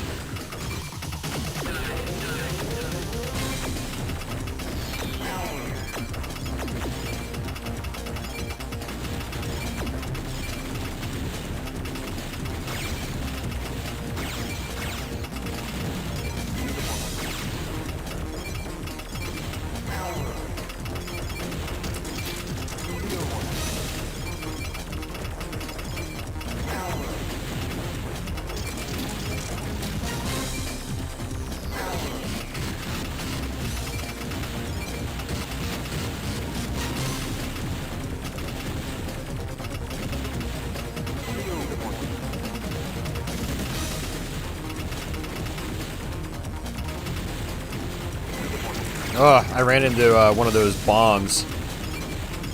The ship was dropping bombs into the ocean, and I just died instantly.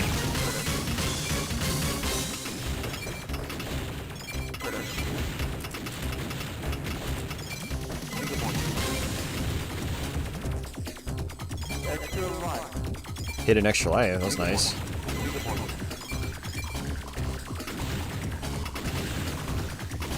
Oh geez, even the blast radius hurts me. Jeez. I'm using a nuke.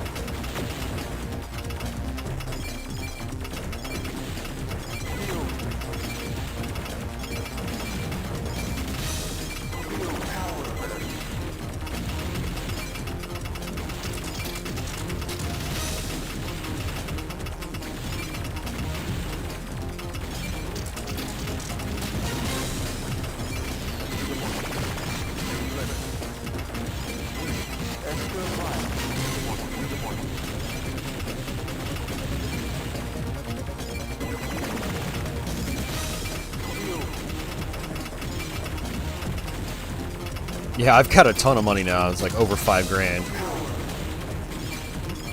Yeah, that credit drone is really handy. So maybe by the next level we can be overpowered.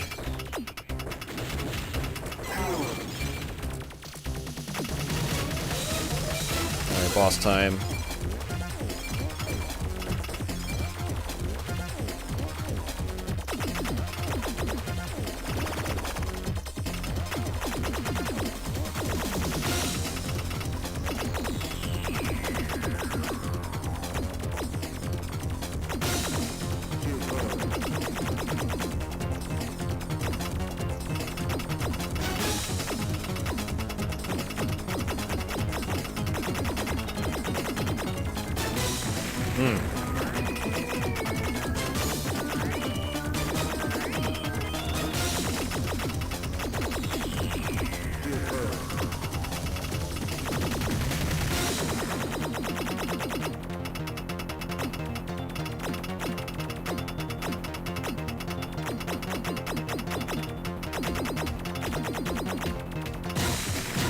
Okay, so that was the whole boss. I thought it was gonna latch onto a bigger vehicle or something. Alright, see ya, Boston Burf.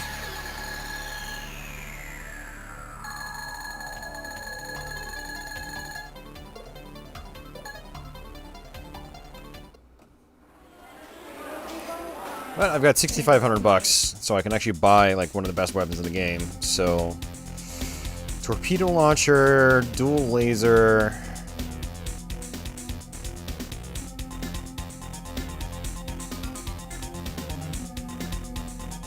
I feel like the dual laser is one of the best.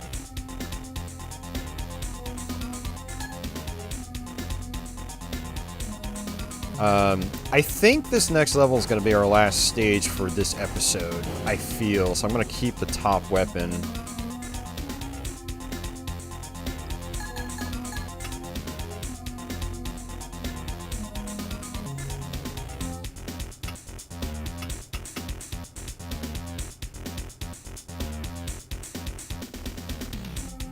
Oh, I can't actually sell my, my pods. Or my satellites. Interesting. Okay. Only problem is I only have one life right now.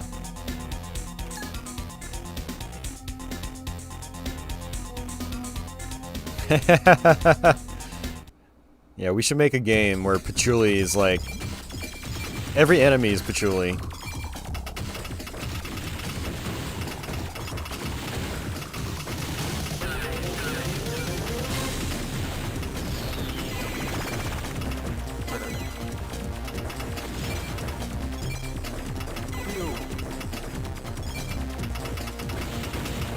Yeah, so this laser I've got, I can have 2 of them. That's kind of the goal.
You know, the Mega Points power-up, I used to not really care for it, but now that I think about it, it might not be that bad because you get so many extra lives from it. Yeah, I think we're at the boss again. What? Okay.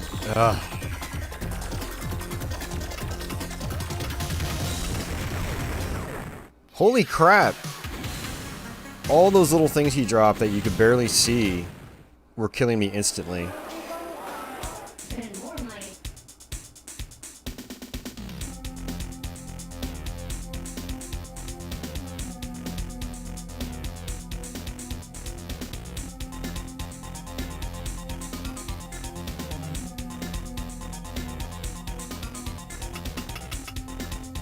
Alright, I guess we'll do it again. Yeah, cat him up.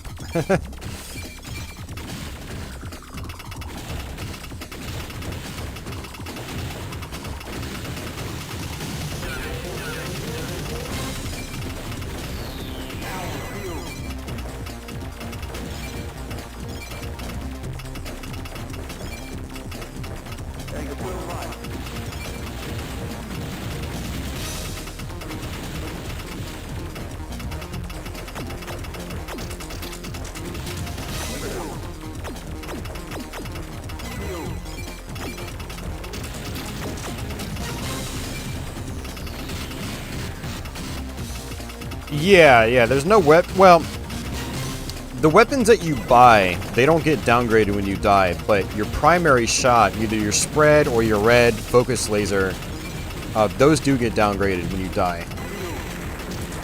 And okay, apparently my power-ups are right on top of an enemy, so I died instantly by grabbing them.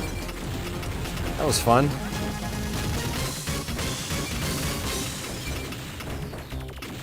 Good times.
Alright, let's try this again.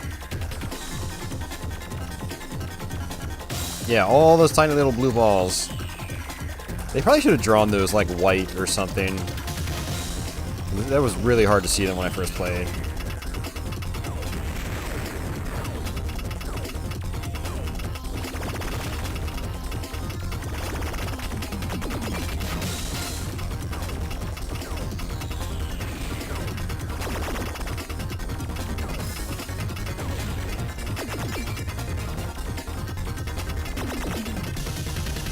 Yeah, and it's like there's this seaweed arm that comes up and can smack you and kill you instantly as well.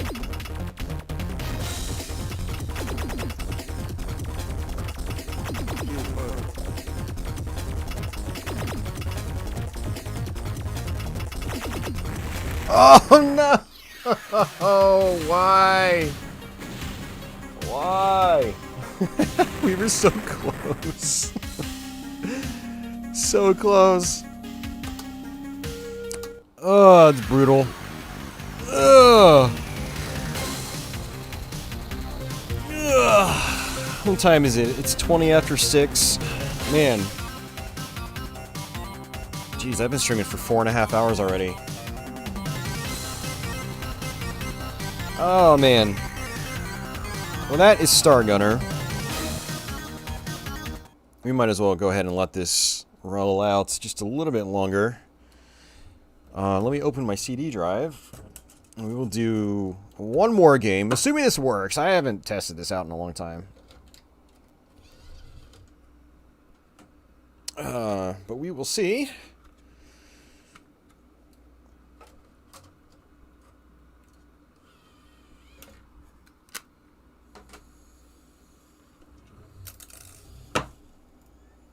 Oh, man.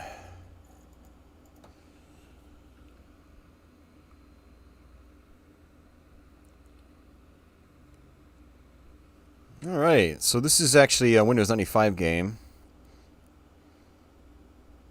And, let's click more. Pretty sure this works. Haven't tried it in a long time.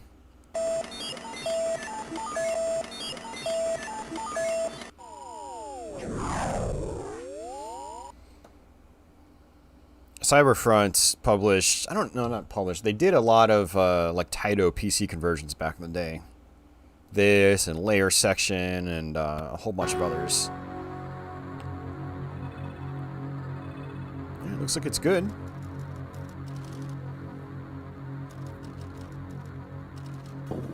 Oh, they did Writing 2. But yeah, this is Darius Gaiden. This is one of my favorites from back then. I had it on the Saturn and done a Let's Play of it as well. Looks like it's going to be a little choppy here, but that's fine.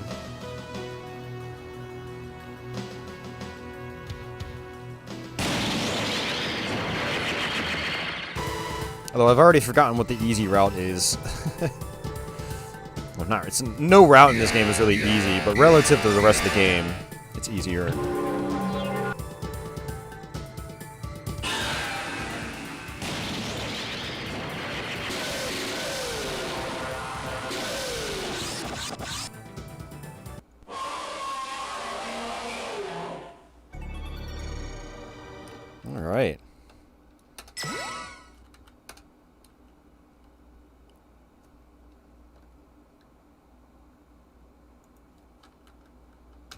Looks like I must have... Oh, player 2, you sneaky freaky thing. Alright, I have to configure player 2's controls apparently, because, yeah. The game's being annoying. Alright. Up, down, left, right. S. Fire, bomb. Cool. Display.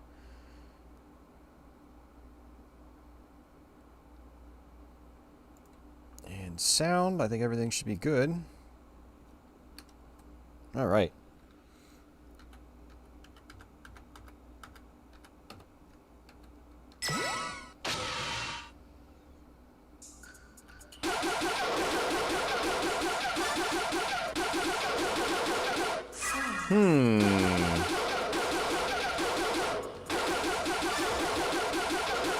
This is choppy.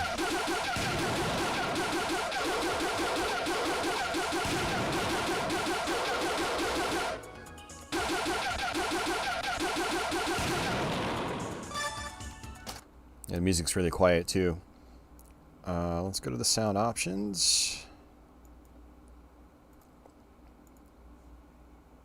Well, that explains that. CD audio is all the way down. Display. It says use video display resolution 320 by 240. I mean, that's kind of what we want, but I don't know, see if it affects the performance of it. No, that's actually even worse. Holy crap.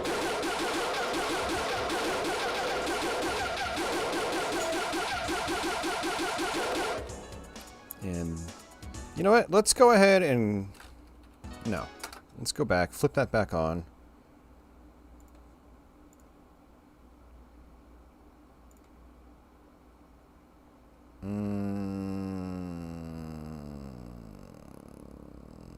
Man. I don't know.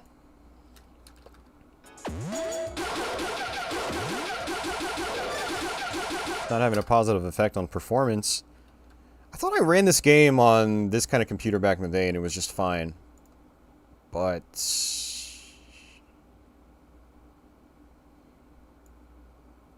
I mean, apparently it's not having it. Yeah, that's better.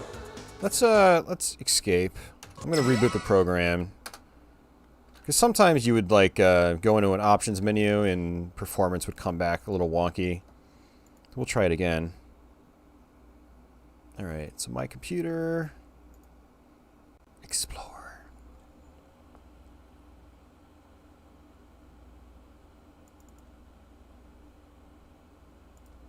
Yeah, one of the things about this game, too, is it doesn't actually install it to your hard drive. It's just running it straight off the CD. Shouldn't affect performance.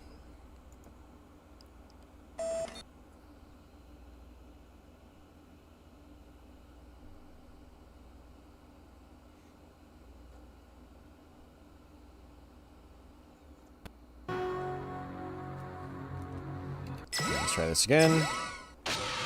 Wow, okay. So, I guess we're not going to play Darius Gaiden. Because it's just way too choppy.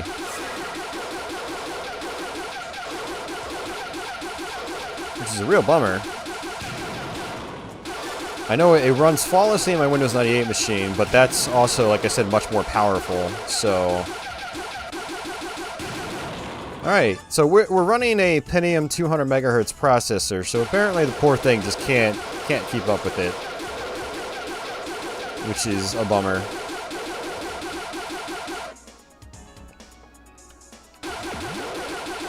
And the music is still really quiet too, I still have to adjust that.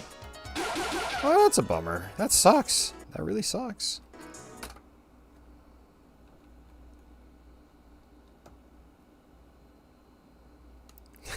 Yeah, I don't have a turbo button.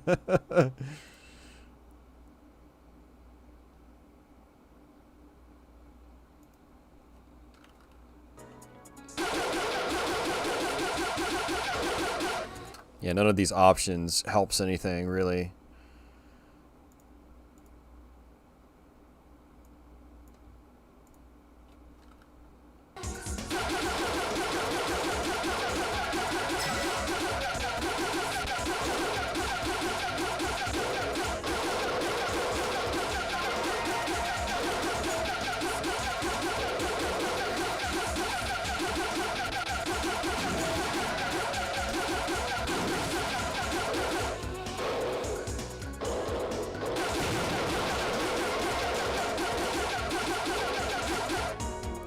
Yeah, that sucks. Oh well, we tried. I thought it was going to run perfectly fine. Unfortunately, I don't have any of these other Windows Tydo ports, or some of the other Cyberfront ports. But if Darius doesn't run too well, then I highly doubt something like Raiden 2 would work all that well either, which is a bummer because I used to play Raiden 2 on PC a lot back in the day. So, yeah, oh well, there's not much we can really do about that. Yeah, there's not much I can do on my my PC here. Highly doubt copying all this stuff to like the desktop would do anything. It might still, I don't know. I'm kind of curious. Let's see what happens.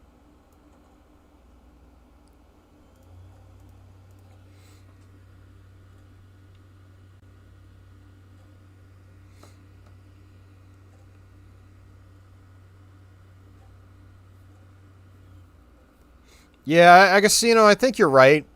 And I don't think it's that it's like Darius Gaiden couldn't be done fully on a 200 megahertz processor like this. I think it's just that being it's a Windows version, it just requires a lot more overhead than it would if, say, it was a DOS game. So, like, Stargunner has a lot more going on. Well, I'd say it's probably got about an even amount going on with all the animations and stuff like that. But, yeah, I think just it being a Windows program, it just adds a whole lot more.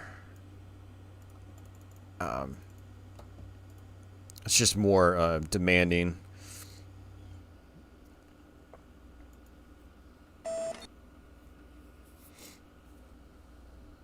Uber, I don't have G-Darius, no. Was that ported to the PCs back in the day?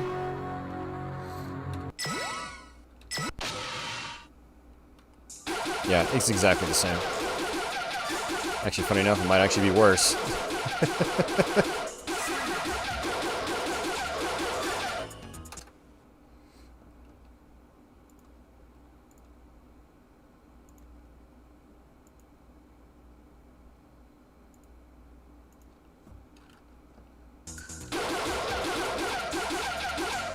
I do actually have Raystorm, but that's not going to work well. That's something I play on my Windows 98 machine. Alright, let's just close it out. Well, there you go, guys. That's kind of anticlimactic. I don't really have any other shooters, unfortunately. So, actually, I do have a couple, but they're like super old, late 80s. They just do not want to work right on this machine. Like, I have Sky Shark. I have I think P47 Aces or something like that. They're not really great conversions. They were ported at a time where like the PC just shouldn't have even had those games. Yeah,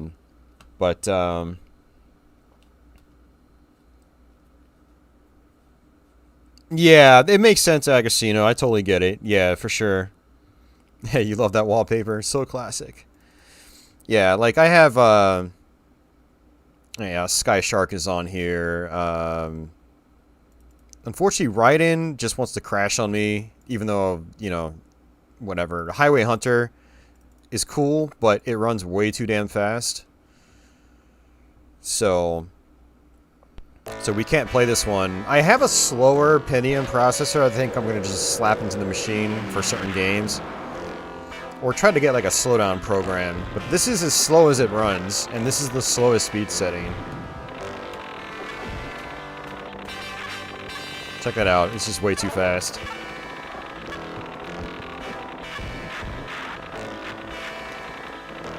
It's a cool game, too. I'd really like to play it.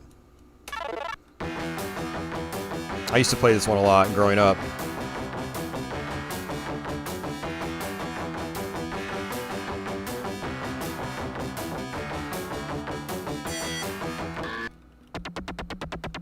Oh, yeah, no signal. Duh. I forgot to reset it.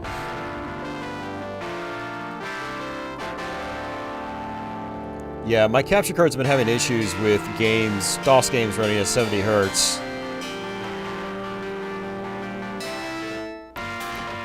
So, let me demonstrate that again. So again, this is Highway Hunter. This is the slowest speed. And that's what it normally runs like on the fast setting. Woo!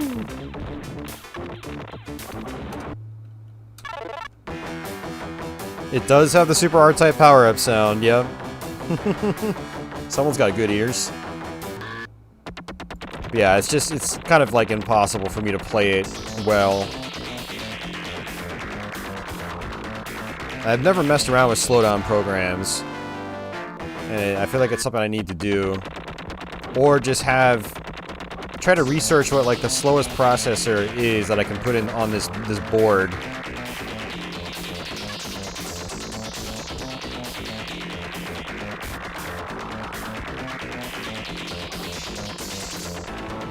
Ugh.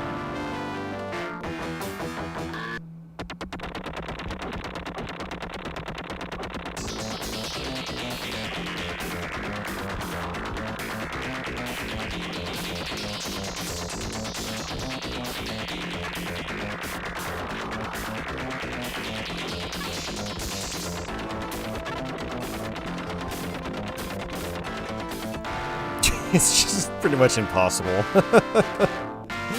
It just runs way too fast.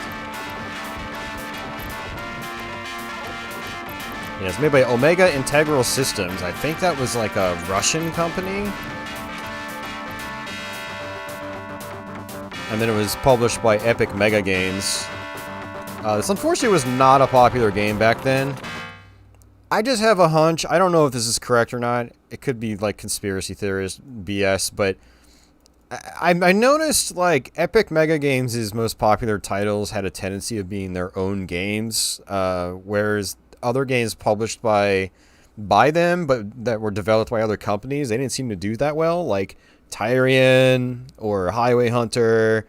You know, some of their games like that are like super obscure compared to like, you know, Jill the Jungle, Jazz Jackrabbit, and Epic Pinball, you know. Those games are way more popular than, like, Highway Hunter. So, I don't know. Just a thought, just a hunch. I could be completely wrong. Maybe just, like, there was just legitimately no interest in stuff like Highway Hunter.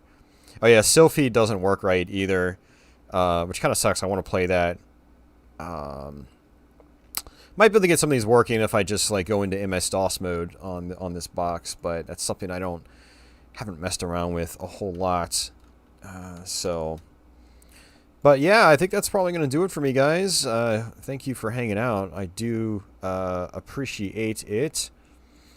Shame we couldn't get Darius Gaiden working faster, but it is what it is. But yeah, good times. Yeah, no turning the cycles down. Can't do that here. Yeah. Yeah, so if we were using DOSBox, we could do something like that to fix it. But we're on original hardware, so this is the real deal. I mean, for anyone that wants to see it, because I don't get to show it off very often, like I'll restart the PC.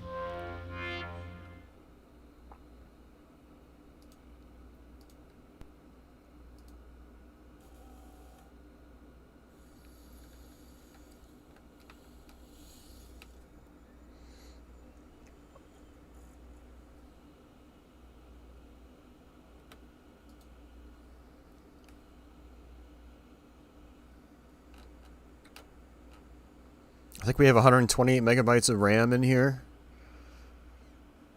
Unfortunately, this is not a motherboard where we can, like, disable the cache to slow things down. That's actually a strategy you can use on some motherboards. I did disable that just because, I don't know, I just did last night. But, yeah, this is our BIOS. This is a Socket 7 motherboard. We have a Pentium 200 in here. But there aren't really a lot of options on here for configurations, just IRQ settings.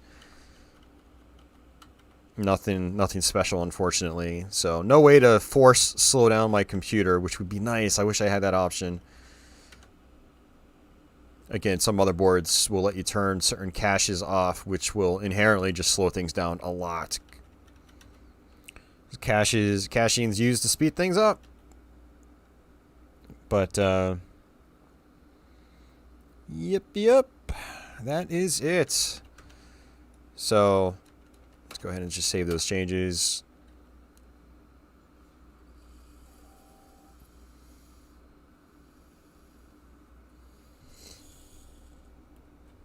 Yeah, I used to not have any issues with my capture card, but now it just wants to be a pain in the ass. So every time it goes to no signal and then you get a signal, that's me manually resetting it. I have to like force reset it.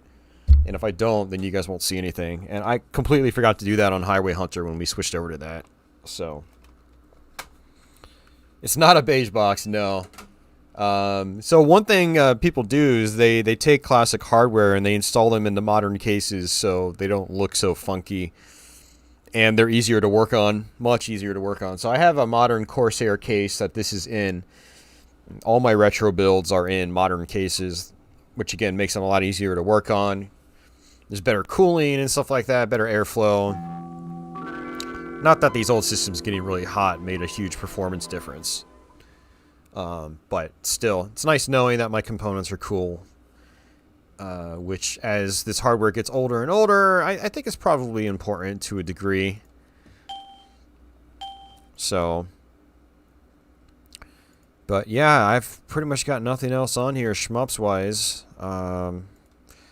Again, a lot of those DOS games I just can't get working, unfortunately. So, I would like to maybe in the future go for like a pure DOS rig that with no Windows install on it or anything. So, but yeah, I haven't gotten around to trying to do that. But more of my games are on my Windows 98 machine because it's just a much more capable box. Tempest 2000 is technically a shoot 'em up, but it doesn't really run well on here. It's a long, complicated story. So. But there you have it, guys. Let's go ahead and just say bye. So, again, thank you very much for watching. It's much appreciated. Hope you enjoyed it. I'll probably have the archive up sometime later tonight or tomorrow, so you guys can skip around and check out some of these games you might not have seen before. And, yeah, that's going to do it for me. I also have a couple streams from a couple days ago. Yesterday, Ronnie came up along with my brother, and we streamed. So that archive was posted today. And then on Sunday, I did some other stuff as well. I did the original PC Quake on this box that we're playing on currently. So, but, yeah, that is it. Yeah, likewise, Agostino, Geminin, Office, Red. Thanks for bot control, Red. Again, he blocked many bots today. Gotcham, Davey, Crestline, Society, Sean. Thank you guys for hanging out. And, yeah, I'm done. No more streams for me for probably till next weekend. I'll be starting work again tomorrow, and then I'll be working through Saturday. Then I'll be back on my normal break Sunday, and I might stream then, so stay tuned for that. But alrighty, guys, I'll catch you later. I guess until the next one, take it easy.